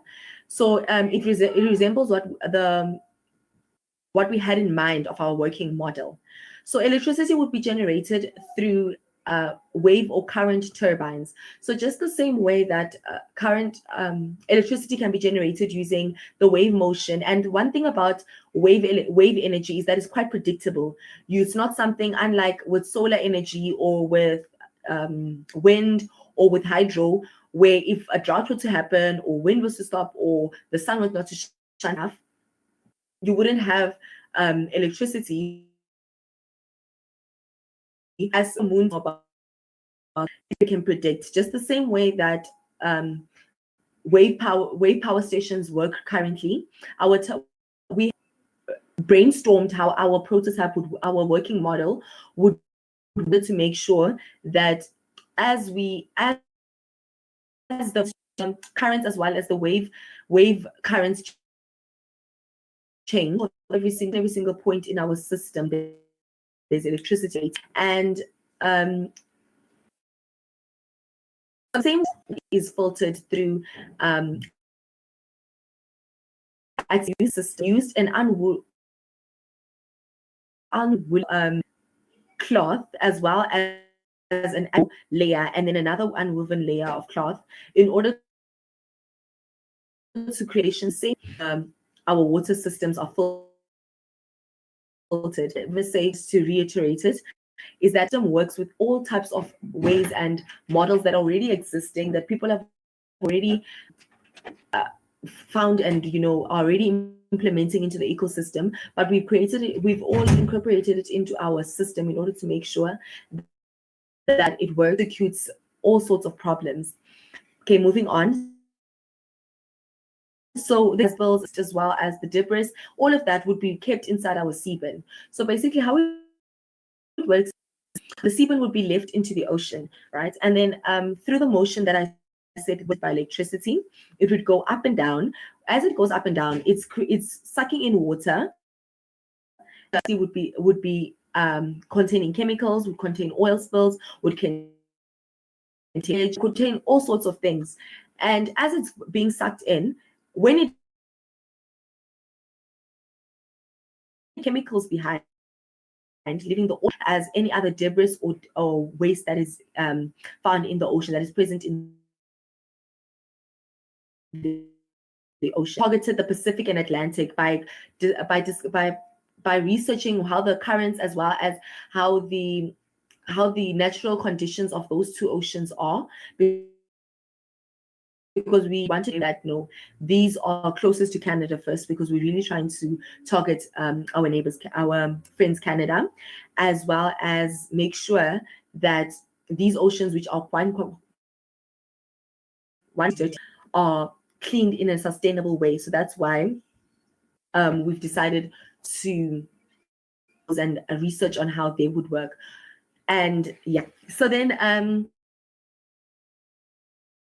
now that out the clean water, and now we left with the chemicals and oils and waste at the top of waste. What happens to that waste? We went and came up with something called hydraulics pressure pipe system. That's how most cities and townships are piped, especially in South Africa. That's what I know, is that's a lot of ways that hydraulic pressure pipes are used in our water systems. So this is due to the fact that different sizes of types of sucking motion. So to avoid us using electricity at any point in our system, we went and said, okay, how would we incorporate this into our that at the end of the day, human people are not needed to come take out the waste. And that's where the system comes in, where we would take that dirt, get it out of the system and secondary location close to the place, but where waste can be collected in more and more until it gets to a certain point where we can say that now a person can come and fetch it, and then we have a second chance. Remember how I said this is a second chance at correcting our wrongs. So this is a second chance. Yes, as humans, we do make mistakes. And I feel that that's one of our biggest mistakes, taking nature for granted. And now we have all sorts of waste dumps, all sorts of, waste sites in the oceans. And now we want to correct that wrong. So we've collected now all this dirt. And now what happens is we have it and it's ready to undergo proper waste management and ensure that it's properly waste managed. And then yes, that's pretty much the prototype. And now looking at what we have so far and how we want to improve it and how we would like in the future to ensure that this is an actual sustainable project that can be taken into the future in this ever-changing world, we decided that to ensure that no mistakes are done at any point within our system, we would have liked that the waste management, the proper waste management in our system of this eco bin. So there's an eco brick that I learned about a few years ago. And once again, I will say, I don't know if it's just that the education system this side, but it's something that was said to us, but was not given the proper emphasis that it needed. It's platforms like this where I really realize, and the stress and the need and the implications of these type of projects are really understood and light on, because the eco brick uses plastics, things that are non-decomposable, uses things such as plastics and bottles and so on and so forth to create houses, especially in Africa where people don't really have those type of things. For in places, all sorts of places around the world, we could use what once was a mistake into something amazing and something great for our countries worldwide. So that's one thing we wanted to incorporate within our system of the eco bin, was in order to collect the dirt, instead of having someone collect the dirt, the waste and the chemicals and so on and so forth, move it to a secondary location, and then something happens at any point within the waste management and we back to square one. Rather have someone the responsible system of we collecting the dirt, and we create such initiatives such as the eco brick, in order so that at the end of the day we can look back and say, hey, we actually deserve to be on this planet, to be at a place where we are proud and we want to be on this planet because of the things that we do and the things that we accomplish. Now, as like I said, we had this we had already presented this to our school, and this was one of the frequently asked questions. This was one of the frequently asked questions as we were doing it. One of them was, will animals not get sucked into the system? Which was a valid question, right? Initially, we had not thought about this when the question was asked, but thinking on your feet, the system will always be submerged into water. So sensory systems, because we're living in an AI fourth industrial revolution world where the sucking motion of the hydraulic pressure pump system allows certain sizes of things, because things such as plastics and debris can be compressed into a certain size, whereas something such as an organism or an animal cannot be put into that system, that pressure pump. And obviously, once the dirt and the debris and whatever has been sucked out, you would the system would expect it to be itself to be empty. But now, when it notices through systems that it is not empty, we would want it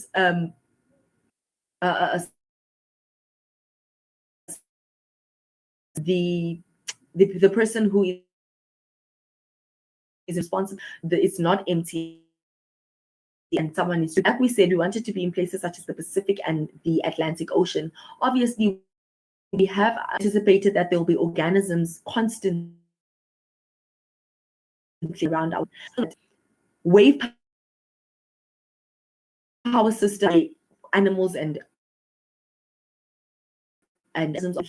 we would be the same of implementations that they've put in place to ensure that they don't get animals sucked into their systems. We would then go and implement it ourselves. And what about the natural? Then the second question that we got asked quite frequently was, what about the natural environment? So the coral reefs, the fact that animals the currents that we're using to generate electricity, animals sometimes use it for transportations and so on and so forth. What would we do about that? Like I said, the turbines and the wave power plants that are existing on Earth have already come into place with this, because our system is really just using different parts that are already existing and making it into something greater and more effective for our environment. So we would just use the certain implementations and strategies that have been put in place to make this project a success. And how much would maintenance be? And then that also goes in with my last question: why would corporations choose this over any other? One thing about the eco-bin is that it's very cost efficient, because of the fact that we have removed the amount of humans that play a role in the system and the execution of the system. We have removed the amount of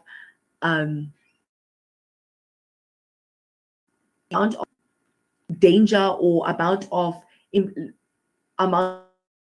don't know what I'm looking for the word, amount of maintenance needed, basically, because like I said, humans are not really needed in this.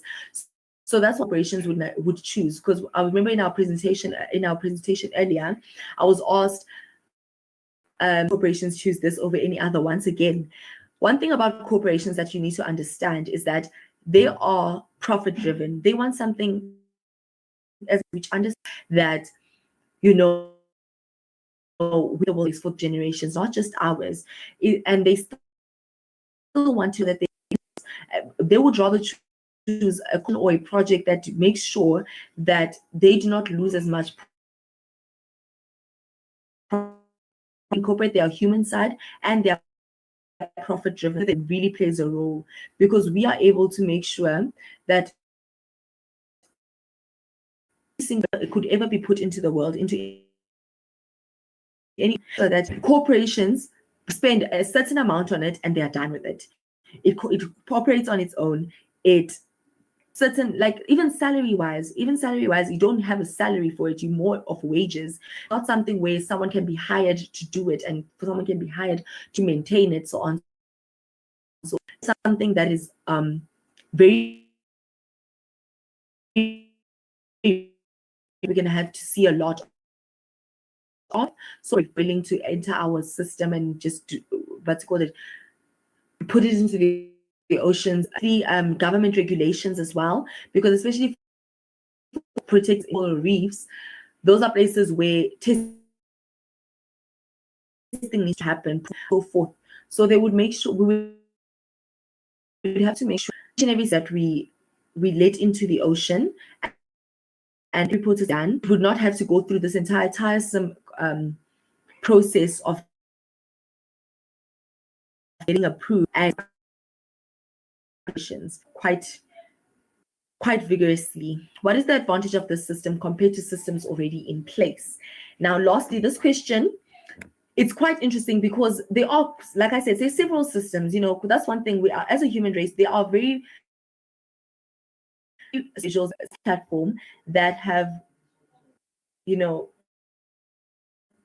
job to save the world that we're living in, So, but most what I've seen is that with most systems that are all chemical driven, and whereas with this, you are removing the chemicals. You're not trying to enter chemicals in order to, because certain chemicals harm certain animals, the number of organisms and the number of ecosystem ocean. You cannot expect to have a solve a certain type of organism or a certain system that will accommodate one organism but not accommodate another, because certain organisms react to certain systems in a different way, and the testing has to come in place to identify in what ways we animals and the ecosystem react prototype. But I truly believe that our prototype, it does not have an implication ecosystem. The ecosystem is now disadvantaged, where the ecosystem is now come to the systems that are already in place, because I can say that we all have identified certain things in the ecosystem where it was supposed to help but instead created problems. Example, electricity. But that is the end of my presentation. Thank you so much for listening to me. Thank you. Thank you so much for your time and your presentation. You had me with turtles from the beginning. I was on board with your project. Okay, do we have any questions for Team Springbot? Any questions for our excellent team from South Africa? Anybody? Our director Omar is saying excellent presentation. So thank you, Springbots. Up next, Team Honduras, are you around? Team Honduras?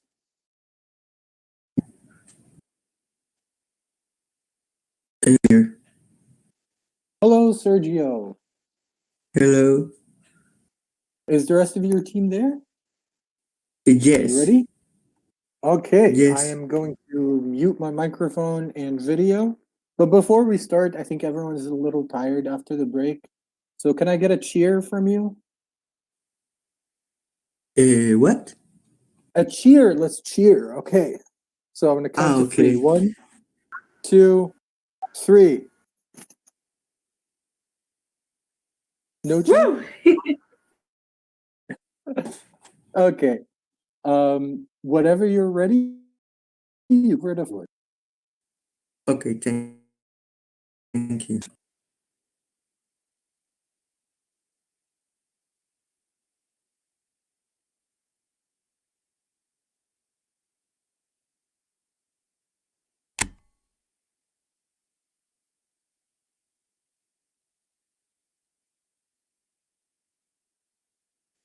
You can see the presentation. We can see you clear as day. Yes, go ahead. Okay. So, hi, we are the Catra eels, and our category is Healthy Marine Life. So, hello, my name is Isabela Rodriguez, and as I said, we are the Catra eels. Our project is about 2 eels that we can control to have a better marine life for our future of our oceans and help with the contamination of petroleum and trash. Also, the eel will help the ocean to remove any dangerous bacteria and to keep clean, healthy the ocean so that the animals don't die, and will help us to keep our oceans clean for the benefit of the environment, marine biologists, and Honduras.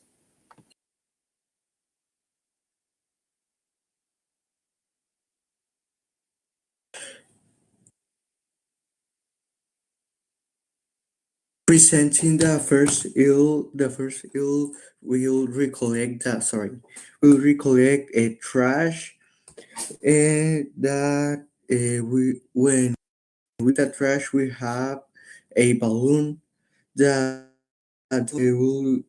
will send to the supervise and that have a GPS. And with the second yield, it will recollect that we used the gas liquid 1 meter to 4 meters that and recollect. And similarities between the robotic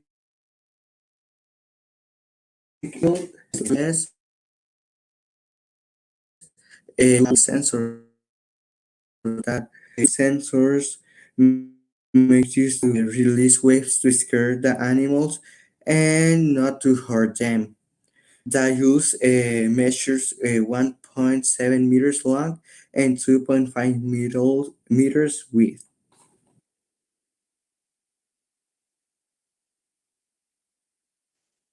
The eels have ultrasonic sensors that will use to release waves to scare away the animals and not hurt them. So we will sell our project to the government and marine biologists in Honduras.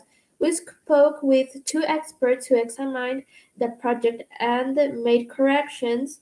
After speaking with the experts, we ended up with our 2 eels as we can see it. In conclusion, we want to improve marine life by using 2 robotic eels. Each one of them will collect dangerous bacteria. We're going to reduce the levels of petroleum in the ocean by collecting the petroleum with one of the eels, and we're going to save the marine animals by collecting the trash in the ocean with the other eel. So thank you for your attention, and this is Thank you so much for your presentation. Fantastic. I never thought I'd be that excited about eels and robotic eels, let alone. Fun fact, if you're diving and you see an eel, do not touch it. Any questions for our team? Sure. Fox, everyone, guys, everyone is saying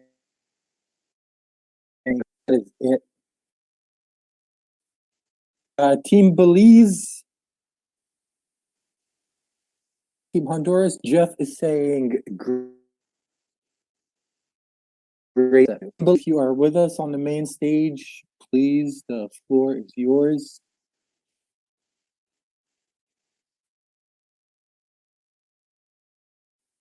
Team Belize, please join us on the main stage if you are with us. Correction. Team.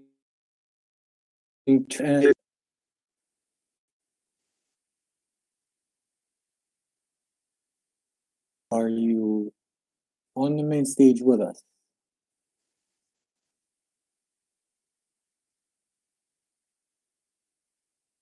They were with us a minute ago. There you go. Hello, hello. Team MRE06, are you ready to present?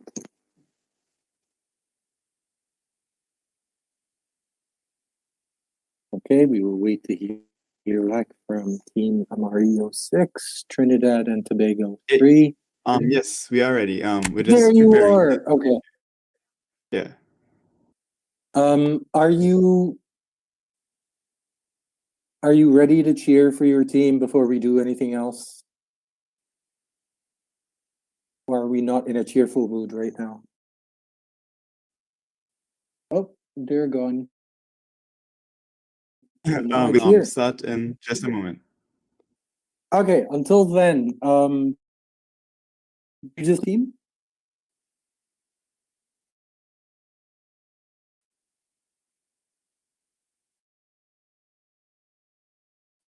We are having some technical difficulties. Radio 6, Trinidad and Tobago Till then, I'd like to remember that if you are using our virtual venue, you can meet the teams. And we're very happy to answer any of your questions, take your encouragement, and altogether, they seem to be great people so far. So go and meet them.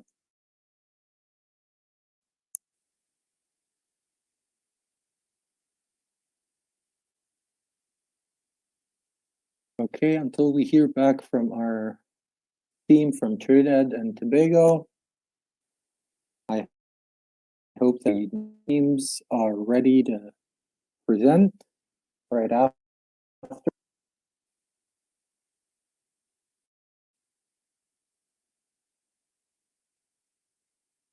Team Trinidad and Tobago.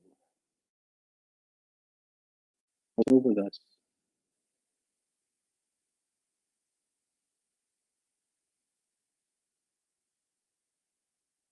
Okay, I see if they're ready.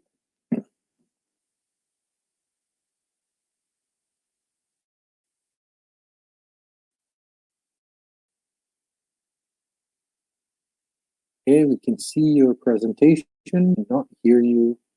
Please feel trying to tell us. Hello. Hello. Hi. Well, welcome to our presentation. We're Trinidad and Tobago Team 3, and as we've found PCC aquafators after our school, PCC. So today we're going to be targeting, today we're going to be targeting marine renewable energy, and we're going to be doing that by presenting a rather bold initiative combining the power of our ocean waves with cutting-edge desalination technology. Our goal is to address the global challenge of water scarcity through sustainable and innovative solutions. Firstly, by presenting a project tailor-made to our local issues, because this is something that particularly hits really close to us. So, Trinidad and Tobago is a twin island nation, right? We're surrounded by water. And this presentation aims to guide you through our project's vision, technology, and considerations to our specific environment that will help us. That will help us better both our community and maybe even the world at large in the future. So let's embark on this journey together and explore how we secure a brighter, water abundant future.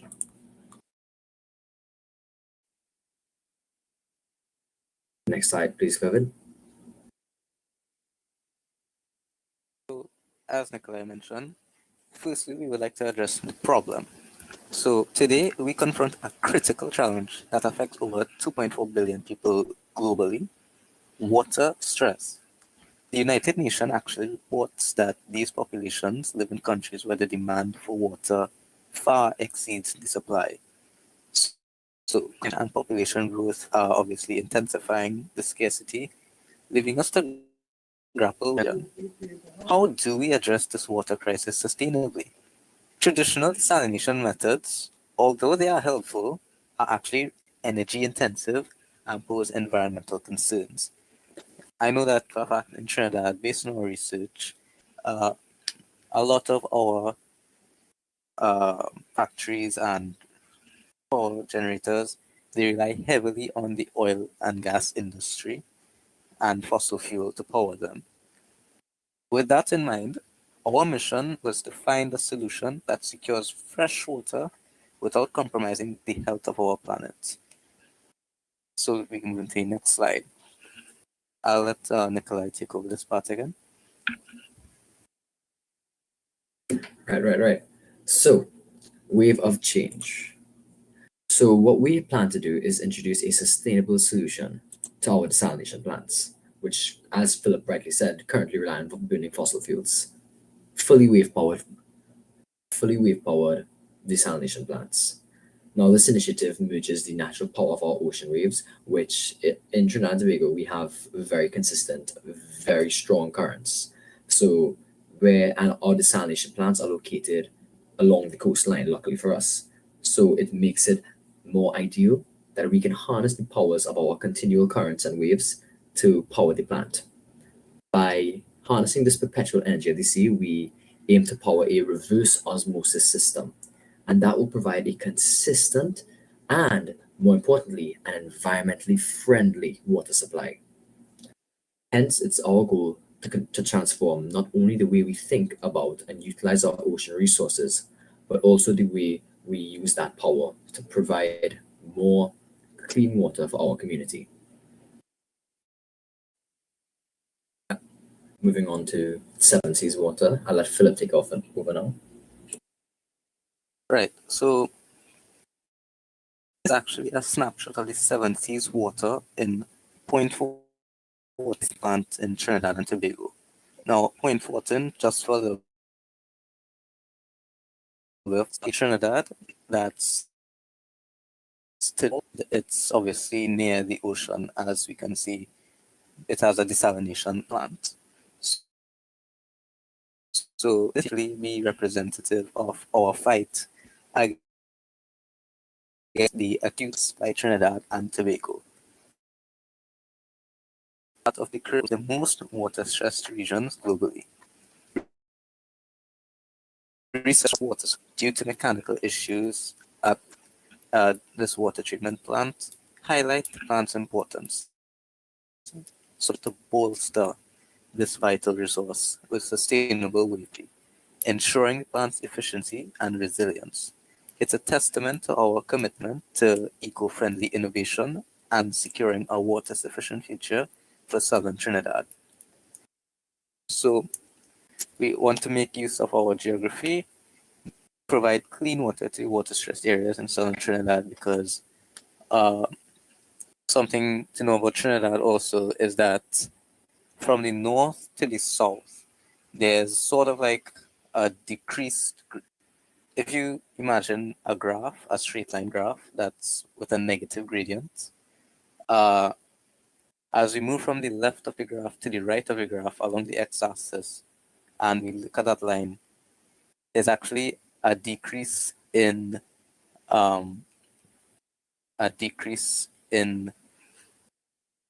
I'd say, based on the social hierarchy in Trinidad, the richer population lives to the north, while, say, as you go more south, there's the population becomes poorer and poorer and poorer. And north actually has the most water, and the south doesn't have much water, because the more developed, owing to our history of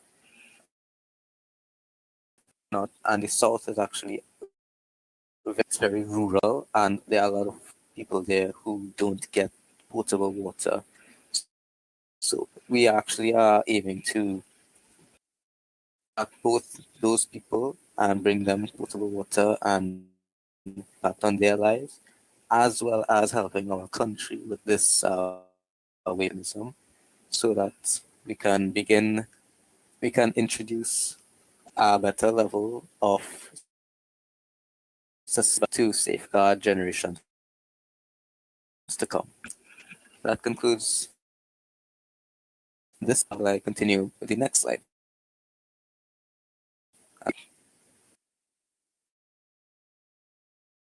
Now understanding our ocean environment. So everything. So all our finer details, we're going to tell you about that now.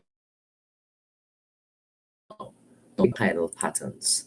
Now, these tidal patterns, high tide and low tides, different heights. We've calculated that, and we've actually gone and measured that to be approximately 0.26 meters during high tide and about -0.02 meters during low tide. Now, while that may not seem like a big one, it's critical for understanding the potential energy generation we need to actually impact our desalination plants. Moving on to the wave heights and directions. 0.4 from around 0.2 to 0.4 meter. The highest waves you've ever heard about.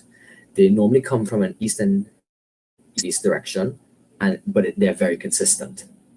In the different parts of Trinidad have heights that vary wildly. While you may have 1.5 to 3 meter waves, on the southern side, they're very consistent, unlike the northern side. This is that the southern side actually be a power generator. And of course, we have to talk about the weather for the area. It has periods of light rain. However, it's really similar to the other. It doesn't really change on a dime. It's really similar to equatorial conditions, warm temperatures, and periodic rain, if any at all. Maintenance of our wave power system, which is why weather resistant to light rains. However, if at all, so we're not really going to cater for a hurricane hitting our generators. Now, that's the natural side of things. Let's talk about the ecosystem. So the marine life around waters of Point Fortin are very rich, different types of fish, lots of present in the waters, and it's essential that we don't disrupt. By doing so, we jeopardize not only an important part of our economy, which is tourism, looking at reefs, but also the food aspect, because we rely on these fish for food as we are the ecosystem. How will the installation and operation of this generator impact the ecosystem? How do we do so in a way that minimizes any damage to the habitats? Well, the installation should be very carefully managed with a long list of what should and should not be done. Hence, we'll have a team ready to actually oversee this process. And of course, to avoid any adverse effects on the coral reefs or the fish migration patterns, we will have some actual experts in the field on site when we are going to install the generator. And of course, lastly, sustainable practices.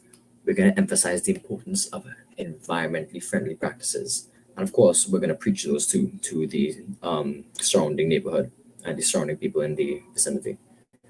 So during our entire construction and operation of this wave-powered system, we're going to ensure that we preach sustainable practices and, of course, that we employ those practices. That would bring us to the end of understanding our ocean environment.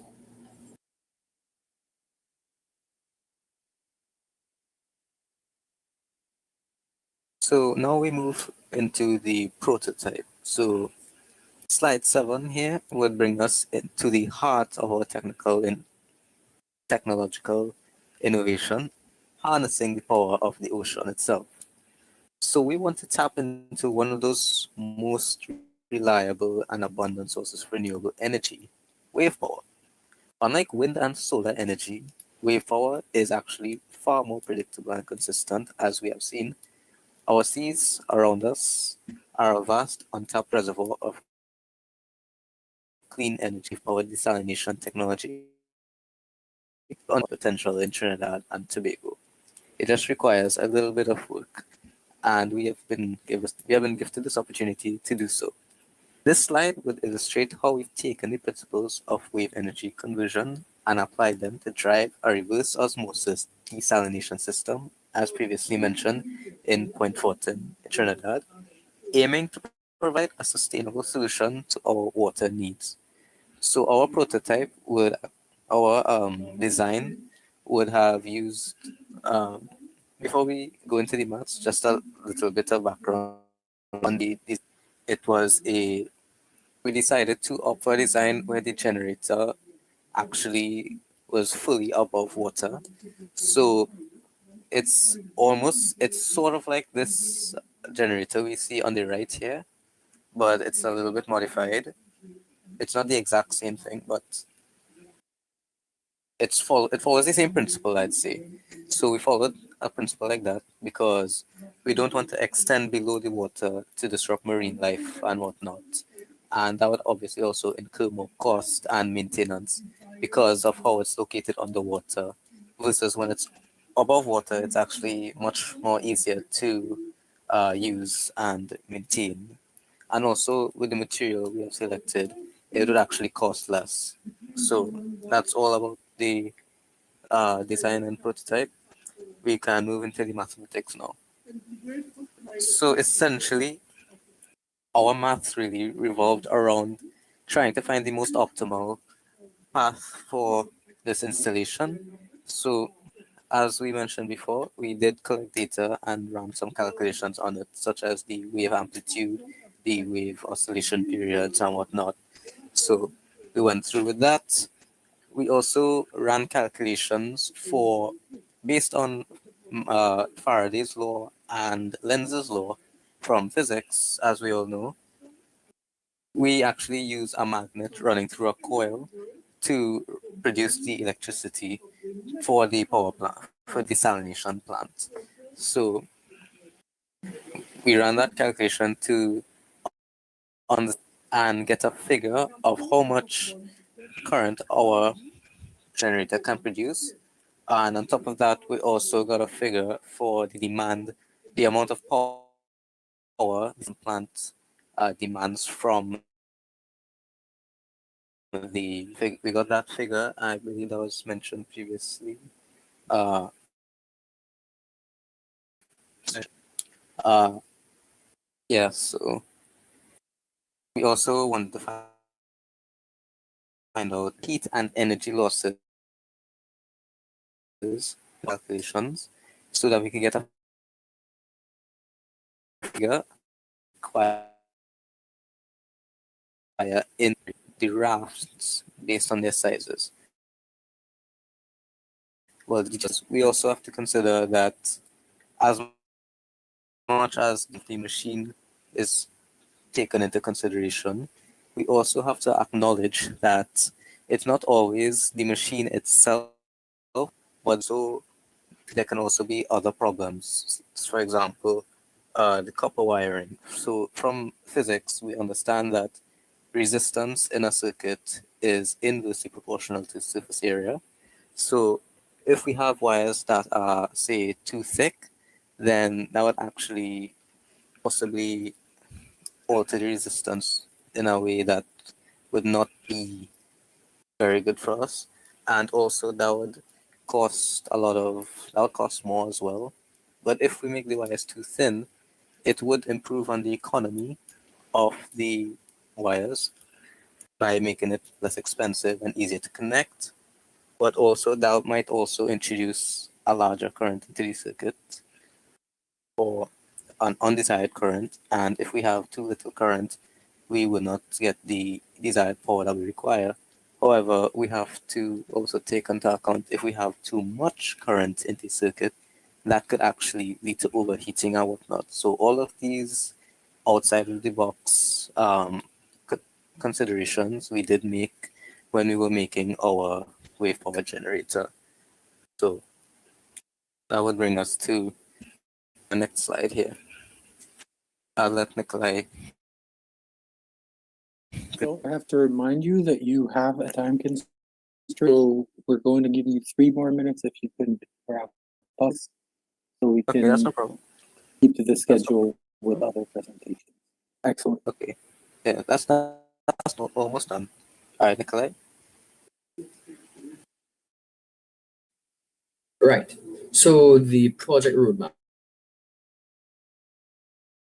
we implement the generator. First, we have dive deep into wave energy conversion technology, as Philip just spoke. You got the rafts with the magnetic coils on them. For testing, explain testing protocols. You're going to use all this information to further improve the designs. We're going to ask the locals and, of course, experts and get feedback from them. Next, we're going to move on to our scale-up strategies, partnerships with local investors, and of course, our country's government are integral, so we can integrate it into our existing infrastructure. And lastly, we're going to talk about full-scale deployment. Now, this involves going from just the basic prototypes to eventually a large-scale product that we can use in not only multiple parts of Trinidad and Tobago that account for different wave heights and different tidal levels, but also around the world. But first, of course, we have to make sure it works in the Point Fortin region. Next, we have our next slide, our community and education. We plan to showcase this showcases our commitment to our community engagement and education.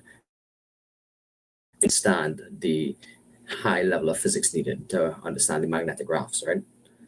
So we're educational workshops, which are going to be interactive sessions with schools and communities, because those who are most interested in our endeavors are fellow students. We're going to have other business partners, because we do have a few people that we know are interested, that we like to know. Of course, that involves local leaders, the mayors, business, and small-scale business owners.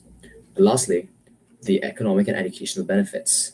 Well, this is where we highlight the project can be in not only providing, but also a long-term, less harm than the current carbon emissions that we have. Moving on, that brings us to the end. We thank you very much for giving our idea a listen, and of course for your time and attentiveness. Generating technology, of course, we're cultivating sustainable water resources. So thank you so much for joining us on this transformative journey. I've been Nikolai Dendale. I've been joined by my good colleague Philip Raghuva. And Philip Raghuva, yes. Yes. And we thank you for the opportunity. Thank you so much for your presentation. That was very beautifully done. Do we have any questions for Team Trinidad and Tobago 3? Looking at you, chat box. Any questions? No question. Up next, do we have Team Belize?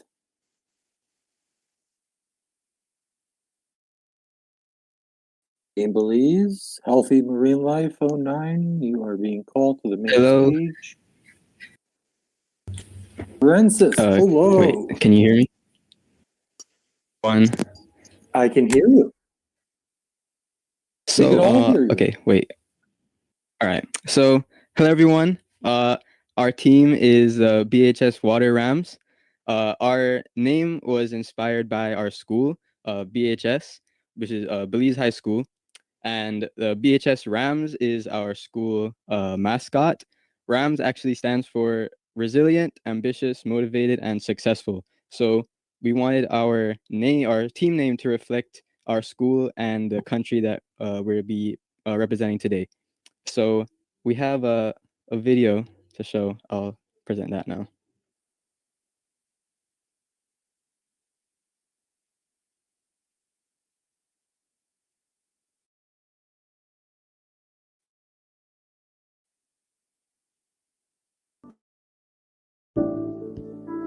Hello everyone, this is BHS Water Rams representing Belize, and I am Ray Wu. And I'm Francis Lord.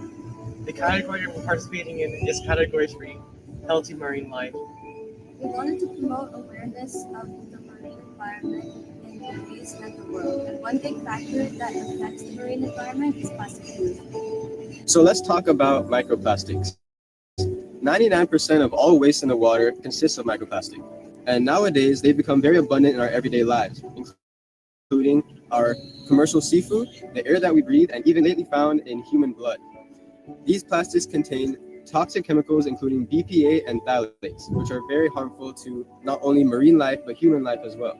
And recently, a study done in Belize found that 36% of riverine fish had microplastics in their bodies. The ingestion of microplastics can lead to a blockage of the digestive system, causing death in all our marine creatures.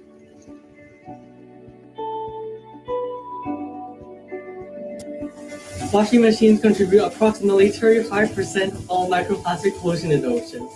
This comes from the textile fibers that are dislodged during the wash cycle of a washing machine. This makes washing machines the largest known source of microplastic pollution in the ocean. The wastewater passes through the drainage pipe and goes through the sewage system into our waters. In order to combat this issue, we wanted to design a washing machine microplastic filter that would prevent microplastics from entering the oceans from washing machines. Our filter is comprised of two main parts.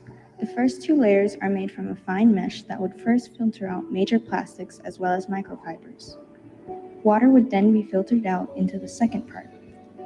The second part is made from a synthetic sponge that would then thoroughly filter out any remaining microplastics, leaving the clean water to flow through the drainage pipe. Our filters will be installed outside of washing machines on your drainage pipe for easy installability as well as making them reusable.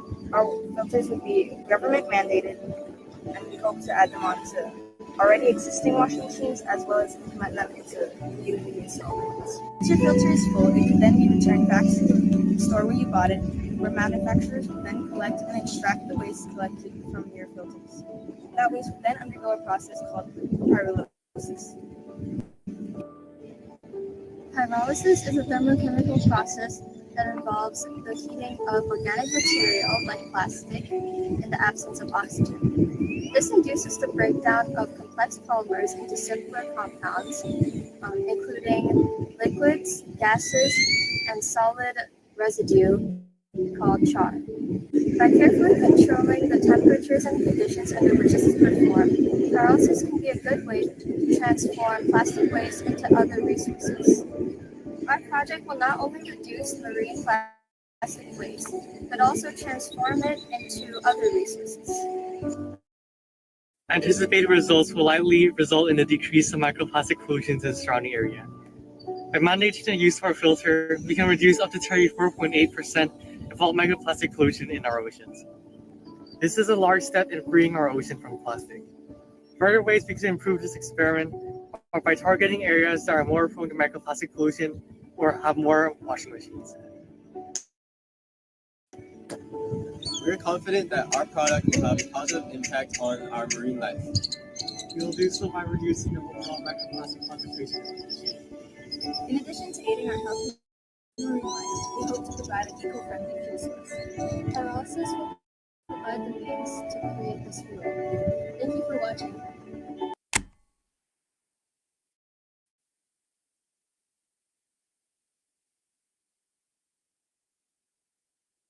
Wow. I don't know where you shot that video, but I can't wait to visit you. That looked beautiful. Rashid, I'd love for you to visit us, man. Okay, so tell us more if you have more to tell us, or was that your presentation? Yeah, that was our presentation right there. Okay, excellent. Thank you very much.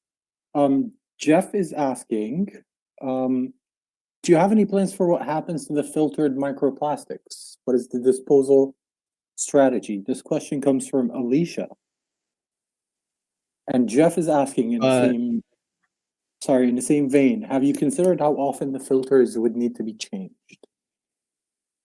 So for the first question, it was in our video. I'm not sure if it was lagging, but basically, once your filter is full, you would return it to the store you bought it from. They would return it to the manufacturer, where they would take it apart, and the filtered out plastics would go under a process called pyrolysis, is where they basically they incinerate the waste to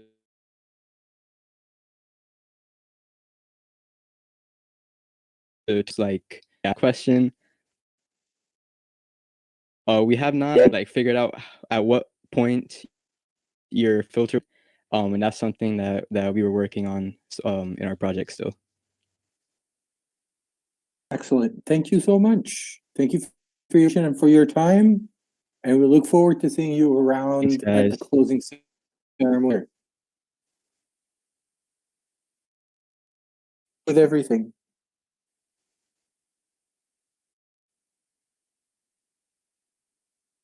Okay, who do we have next? Here, I'm just teasing. You ready? I'd like to remind all teams that to keep these so that we tackle difficulties if we have any, and questions and answers. Healthy Marine Life 10, Trinidad and Tobago, ready to present. Team Trinidad and Tobago 2. And join us on the main stage.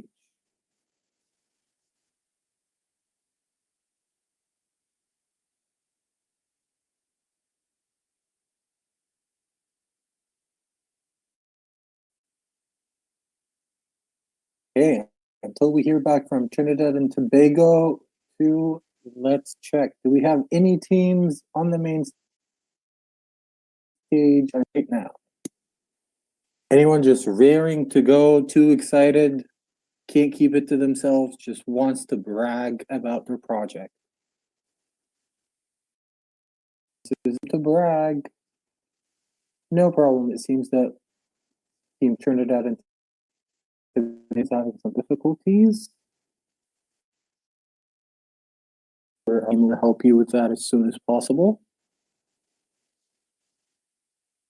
Until then, any volunteers? Any questions? Any comments?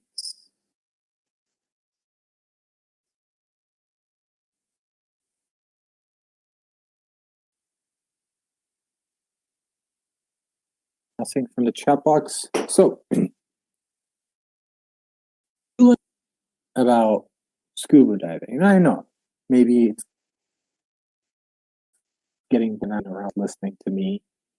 But if you have anything to ask that you've wanted to ask, this is your chance. Most scuba divers spend a lot of time underwater, so you don't get to ask them.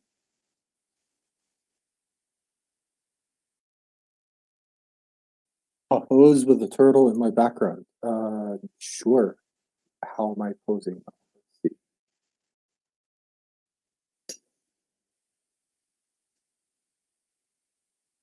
Hello, good afternoon. Good afternoon. Good afternoon, sir. We had some technical difficulties. No. Okay, it's to be expected. Thank you for joining us. No. I will start. Okay, go ahead. The stage is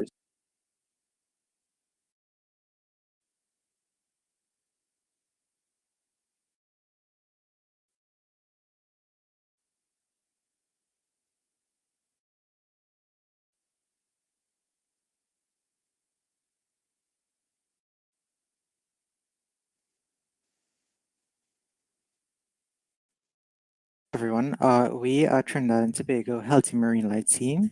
We are very happy to be here today. Good afternoon. My name is Jared. I'm joined by Sanjeev and Akmal, and two of our members were not able to be here today due to unforeseen circumstances, but we all worked together and they helped tremendously, so that should be acknowledged. So I'll now pass the floor to my friend Sanjeev to begin.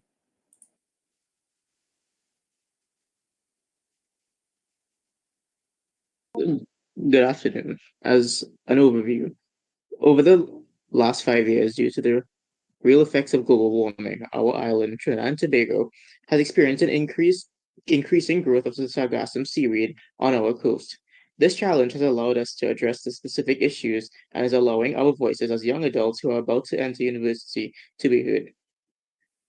This deposit of seaweed has negatively affected the ecotourism in our island of Trinidad and Tobago and had mainly adversely affected the turtle nesting season and marine life around our country, therefore allowing us the opportunity to create a simulation of addressing sargassum seaweed, which may, in the future, help us to develop a solution to this. Following that, we have summarize with the sargassum seaweed. So firstly, we have the sargassum seaweed tends to pose a threat to the environment.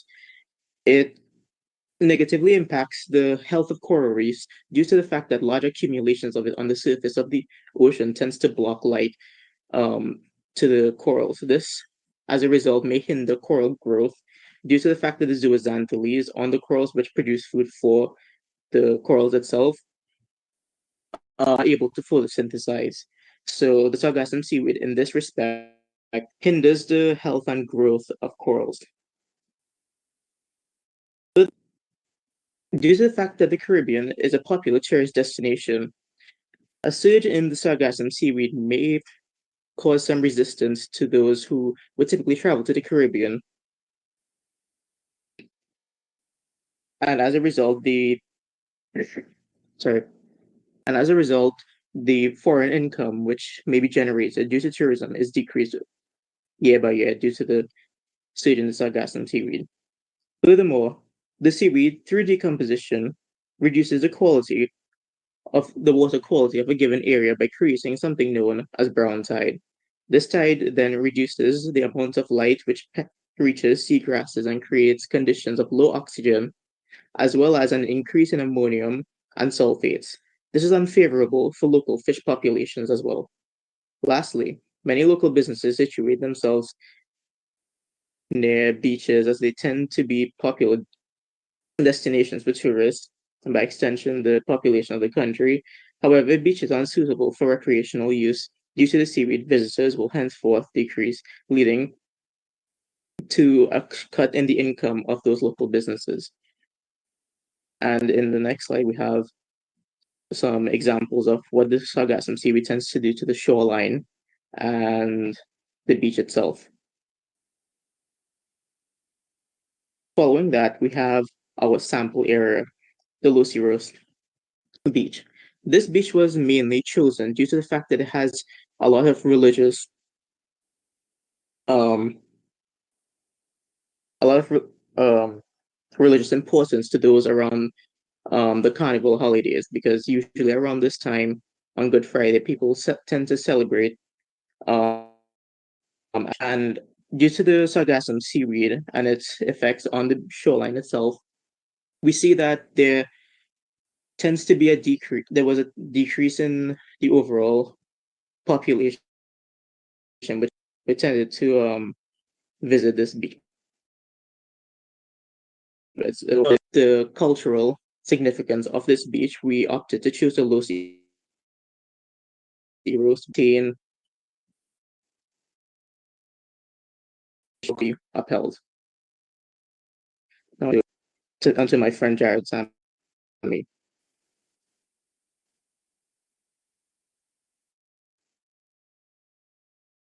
The solution involves two parts.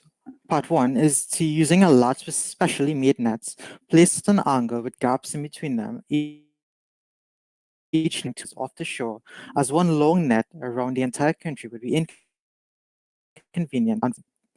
These nets would be temporarily to the seafloor and can be reused after every cleaning. And we did some calculations and we found out that every 3 days is sufficient enough to leave it and clean after every 3 days. So boats with the specially made pulley system would be attached to the ends of the ropes on one side and as a pilot in a clockwise or anti-clockwise direction, depending on their position. Part two is a solution for the seaweed that has been washed up in the gaps we created in between. And this is the solution we came up with. This is the use of a specially made excavator. For areas where nets are not permitted, such as ports, these would require portable net systems similar to the one mentioned previously. Now, yes, this first method involves two systems. Now, the net system I'll explain a little later on, but the gaps we created will be specially calculated in areas where marine life is tend to be not as prevalent, also in areas where people are not there as well. It will be allowed to come to shore, or at least close to, and these will be able to collect it by hand. Now, for areas that are not feasible, such as ports or areas where net is not able to, there's two different types. We split it into which volunteers or people who come out to support, or this can be also come to these people as well. They come together, pick these up by hand, but these are for the small sargassum blooms, just very little, but these are the ones that can be picked up by hand. And this way is efficient and not efficient because they're able to basically analyze the seaweed and make sure there's no marine life stuck in it. But for the larger ones, for the ports and areas that are not able to permanent net, we would use a similar net but connected to two boats, the seaweed, and with the boat shoreway can be used for different. So next, I have a model to help better understand, and this video was made by one of our other group members. This video.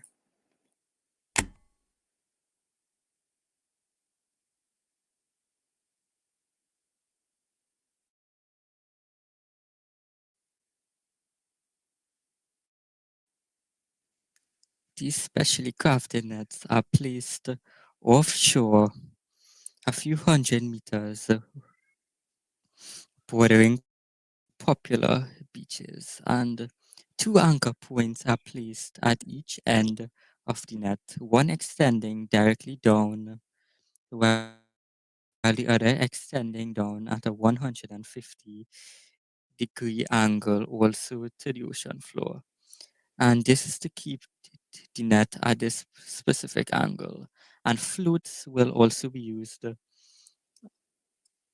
throughout the net on towards the top of the net, as well as weights on the bottom of the net. And this is to maintain the position of the net in open water. And the net will be detachable from these anchor ropes here, thus requiring only one boat to clean. And when it is time to clean, one side of the net will be detached from these anchor points and then attached to this boat here. And then this boat will then proceed to move in a circular motion, thus trapping the seaweed within a bowl-like structure. And this is also aided by the fact that this net will be specially designed to only contract along its bottom length. Thus, it will form a bowl-like structure around the seaweed, kind of like a curtain. And then it will be removed by this excavator attached to the boat and will then be dragged ashore for further use or processing.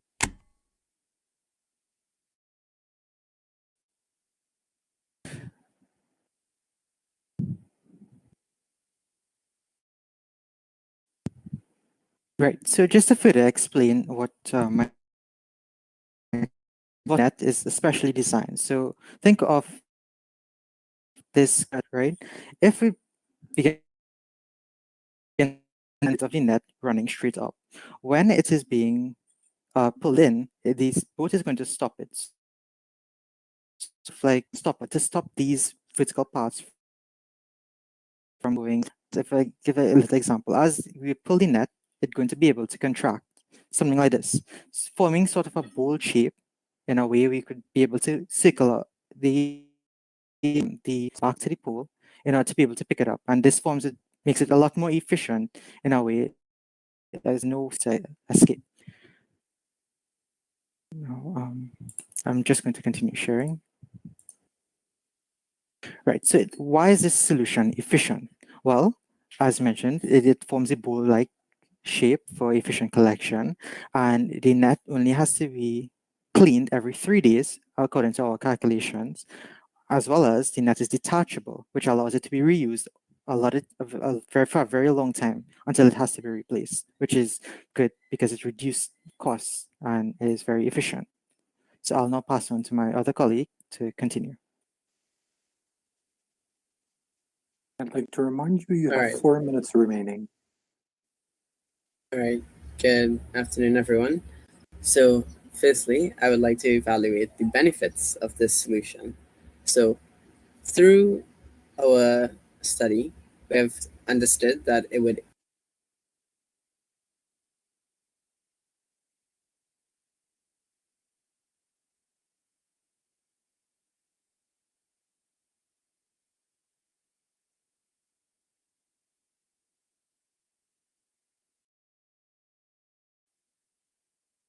We seem to have lost the audio from your team. I'm not sure if he disconnected. Okay, well, until he's back, I'll continue. So here are the benefits of the solution. The benefits are increased tourism, which is removing excess seaweed, which will make the beaches clearer and more appealing to tourists, restoring their original beauty. This will boost local economies by promoting them. So Trinidad and Tobago it's very popular for tourism, especially our beaches, in Tobago as well. And seaweed, okay. Yeah, sorry about that. I think my internet dropped. Jared, which part you've stopped at? No, by tourism. We can continue to the next point. Okay. So we have a cleaner habitat for marine life. Of the seaweed, the marine life will be able to live more freely, and it would promote healthier ecosystems for them to live in, thus inviting and causing ecosystems to thrive more in these areas. Thirdly, the removal of the unpleasant odor. So I don't know if anyone has ever experienced a bunch of seaweed, just sitting on a beach, but it definitely does not bring a good smell, right? So the removal of this will once again entice tourism, and also for the natives that live in the area, it would create a much better experience for them in their everyday lives. Lastly, it would support the fisheries, right? The removal of the seaweed would cause a better area for fishermen to fish. It would increase the area that they do actually have to fish, as it would remove the obstacles that were once in their path.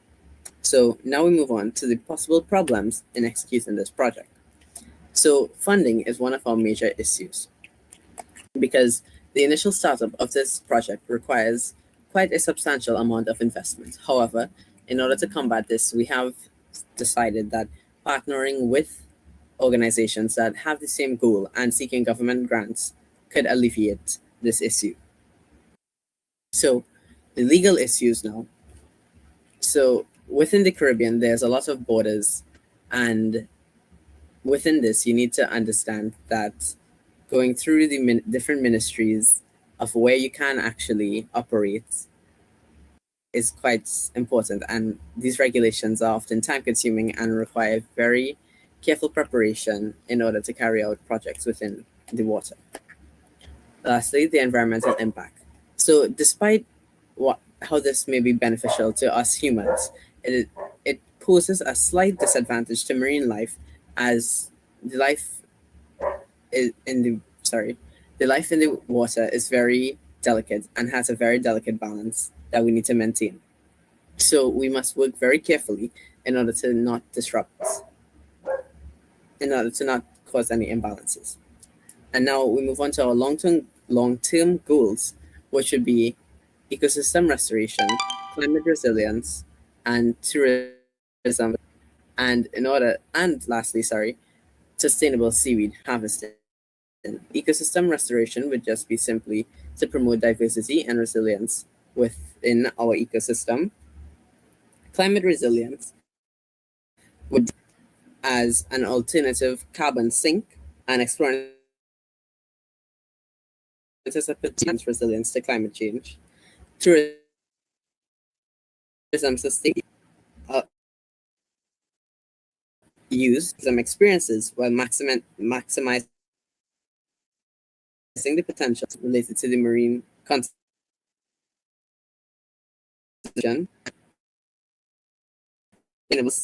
would be used in order to make a solution for the future. Thank you. Thank you so much thank you for your time. I loved all the different aspects of it, the 3D presentation, the practical demonstration, all of it. I love the teamwork. You are rocking it today. Do we have any questions for the team? No questions for the team at the moment. Okay, up next, Team Teng, are you around?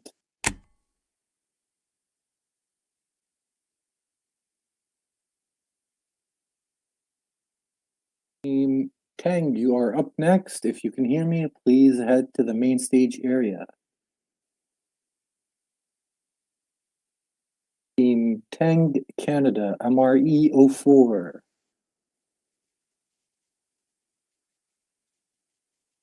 Team Tang Canada, please head to the main stage area for your public presentation.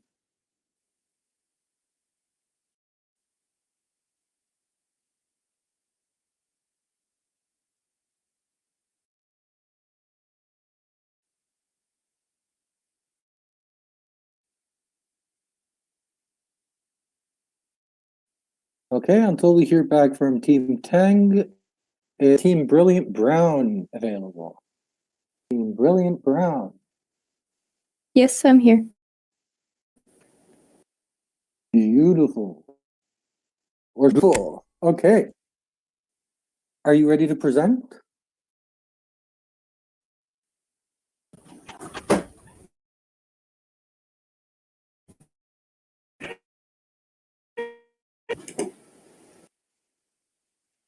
Can you see my? Yes. We can see, but we can't see your slideshow. Okay, you are good to go. I will disappear. The stage is Okay. Hi, everyone. My name is Leah Brown. I'm 15 and grade 11. I live in New Brunswick, Canada, and I am a part of the Team Brilliant Brown in the Division Marine Autonomous Systems. I'm here before you today to present an innovative solution for cleaning up oil spills in our ocean using revolutionary. International Federation Limited, also known as ITOPF, recorded in 2022 3 large spills with over 700 tons of oil spilled, 4 medium spills with 7 spilled, for a total volume of 15,000 tons. It was also found that most of the contamination by minor spills was caused through oil residue on roadways and oil dumping in storm drains.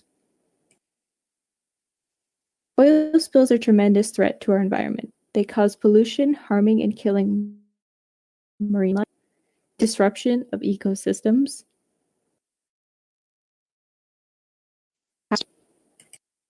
loss of biodiversity,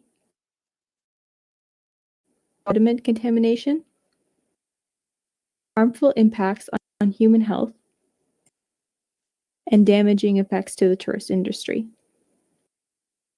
My solution not only mitigates these issues, but pollution of excess hair in landfills. Hair that cannot be utilized for wig manufacturing. My robot employs mats made from regularly discarded hair to efficiently clean oil spillage from the surface of water. These hair mats boast an impressive absorption of oil, and environmentally friendly solution. Furthermore, I hope to have an person to clean the mats, ensuring their potential for. My success hinges on achieving a great absorption rate, maintaining cost effectiveness, and remaining.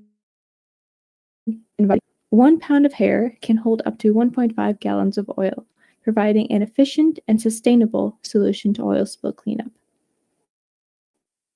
My approach involves designing and building a prototype that can be scaled after testing. The prototype, 1 feet in diameter, will have motors for raising and lowering the mat from plexiglass. I plan to transition to aluminum sheet for enhanced durability.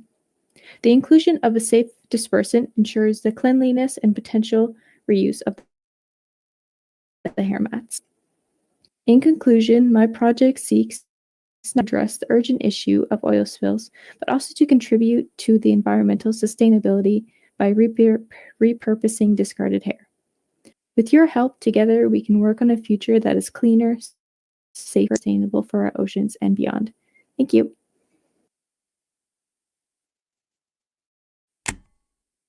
Thank you, Leah, for that presentation. So I'm told that Leah is a 1-person team. Yep. I find that very, very impressive. So, what has been the most challenging thing for you so far working on this alone? I'd say when working on a project, having a second opinion for new ideas is definitely always helpful. And I don't have that when working on the project, but I do ask mentors and stuff like that. So it's not too limiting. That's amazing. I'm glad that you have access to advice when you need it. And I hope to see you around later. Good luck with everything. Thank you. Oh, actually, we have a question for you. Alicia is asking, could you share your plans for repurposing the hair, please? Yep. So my plan for the hair will be to weave it into sort of mats, and those mats will be then used to absorb the oil.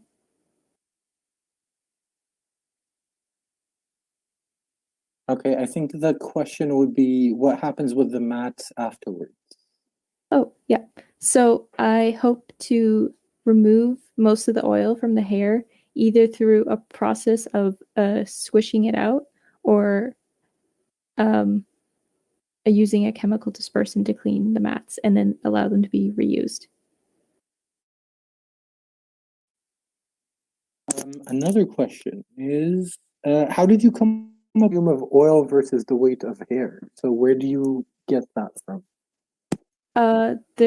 I looked online and there was research on it, so I was able to get that data from online. Okay, I hope that answers the question.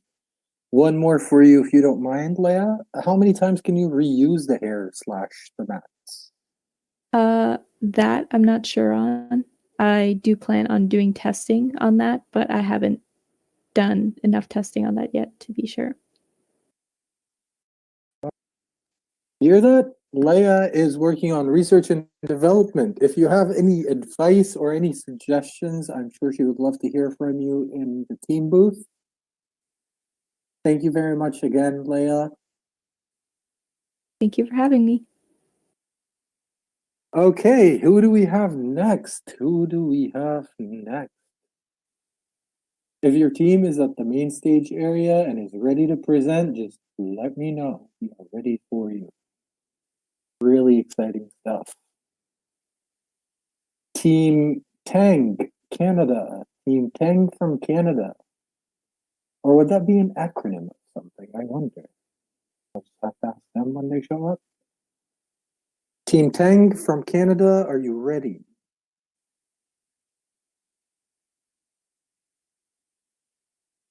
Okay. No response from Team Tang Canada. Do we have any other teams? No other teams available to present at the moment? Okay, well, if you'll excuse me, I'll take a dive. Here we go. Put my mask on. Go see about that turtle.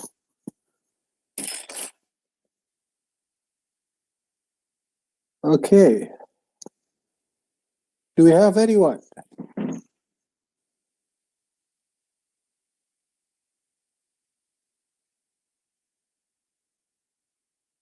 Nobody?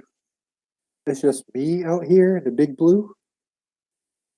All right, Team Buoys, also from Canada. Are you available?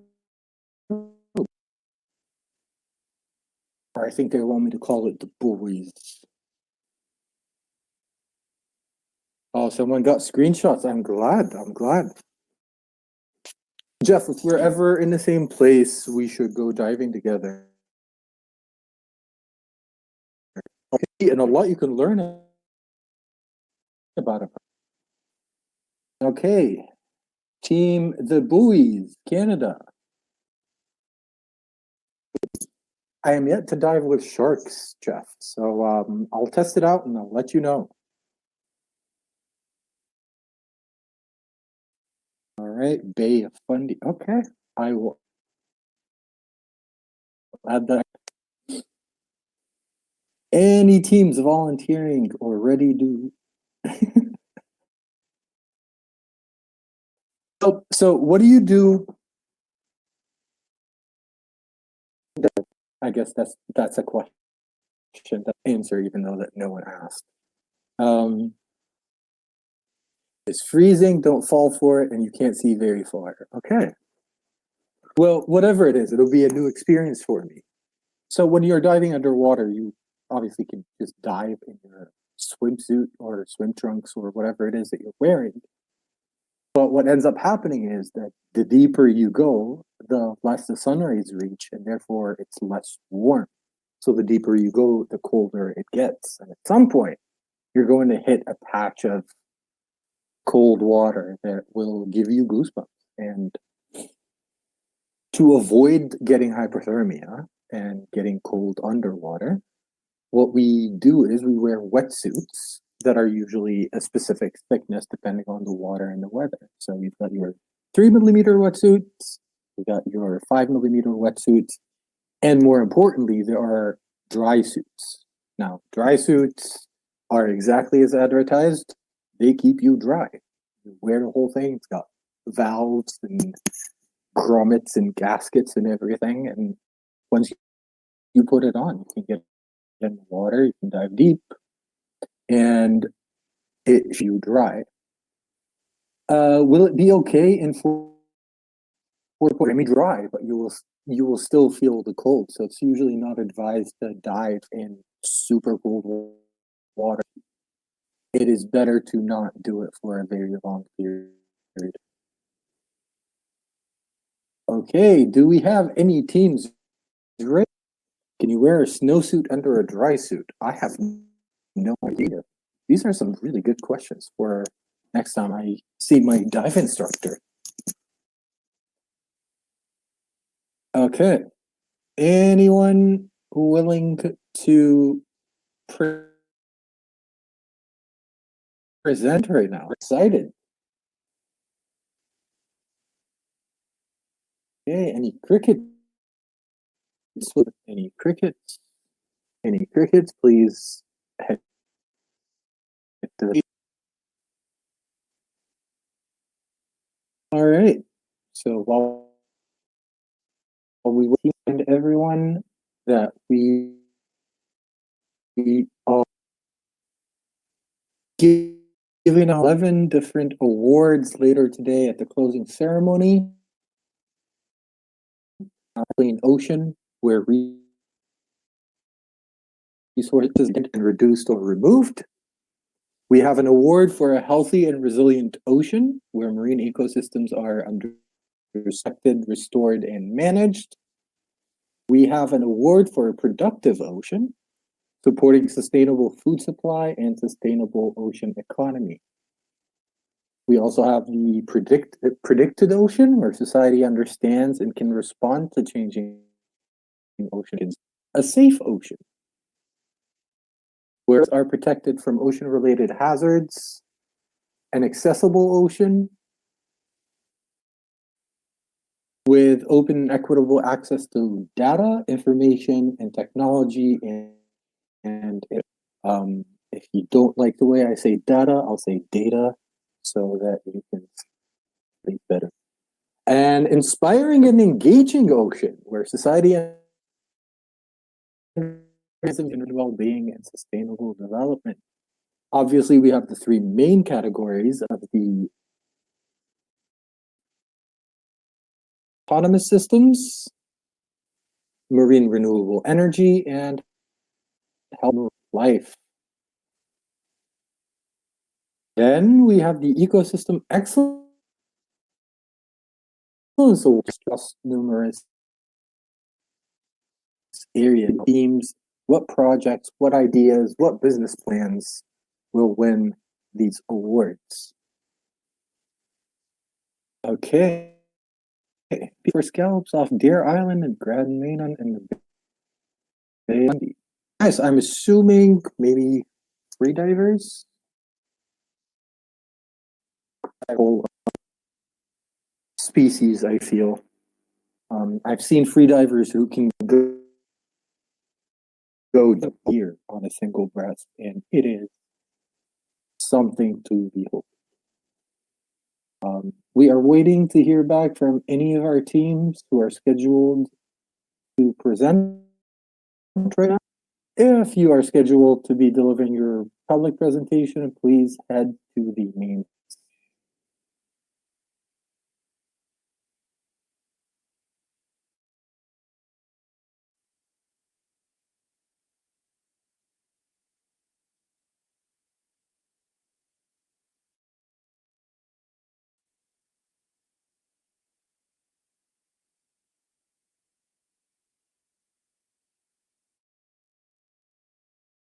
Heard from teams Tang or is Team Artemis, Iran, are you with us? Team Artemis.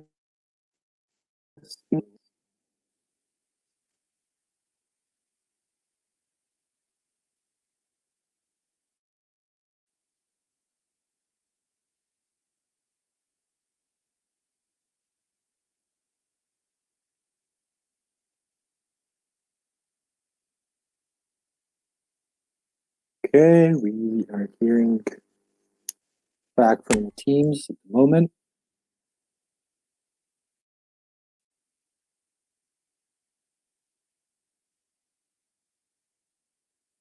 Team Artemis Iran, would you be ready to present right now while we wait for the other teams to join us?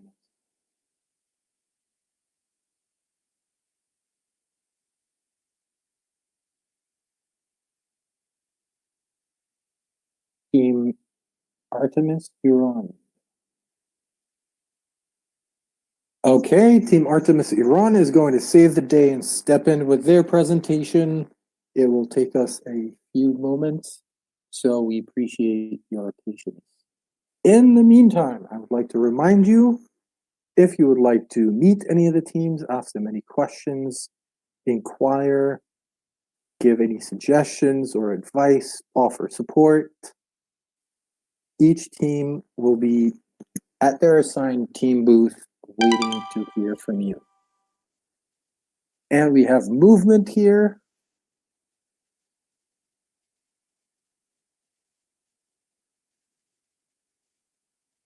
Okay, it seems that the teams will be joining us soon for their presentation. I would like to remind everyone, as Mr. Omar Hussein mentioned, director of the Brilliant Blue Challenge, this is not the destination. This is the launching pad. This is where you network. This is where you meet people passionate about the same things that you are, dealing with the same problems that you are. And this is the place to start something great. And we are so glad and so happy to have you with us today.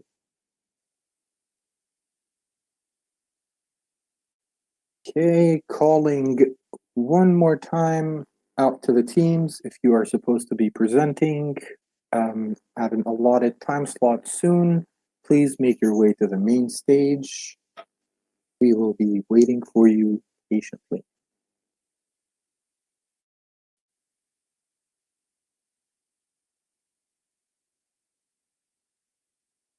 In the meanwhile, we will be waiting for Team Artemis from Iran to join us.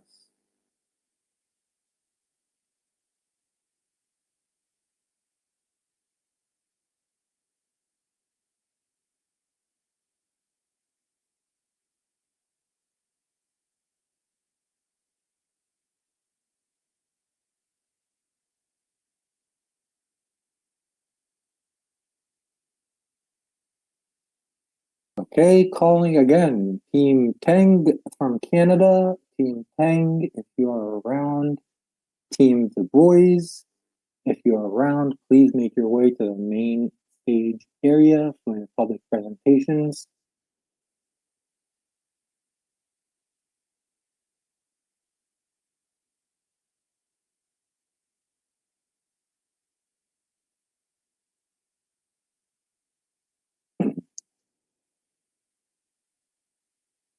Team Tang, Team The Boys, if you are on the line, please make your way to the main stage.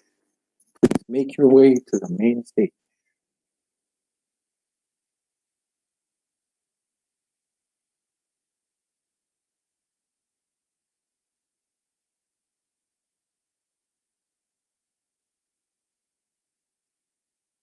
Okay, while we wait for the teams to join us, this would be a good time to remind you to stretch. You have been sitting for too long, probably in a little shrimp position.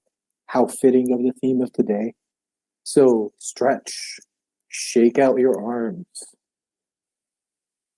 stretch your back, move your neck around.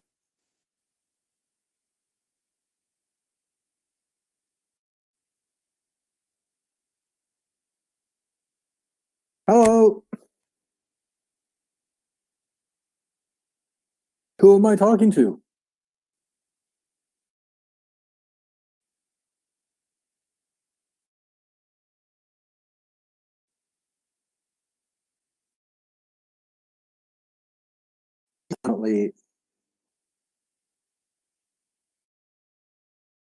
It's the boys. All right. Come in. Welcome to our stage. Thank you for being here. First, I hear your audio, but if you can resolve, then the stage is all yours.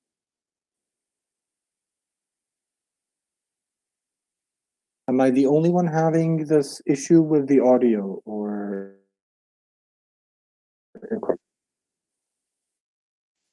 Okay, I'm getting confirmations that no one can hear your audio.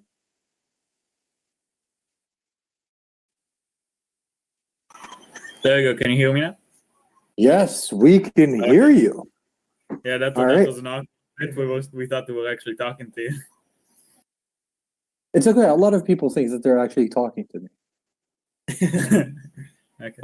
Okay, whenever you're ready, I will get out of your hair. The floor is all yours. Wait, I just need to remind you that you've got 15 minutes, so please keep that in mind. Yep. Sorry, just a second.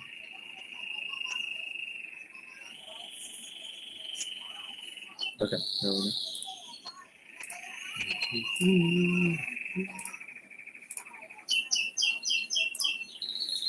go. Okay, we are the team, the boys. I am Rafi. This is Ralph. Sorry, our other team members can join us today. They were busy with other activities. The problem we are tackling is deep ocean waste involving marine debris and abandoned gear being dropped off in the oceans.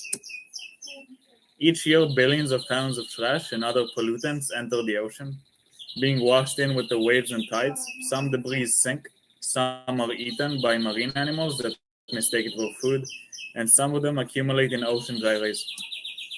Our ocean and waterways are polluted with a wide range of marine, ranging from tiny microplastics, smaller than 5 millimeters, to derelict. Worldwide, hundreds of marines are heavily impacted by marine debris, which can harm or kill when it is ingested, or they become entangled and can habitats they depend on. Marine debris can also interfere with navigation safety and potentially pose a threat to human health. Our solution was finding a way to take the garbage out of the water efficiently, but without adding a dip. This is where we get to our project. Essentially a passive garbage collector made with upon entry of waste, but prohibit exit. So essentially a one-way entry into this. The sack will be attached to a ship by cable, where the ship will drag our contraption, capturing waste as it travels to its destination. The ships we are primarily focusing on are commercial ships, which will be taking largely used commercial routes, which we assume such that have apparently the most waste out of every single route in the ocean. Once maximum capacity is reached, the ship is able to retrieve the waste from the contraption down below, raise it up, empty it onto the container they have on the ship, and then redeploy the contraption once it's emptied. Not cutting into any time of the ship and not slowing it down by any means, but also just cleaning the oceans as it goes. In terms of eco-friendliness, although it's not the most sustainable option, we will be using silicon as the main component of the robot. When compared to plastic, silicon is less likely to break down and discarded, thus it can be used more than once. This results in materials being thrown out, creating less waste and less silicon is because of the ability that will enter, that will allow us to create a one-way entrance.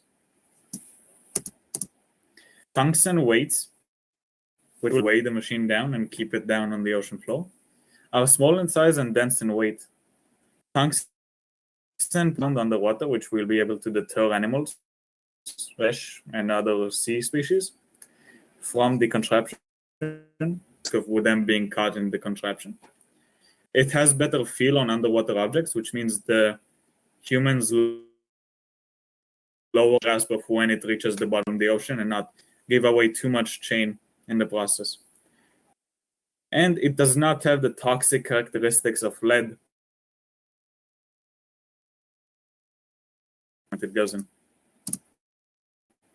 Rotational motors, which will reduce the impact and the fatigue on human workers, because to drop a contraption that will be so big once it's scaled up, a lot of force, which we were looking to minimize through motors, and torque, which will drop it down by itself and up, down as needed.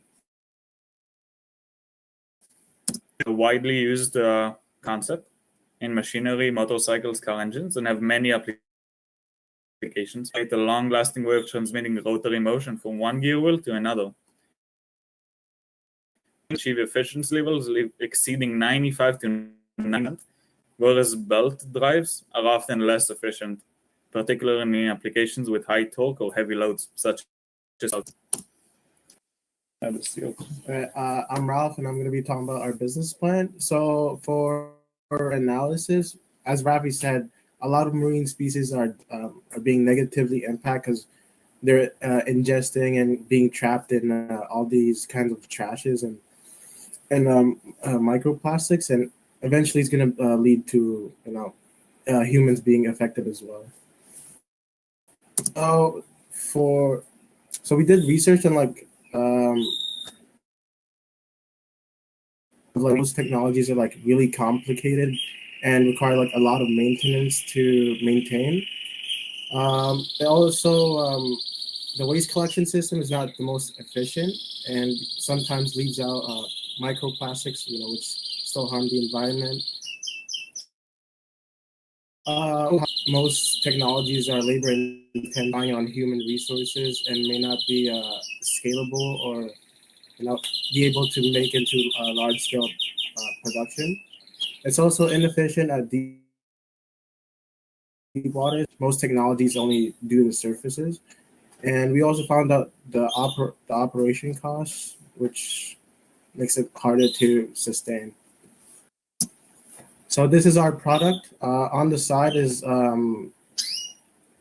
the sorting system / collecting system, which picks up the trash and sorts through it. And then in the middle photo is basically the overview of our whole robot. And then on the side is the gears and chains that's going to pull it up and down once it's full. So with more resources and time invested into our product, we're going to implement some sensory technology such as cameras and sonars to detect and identify different types of ocean waves, and use that data to enhance the robot's ability to recognize and differentiate different materials, optimizing collection efficiency. Additionally, we're also trying to find a better material to replace silicone rubber, because although it's better compared to plastic, to produce it actually causes more harm in the air. So, and we're also trying to make it autonomous so that people don't have to be used for this kind of operation. So here's our timeline. We began drafting and trying to come up with a material. And then right now we're trying to assemble a prototype and begin testing and the sequence we need to work on and troubleshoot and make adjustments to it.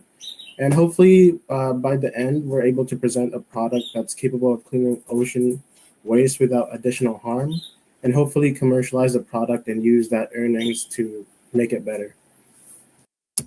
That's it. That's it. We are the boys. Okay. Thank you very much to the boys for your present, and thank you for being cognizant that it takes a lot of pollution to produce silicone, and it's good to be looking for alternatives. So thank you very much for that. Thank you for your time. Thank you for being here and for your enthusiasm. If we have any questions for the team, this would be the time to ask them. All right, everyone is just saying thank you and well done. Thank you. Thank you, Alan. All right. Thank you, good luck, and we will see you later. Thank you. Thank you. Bye. Bye-bye. Bye-bye. Okay, who is next now? We are down to the last few teams. Why is it not shutting off the microphone? We are on the last few teams now. Team Tang Canada. Do we have anyone from Team Tang Canada to take over the presentation?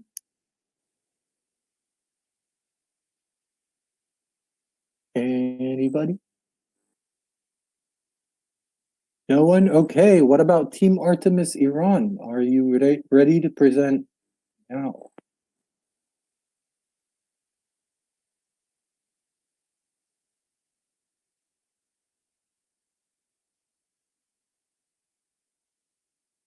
Okay, we are currently running short on presenting teams. This is a general announcement to all teams expected to be presenting on the main stage. Please make your way to the main stage. We are waiting for you.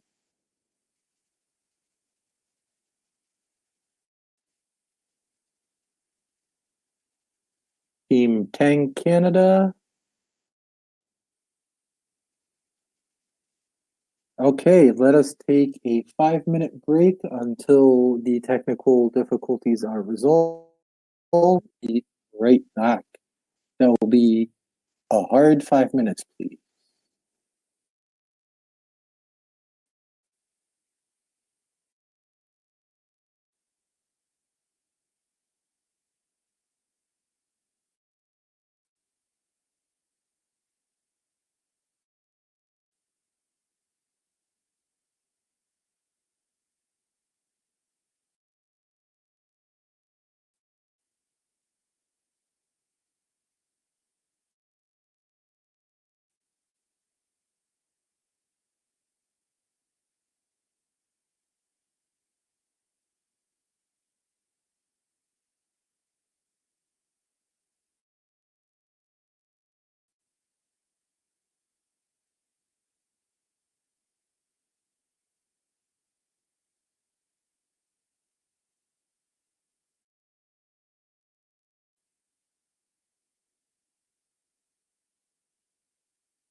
Okay, we come back to you on this brilliant blue challenge.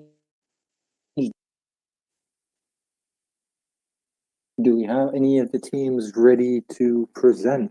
Team Teng, Canada. Team Artemis, Iran. Team Teng, Canada, or Team Artemis, Iran? Are you ready to present?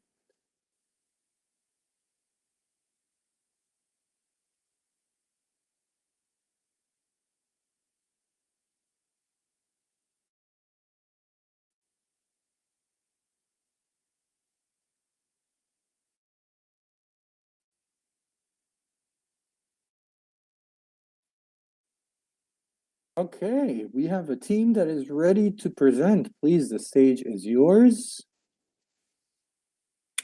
Hello, we're gonna share a screen. Oh, Actually, whose team am I speaking to? this is Team Micro C Solutions. Okay, Team Micro C Solutions. Thank you. Yeah, okay. When we're sharing, I think we're gonna turn off the camera because the internet's really bad. That's okay. I think that's something everyone can understand. Okay. Let's go. Okay. Can you guys see our screen? Yes, we can see your screen. Okay. Okay, cool. Does that not look bad? All right. All right, so hi. Okay, hi everyone. Our team name is meant to present to you our project idea, the Sea Hive. So I'm Sophia Mulak. I'm Mayara Breba. And I am a Krillman. And grade 12, who were researchers in this project, assistant designers, and also helped. Throughout the process, we had the support of our science teacher at the West, Donis, and he was our advisor throughout the process and really helped us with the construction of the prototype and the data collecting. So what is the Sea Hive? So the Sea Hive, which is our prototype, falls under the main purpose of the Sea Hive is to explore how trophic agriculture can be used to grow mussels and seaweed in a symbiotic micro-ecosystem. And that's in order to improve the water quality in the growing habitat and overall passive, simple approach to promoting community-based aquaculture and thus creating better food security in coastal communities. So going into kind of elaborating on what Mayar said, so we kind of have two main motivations for this project. One is we come from Nova Scotia, which is a part of Atlantic Canada, whose economy really relies on aquaculture. And Canada, not Canada, Atlantic Canada makes up 70% of Canada's global fish and seafood exports. And so, seeing as aquaculture is such a big part of our economy, we started looking into how efficient this process is. And we found that currently 35% of the shellfish harvested in Canada is deemed contaminated and ends up being thrown out. And this number is slightly higher in Atlantic Canada, which is nearly around 40%. So we really wanted to create a prototype that would reduce biofouling and also help regulate the fluctuating water quality, which often leads to a lot of discarded shellfish. That paired with the rising food costs post-pandemic and the lack of accessibility to healthy, fresh, and uncontaminated seafood made us want to produce a prototype that could be implemented in various communities that could ensure food security and high-quality produce that is accessible and local. So we have a few benefits that we'd like to share about our project that make it unique and a strong and a good potential commercial product. And the first thing is versatility. So our Sea Hive is essentially a box, a micro-ecosystem that can house a variety of different shellfish and seaweed, kelp, different kinds of species. It's really adaptable to different environments, ecosystems, and temperature. In our case, we chose blue mussels, and we'll discuss a little more about why. But overall, our product is very adaptable to different environments. Secondly, it is a passive production method. So our box relies on the concept of multi-trophic agriculture, and so it relies on a symbiotic interaction between plant life and shellfish, thus allowing us to produce high-quality food without much effort and time commitment from whoever is using the product. Local and communal way of growing shellfish at a low risk, low cost kind of way. And it's something that can be implemented in a variety of coastal communities. And fourthly, it's low maintenance. So once you've set up the prototype, you've put it into the water, very little effort is needed in order to make sure that the production is going well. It all works together symbiotically on its own to maintain a healthy, high quality, water quality environment. All right, now we're going to talk a little bit about why we chose mussels. So like Emma said, we did use blue mussels, and they are really abundant here in Nova Scotia. So that made it really easy for us to harvest them. And it would also make for many other people here in Nova Scotia, if they wanted to implement their own sea hive, to harvest them as well. Another reason we chose mussels is that they are very versatile. They have a really high tolerance to a wide range of water salinities and temperatures, and they can withstand freezing conditions. So our sea hive is currently in the water right now as the water temperatures are getting increasingly colder. So the mussels can withstand that like increasingly cold temperature. And finally, another reason we chose mussels is that there is no licensing or regulations attached to them. So one, we got to harvest them, put them in our sea hive without having to require a license. And two, anybody else who wanted to implement their own sea hive, they would be able to do so using mussels without having to get a license like is required for some other shellfish such as scallops. So going into our approach, I've kind of thrown out these two terms and want to define them more specifically. So when coming up with the project idea, we really wanted to utilize the two concepts of multi-trophic agriculture and micro-ecosystems, which we see are techniques being explored more and more as the climate crisis continues to become a growing concern. And so for multi-trophic aquaculture, what this means, it is growing and harvesting a variety of different aquatic species that are living in concert with each other in order to regulate and maintain a really clean environment. So they regulate each other's negative effects, and in turn, they grow quickly, they grow in a way that is safe and consumable for humans. Secondly, micro-ecosystems. So our idea was really to scale down the ocean to the size of a box that we could test the water quality of, control of the conditions, in order to ensure that the mussels that we were growing within our box are not contaminated. And so with these two approaches in mind, we came up with our sea hive. So now we're going to be talking about the constructing part of our sea hive. So the measurement by 250 millimeters, and within the overall structure, we incorporate exclusively hosting mussels, while the other integrates both mussels and seaweed. And this provides actions separately and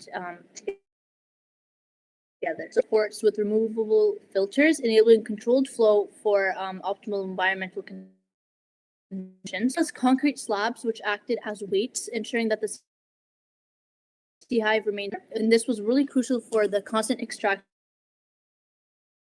for consistent water sampling. Next, we have an image of the sea hive anchored on the ocean floor, and this was taken when we were undergoing testing to assess its stability and functionality and in controlled environment for marine life experiments such as our experiment. So we first put our sea hive in the water on November 3rd, and originally we had 8.25 kilograms of mussels in each compartment. And unfortunately, we did take a while to get the materials needed to calibrate our testing instruments, so we were not able to test all our water samples as soon as we got them. So while we were still doing weekly water samples, it just took longer for us to actually test them. While we would go and take our water samples, we started to notice a very strong odor was coming from the hive. And so that put us on alert a little bit, kind of indicating something was going on. And then when we got our testing instruments all prepared and all the materials, finally, we were able to test the water samples we had collected. And we realized that the water inside the hive was extremely acidic, and the CO2 concentration within the hive was abnormally high. So we came to the conclusion that we had too many mussels in each compartment, and that there was not enough water exchange happening within the compartment and the actual ocean. And while this was an unfortunate turn of events, it did teach us a lot about what the capacity of it was, and more about like what we could do, like how much. So on November 20, we moved all the dead mussels, and we added only 2.6 kilos of new mussels in each compartment, which is significantly less than what we had before.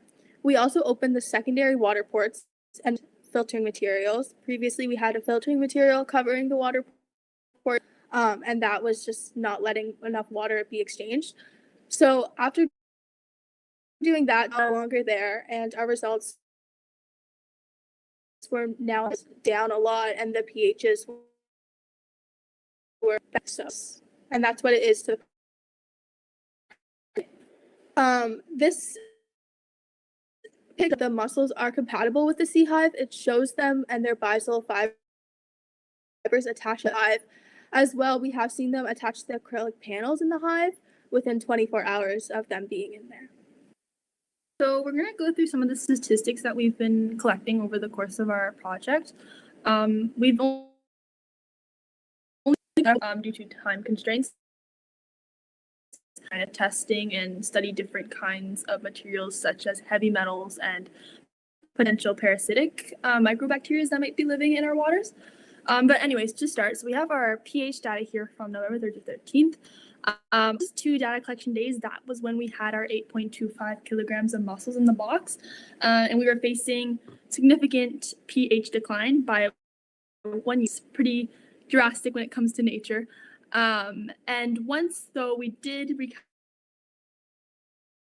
recalibrate around 8, which is the ideal pH, the normal conditions for ocean water, and we see that since then we have a consistent pH. A little bit of fluctuation on the side of our box that does not have kelp and therefore is not undergoing a multi-trophic agriculture. And on the other hand, the side with the kelp that is undergoing multi-trophic agriculture has more stable results. So we're still looking into collecting more data and seeing how the two compare. Right now, our pH is suggesting that there is more trophic. So now we're going to take a look at the data. So because, like I previously said, we did not have the right materials to do our testing right away, the first date we were able to test the CO2, it was no CO2 was incredibly high, especially of the kelp, going above 2,000 parts per million. So that was what triggered us to think maybe we had killed our mussels. What you can see from this data is after we replace the mussels, this down to where it should be, and what we can also see is that the CO2 is greater in all 3 kelp than the side with kelp. The side with kelp, the symbiotic relationship between the mussels and the kelp, the dissolved CO2 concentrations of that compartment of the hive. We also have tested the salinity of hive water and the exterior water during the same. I've not been able to see how salinity has affected the growth rate, as that would require us to reweight the mussels. And however, we know that mussels can thrive in a wide range of salinities, so these fluctuating numbers are not a huge concern to the health in our sea hive. All right, we've also done some spectrometer analysis on the water, and this from the most recent water collection. And as you can see, there is differences in all 3 graphs. So you can see that the side with the kelp and the outside water is a bit more similar than the side without the kelp. So this indicates that there is some of what the components of the water in each side of the compartment are.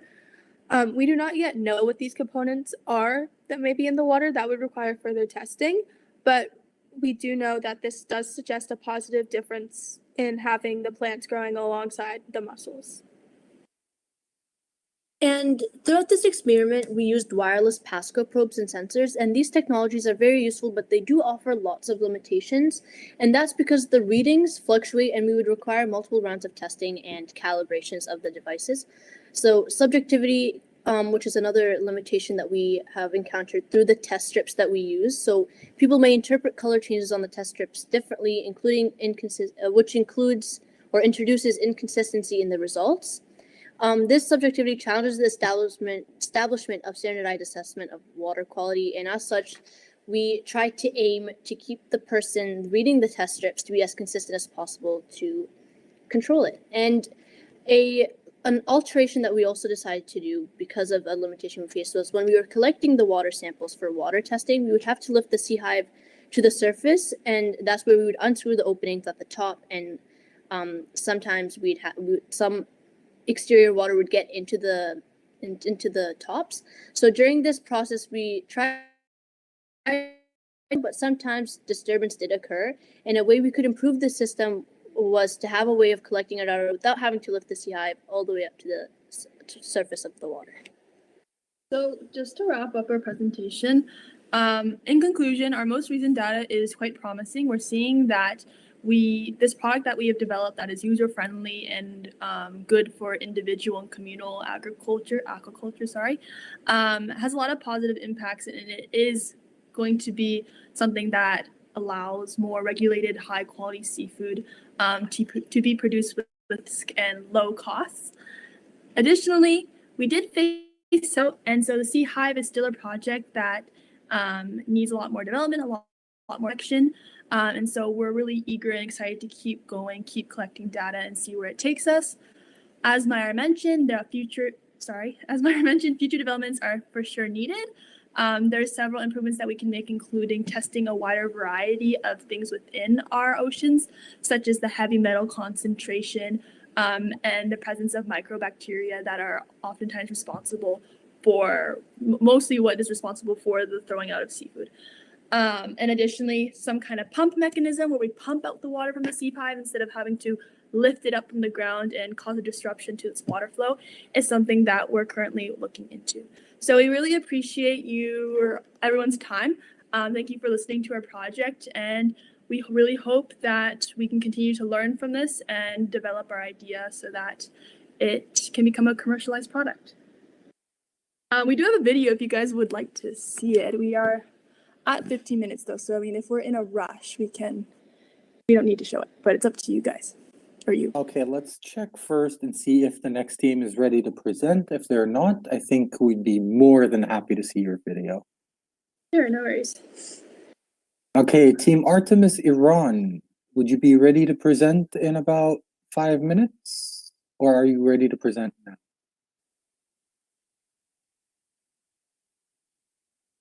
Okay, waiting to hear back from Team Artemis Iran. Thank you so much for that presentation, by the way. That was like a really, I don't mean to sound like an old man, but that was a nice reminder of the scientific method for me. I haven't seen someone go through it and actually make a mistake and figure out what that mistake means. Yeah. That was brilliant. Thank you. Thank you. Thank you. Okay, well, since we haven't heard back from Team Artemis, I believe the floor is back yours if you would like to share your video with us. Okay, yeah, we'll just take a second to find it on our drive here. It's on the shared one. Oh, no problem.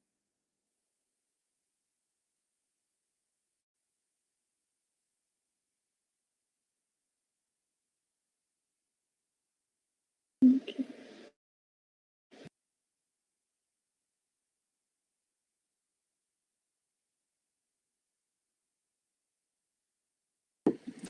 We'll share our screen.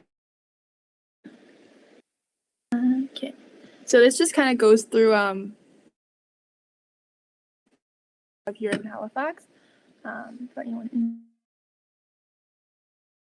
interested, we'll also turn the camera off.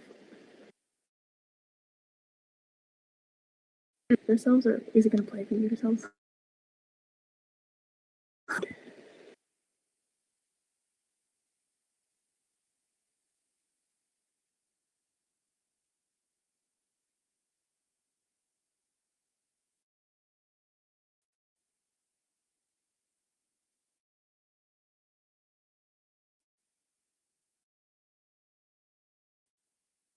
Unfortunately, we can't hear the audio from your video.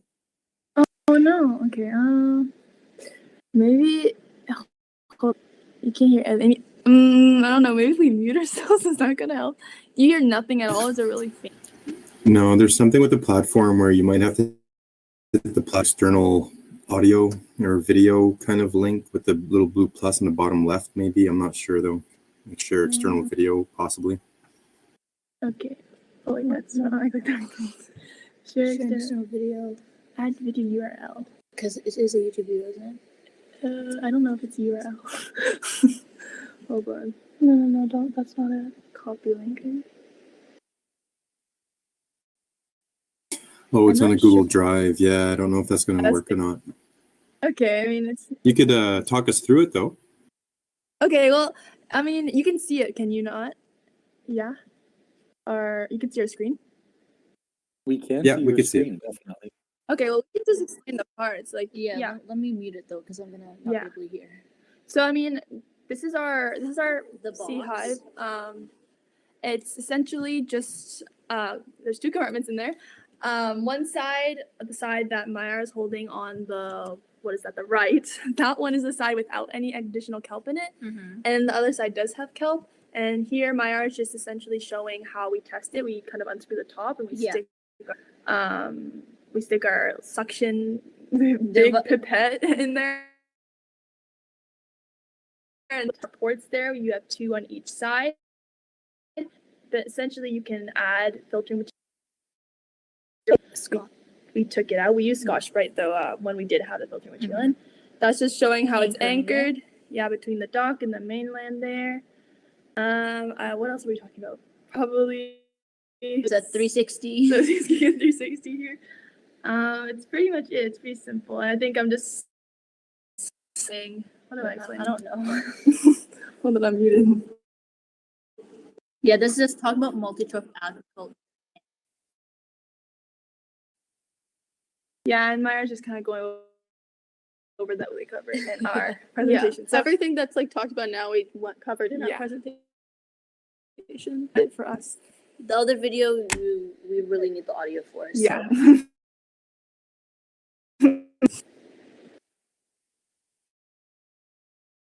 Good question.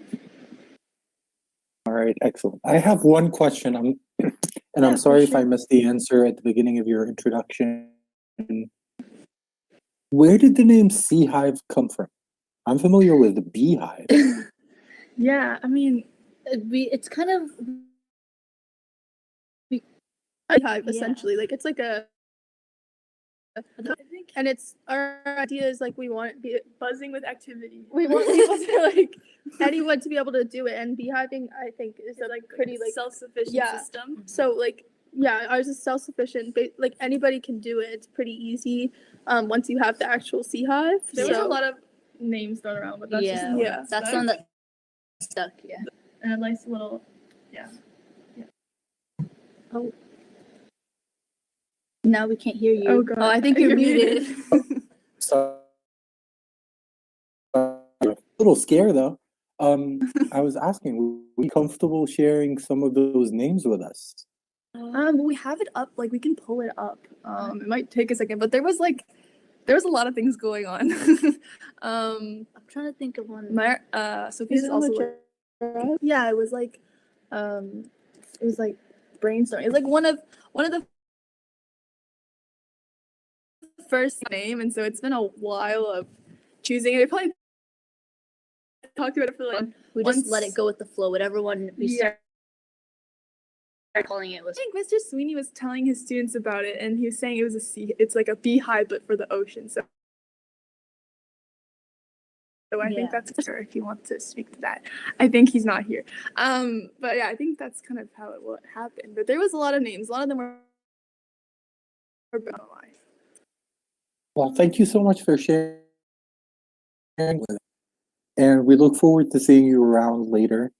I wish you luck with everything, and especially scalability. I'd love a big sea hive at some point. That would be nice. Yeah, that would be That would be the activity. for having So much us. for your time. Thank you. See you. Have a good rest of your day. Thank you. Thank you. Now we are down to our last two teams. Oh, I think I might have missed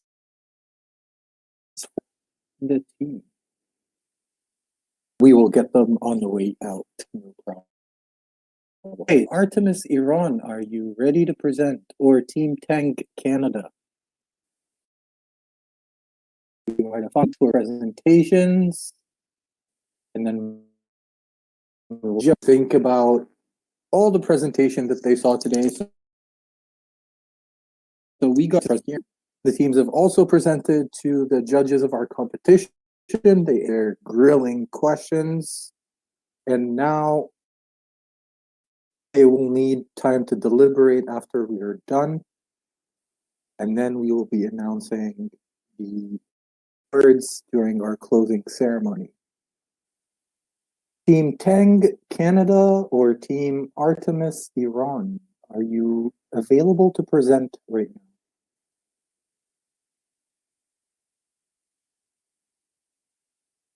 Well, good afternoon. Sorry, we got to facing some technical challenges in Iran, so I might go and try to give you the presentation myself on behalf of my student. Just if you can give me 2 minutes to get the presentation file downloaded and ready, I will be on a stage shortly. Sorry again. It's no problem. I mean, I'm sure you can brag about your team's presentation just as excitedly as they would. In the meantime, while we wait for you to set up the presentation, let me call on Team Tang. Team Tang Canada, or maybe I'm pronouncing the name wrong. Team Tang Canada, please make your way to the main stage for the public presentation.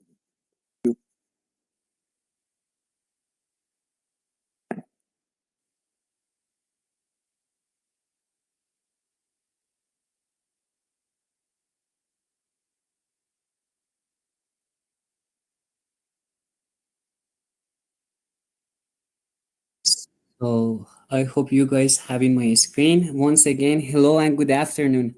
Thank you so much to all the participants and also the team of Brilliant Blue Mission Challenge for this opportunity. This is Mo. I'm supposed to be the translator today, but technical issue according to internet limitation that we have from our government. I'm going to represent the project on behalf of the team. Our team is named Artemis and is being included 5 students with different talent and with different experience from different part of our beloved city and country, Iran.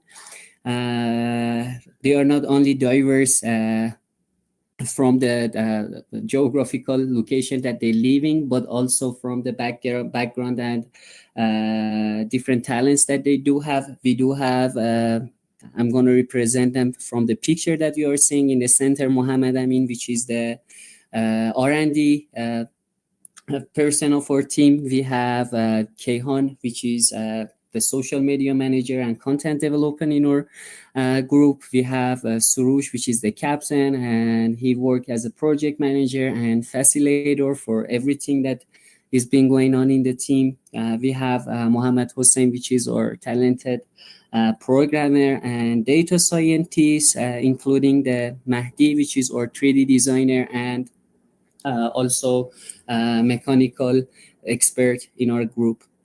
Well, first of all, after we received the invitation from the competition and receiving the guideline and the manual of the competition, we put enough amount of time, almost one month, to review and research all the 3 categories that we have, talking to different experts and different organizations inside and outside of Iran, such as Amir Kabir University and also University of Arizona State in United States. We did have this privilege to establish some a trip to the Caspian Sea and also Persian Gulf area to see by yourself, talk to people, talk to different industry, and also organization about all the challenges that we are facing and all the opportunities. Also, we do have to come up with the idea for this competition. After several brainstorm session and negotiating with the expert and our coaches, we decided to choose marine health category as our main project. We had a fully research again on the marine health in our country. What are the challenges that we are facing under this category? What we can do? What are our limitations? What are our resources? And after reviewing all of this, we get to design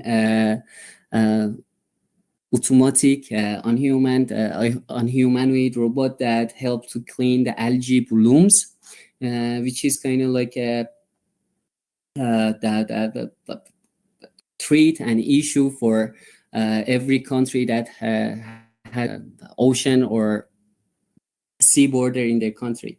This is not only an issue that treats the animals and the ecosystem of the ocean and the sea, but also it's a threat to the economy as it target the tourism and also people who are fishing.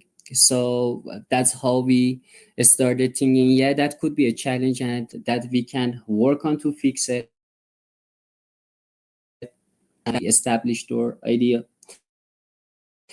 The pictures that this is kind of like the 3D design designed in SolidWorks to get to understand a better idea of this project.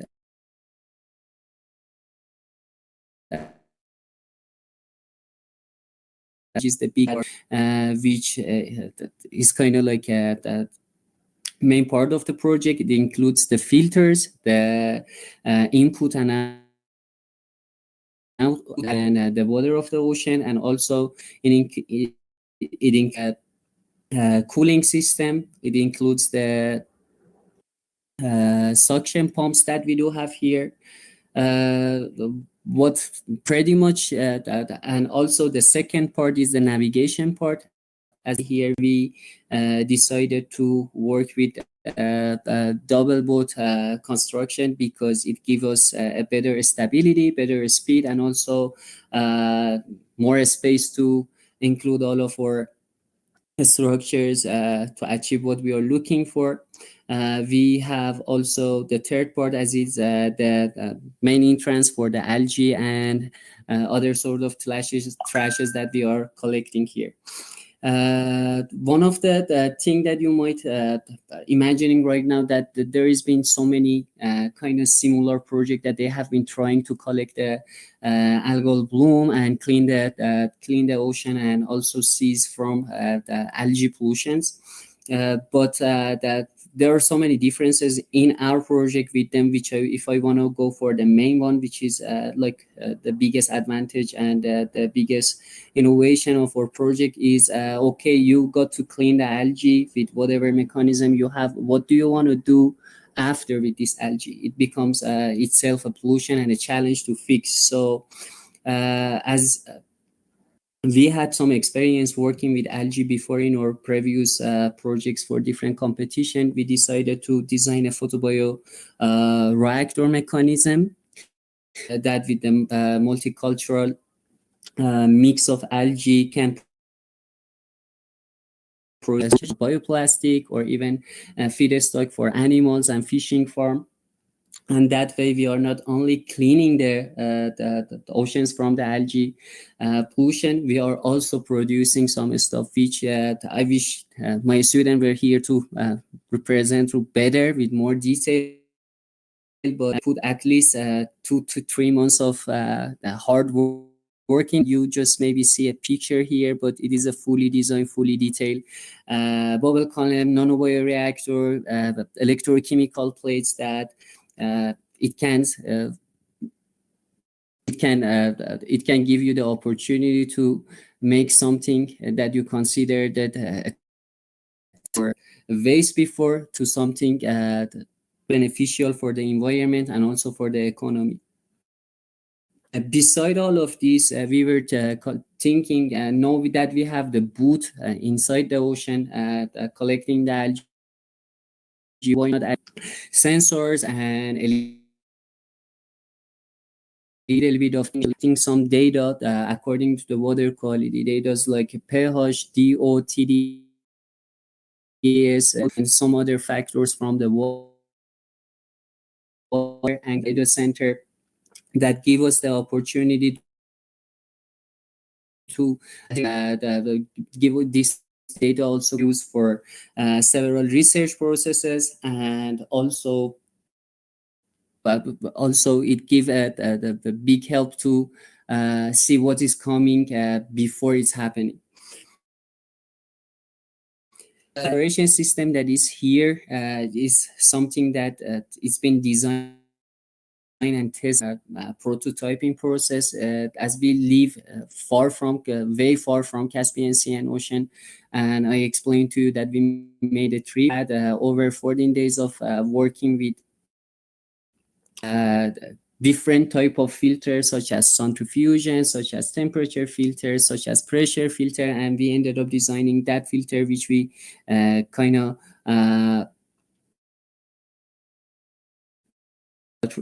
cartridge filter. It gives us the capacity of collecting over 50 grams of algae in less than 3 for emission. And this filter during the mechanism that they have tried in the bio part of this project, they automatically get clean from the algae, and we, as I told you, several products out of there, which the main concern and the easiest one and the more efficient one, and the one that you can do with a really minimum the expenses is producing feedstock for fishes, also fishes, farms, and any other animal that you need to feed. Is natural, and that's another part. The algae pollution does the actual decreasing the oxygen in the soaking the water, the change the pH of the water, and some other activities producing some toxic chemical that damages nature, and also it bothers the human in a long-term use of they are eating from the same ocean. So it's kind of like a multifunctional project that is not just collecting algae, it's just that can do 3-4 different things at the same. Market would be the governments, organization, and any individual and institute that works around a sustainable solution for marine health. We are thinking that if we want to produce simulation in SolidWorks and ANSYS, we need to create a team, as there are only 5 students with a little bit lower experience and knowledge according to what they are telling me to say to you. They decided to create a team with more than several experts in different areas, from project management to marketing, and also definitely the technical side, the technical aspects. And that I'm glad that they have been have a team of 12 different members inside and outside of Iran, and they kind of trying to publish a startup over there. As I already spoken about, this is not a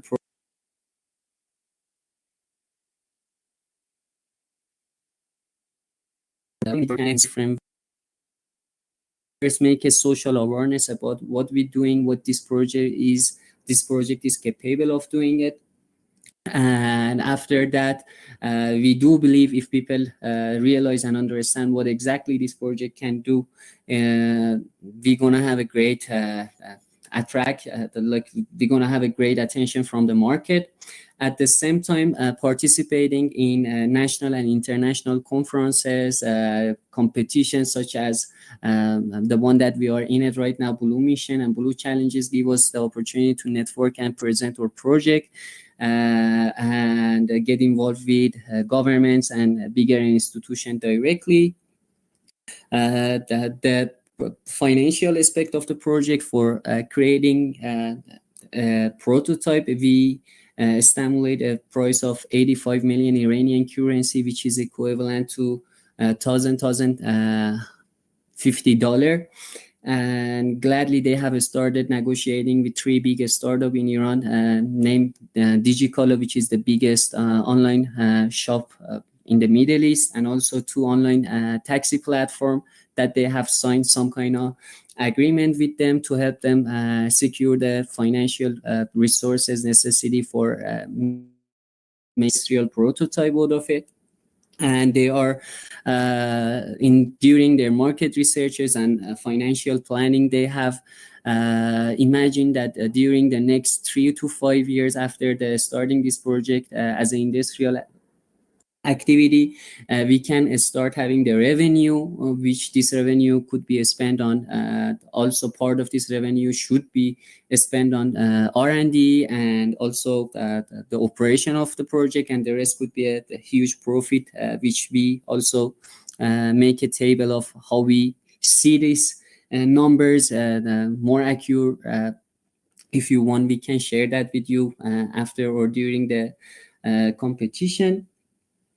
And what else? And as I was explaining to you, they have been able to secure 20 million Iranian currency for the next steps of the project. And I would be any questions. Just before that, I wasn't ready for the presentation, but my student, they were, and actually they did a great job by presenting their project for the judges.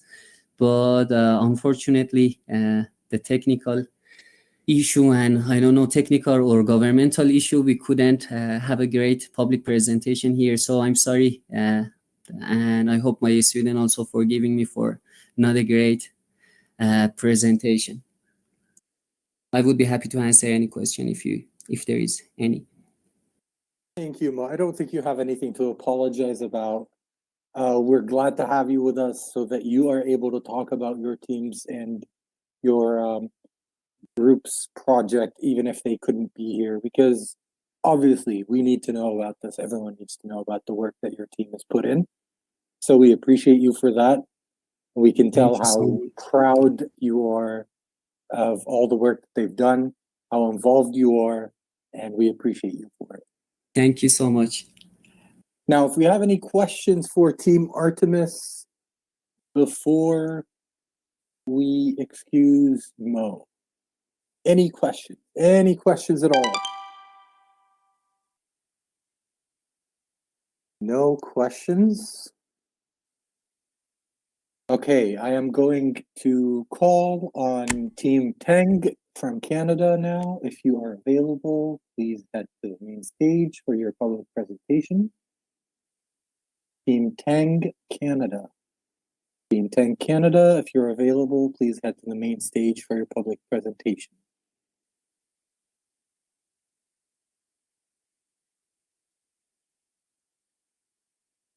We will give them a few moments to respond.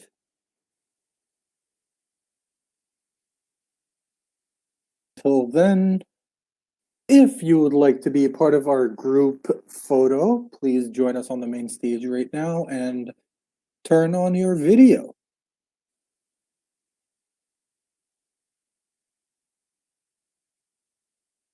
If you wouldn't, that's also perfectly fine, and there's no pressure.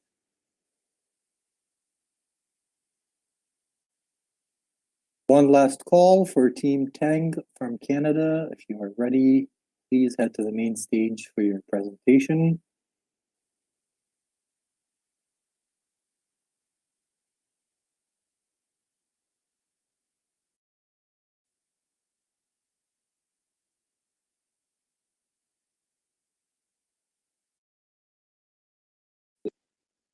That concludes our public presentations for the day. Thank you for being here and for supporting all our different participants.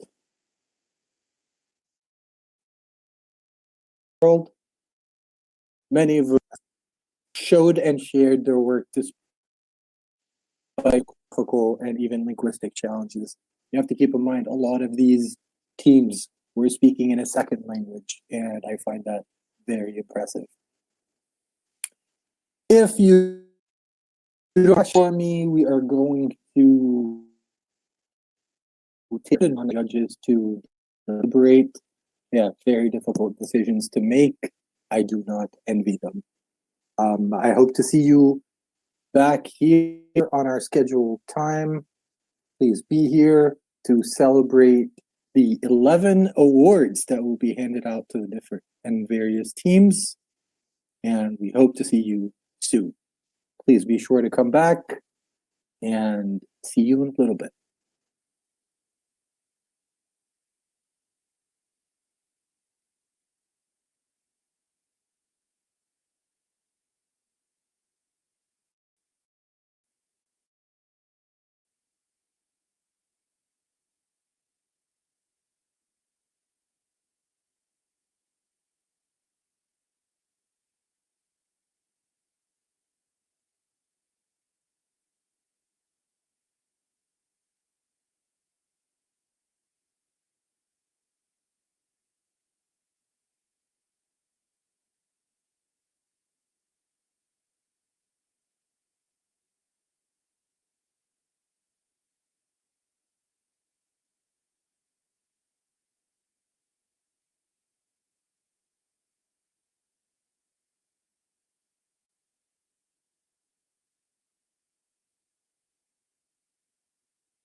Ẹ káàbọ̀, ẹ ṣé o gan. Ṣẹ̀ṣẹ̀. Honestly, bọ̀dẹ̀ ayé. Shukran. Dhanyavad. Muito obrigada e sejam bem-vindos. Graças. Fiquei.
É cabo. É silver. Xexé. Onegri. Gostava próximo. Shukran. Dhanyavad. Muito obrigada e sejam bem-vindos. Graças. Niki.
você acabou.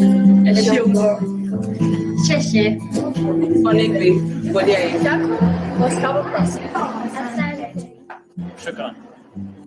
Dhanyavad. Muito obrigada e sejam bem-vindos. Graças. Liguei.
É campo.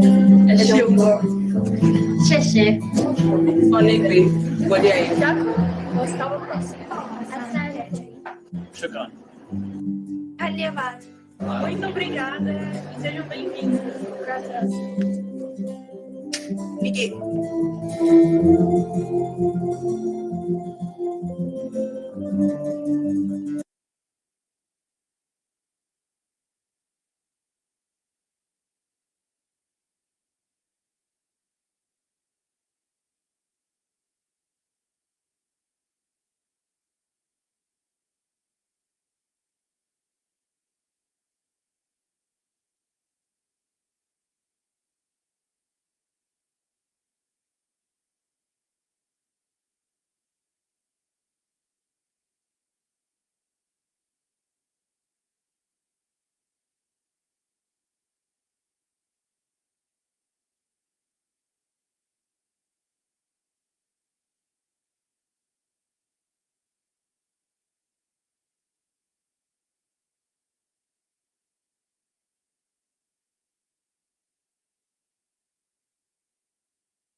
Você se acabou. É jogo. Xexé. Onegre. Pode aí. Já vou estar o próximo. Shukran. Carnaval. Muito obrigada. Sejam bem-vindos. Graças. Fique.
Você se acabou. É jogo. Xexé. Onigiri. Pode aí. Vamos para o próximo.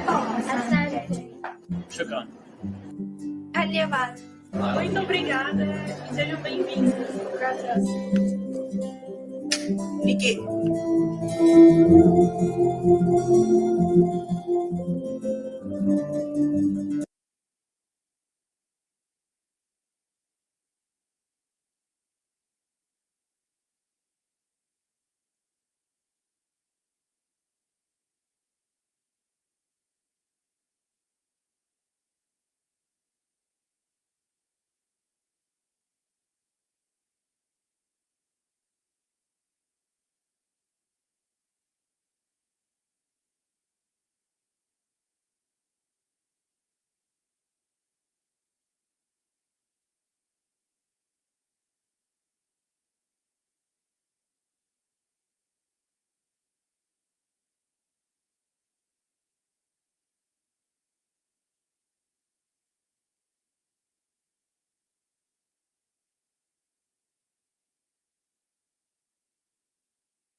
Odeio.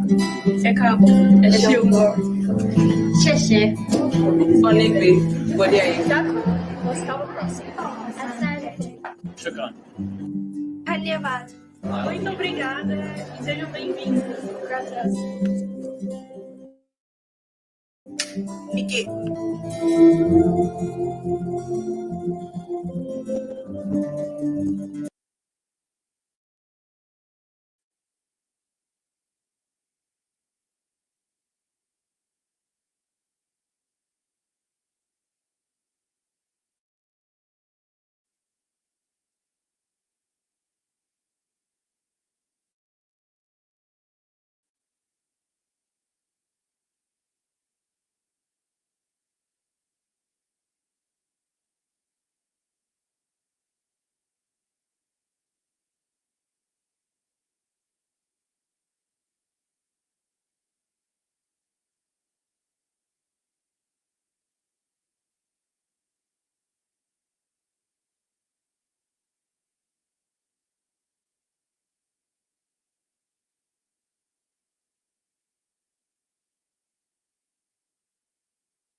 Odeio. Acabou. É jogo. Xexé. Alegre. Olhei. Gostava próximo. Shukran. Dhanyavad. Muito obrigada e sejam bem-vindos. Graças. Fique.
É cabo. É show. Xexé. Onegri. Bodiaí. Gostava próximo. Shukran. Anevad. Muito obrigada e sejam bem-vindos. Graças. Miguel.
Você acabou. É seu Xexê. Disponível. Pode aí. Gostava próximo. Shukran.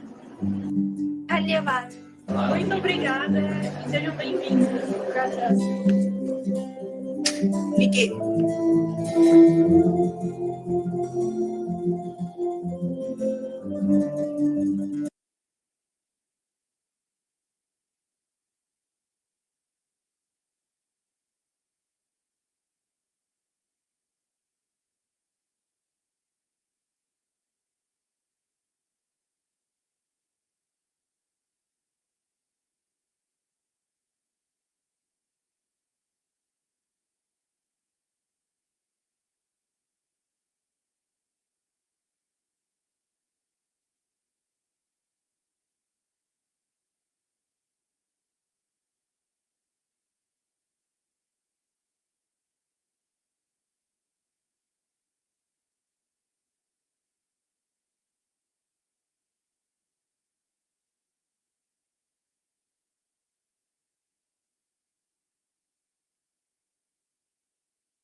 Você acabou. É Gilmore. Xexé. Onigrei. Pode aí. Gostava próximo. Shukran. Carnaval. Muito obrigada. Sejam bem-vindos. Graças. Fique.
And we are back. The judges have deliberated. They deliberated and deliberated. Results are out. We will wait for a few moments to make sure that we have everyone here. If you or your team are here, please make some noise in the chat box.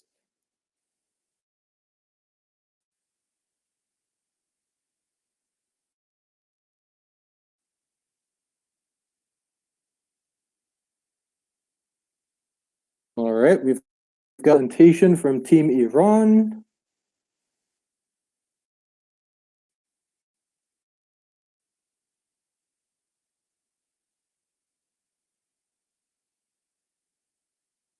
Brilliant Brown is there. Excellent.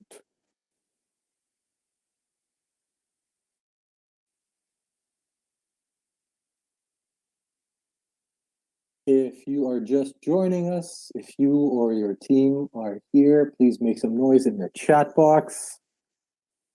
We are back. The BHS Rams are here.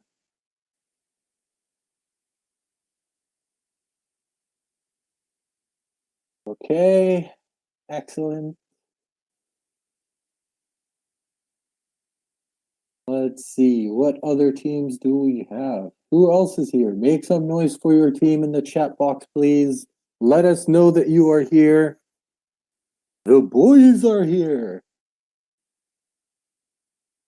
Welcome back. It's good to see you all.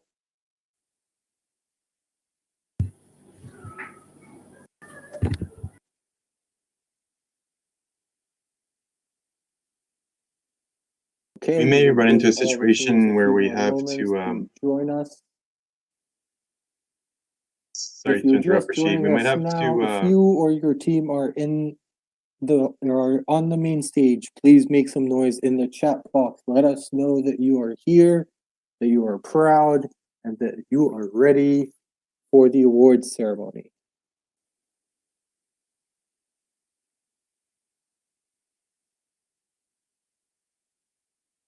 Rashid, can you hear me? Hello, hello?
Rashid, are you still there?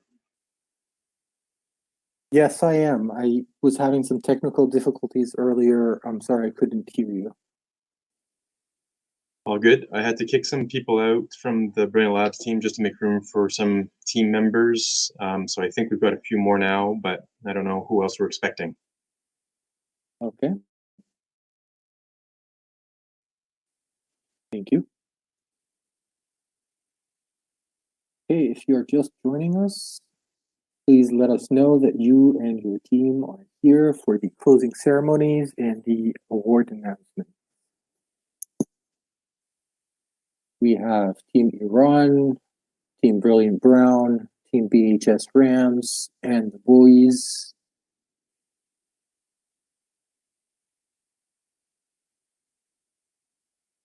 Hello, everyone. Hello. What's I'm one your of the. I'm Mr. Bahong, one of the mentor of Team Senegal. The children are trying to connect to be here. Maybe I okay? can come very soon. Mhm. Okay, thank you. We are waiting for them. Team Okay, Micro thank you. C Solutions is here. If you're just joining us, please make some noise for your team in the chat box. Let us know that you are here, that you are proud, and that you are ready for the awards ceremony. Team PCC Aquavators are here.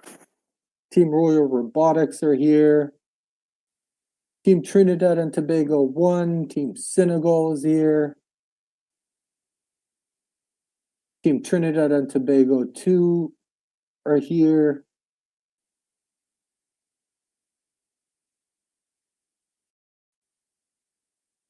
If you're just joining us, please make some noise in the chat box for your team. Team iBot is here.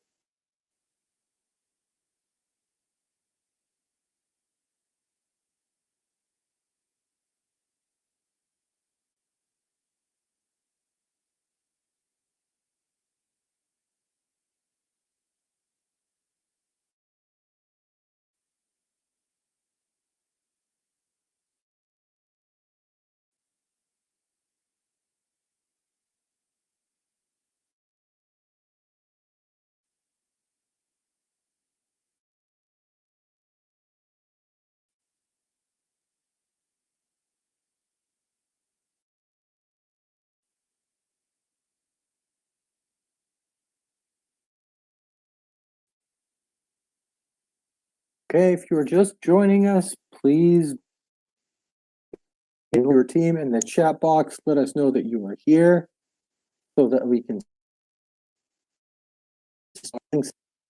and our announcements.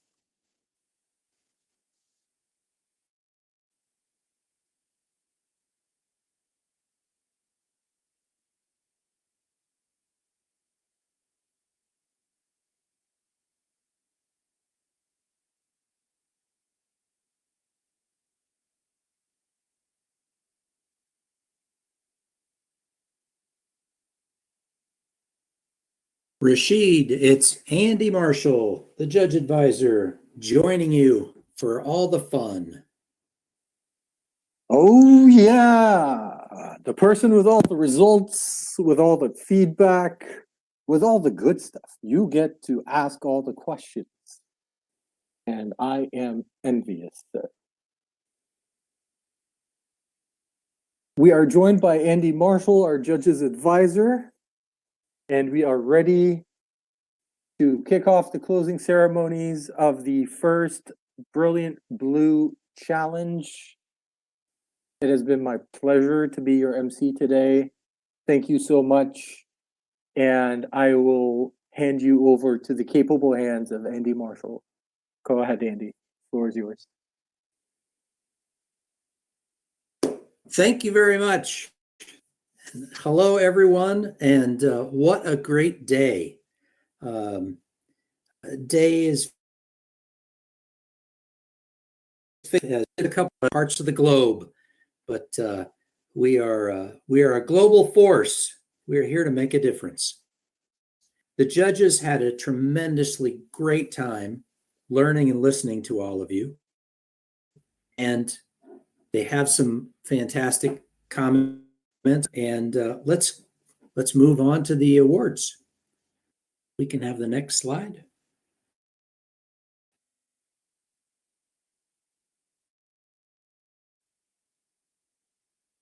If you're ready for the awards, make some noise in the chat box, please. For the Healthy Marine Life categories,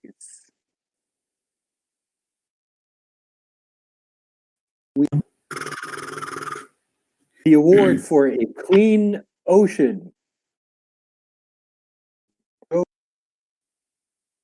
Andy? Congratulations, Team Rix. Excellent. Go excellent. Team Royal Robotics for the Clean Ocean Award. So the judges had this feedback idea supported by a business plan and prototyping. The idea may be difficult and expensive to scale, but the plan to continue future development is really promising. Congratulations, team.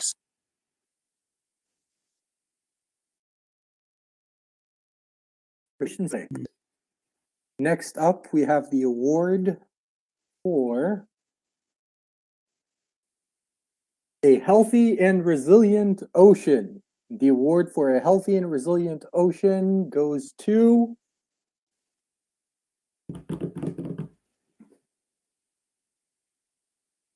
Congratulations, Reef Guardians 3. Here's what the judges say. This project coral reef growth. It is very innovative concept that seems to be developed on a small enough scale to be financially feasible on both small and large scale combined. Great job. I think every educational marine lab should have your kit in their inventory. Congratulations, Reef Guardians Hungary.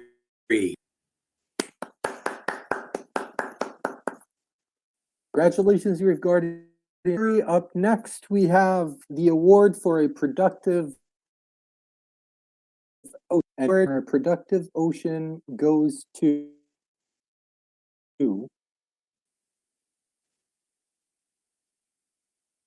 Congratulations, Micro C Solution.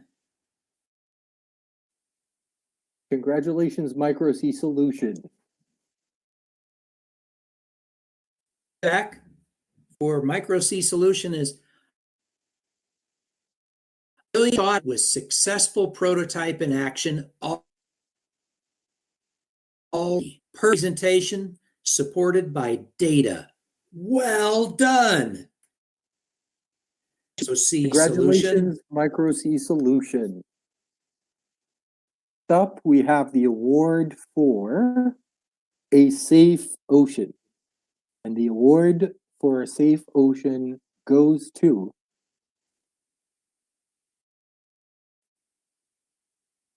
Congratulations, iBot.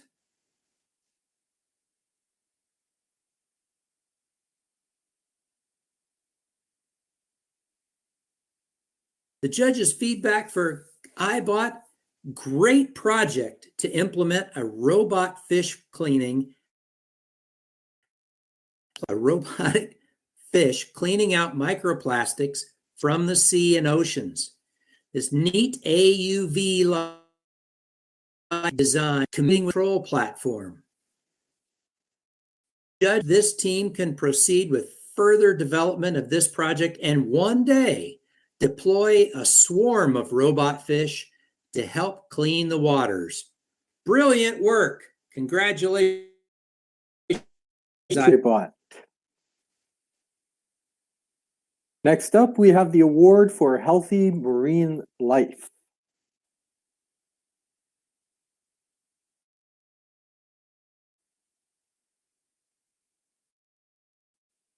And the award goes to Congratulations, Aqua Currents In.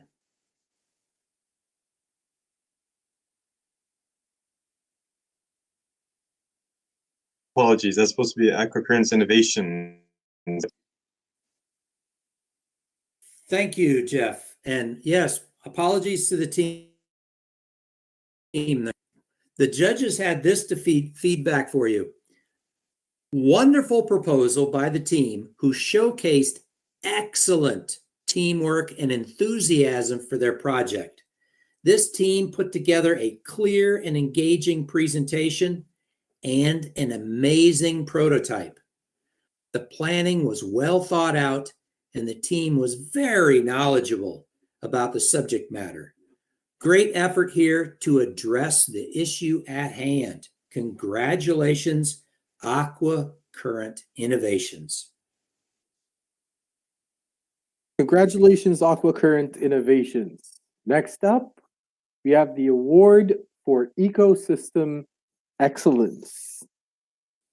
And the award goes to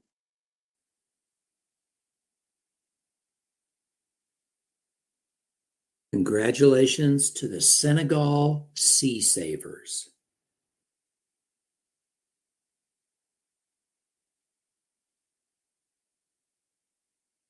The judges wish to pass along to the Senegal Sea Savers that this was a wonderful initiative, a great way to take care of your surrounding environment and implementing the knowledge of local conditions and technology to mitigate pollution problem. Team did an amazing job bringing the idea into reality. The robot has many great features, smart implementation of the bolts in the container. Congratulations, Senegal Sea Saver.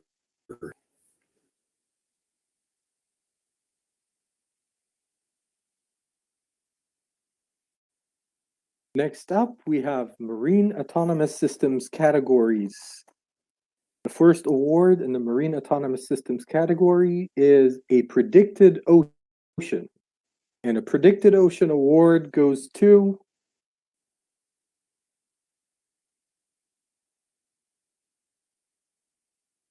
The Aquatics. Congratulations.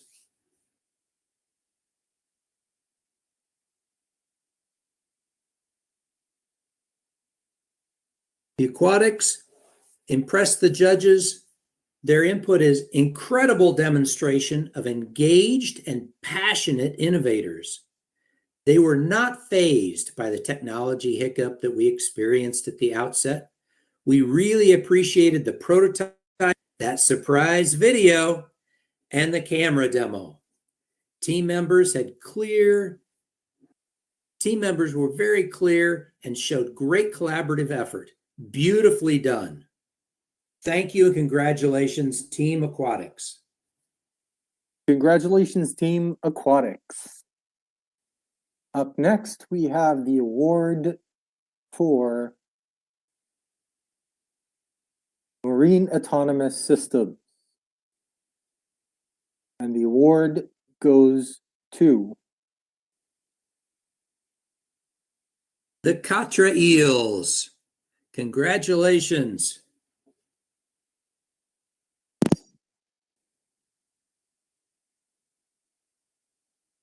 The judges share that an eel is a good choice to model your technology off of. It can avoid obstacles, swim efficiently, get into tight spaces where trash may be hiding and not accessible to other tech. The endeavor is ambitious and may be hard to scale. But choose one application that is most pressing for your content and community so it's manageable, and then take off from there. Congratulations, Katra Eels. Congratulations, Katra Eels. Up next, we have the award for a Predicted Ocean. And the award goes to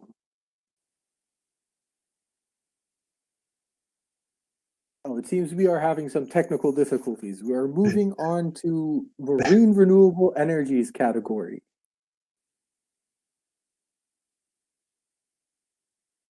The award for an inspiring and engaging ocean goes to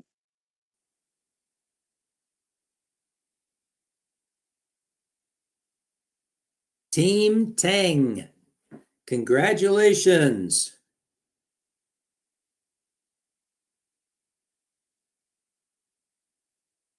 One of the best research proposals we've reviewed today. The literature review was well done. The problem that you are working on is real and relevant to the Canadian landscape. The team was very well versed in the problem and the solution. They did not have to read the info communicated. Knowledge sharing was fluid. Professional caliber bravo. Congratulations, Team Tank.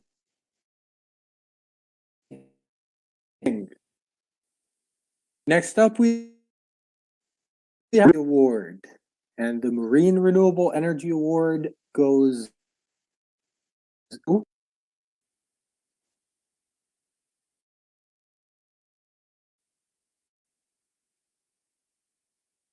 Team Teal. Congrats.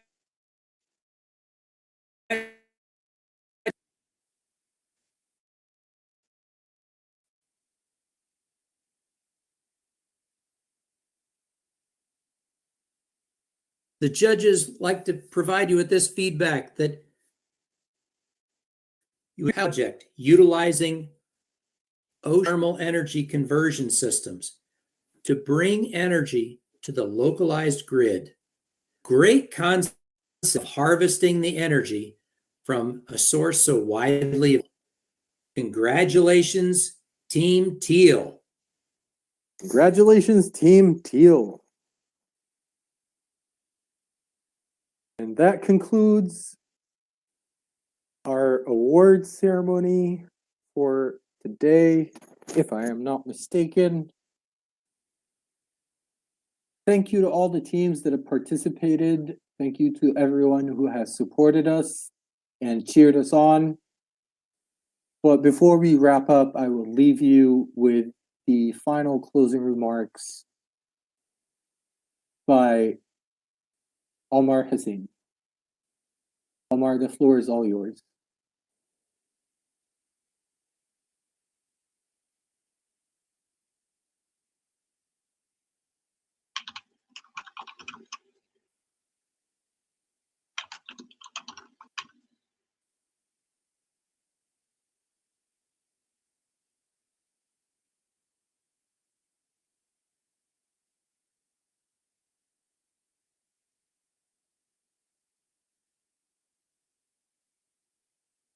Omar, we can see you, but we cannot hear you yet. We still cannot hear you, unfortunately. Look good in the sun.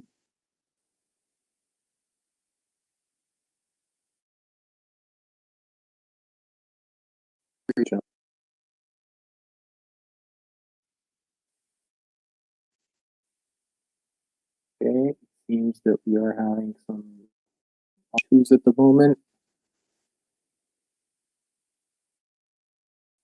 During this momentary opportunity, I would like to inject that all the teams were a fantastic addition to the day. We're taken with so many difficult tasks that the judges had were narrowing down such a highly qualified to use.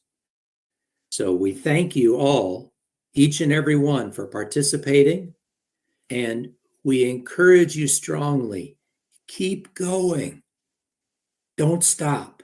Keep going. So thank you. Hope for all of us. Thank you, Andy. Can you hear me now? Yes. Perfect. Some technical difficulties, but I just wanted to thank you all. Creativity and dedication from our future leaders in ocean innovation. Your passion and ideas showcased during this competition not only inspired us, but also offer hope for a sustainable future for our oceans. Congratulations to all the participants and the winners. And remember, this is not the destination. This is the launch pad. We will be in touch with you all, and we hope to see you all next year.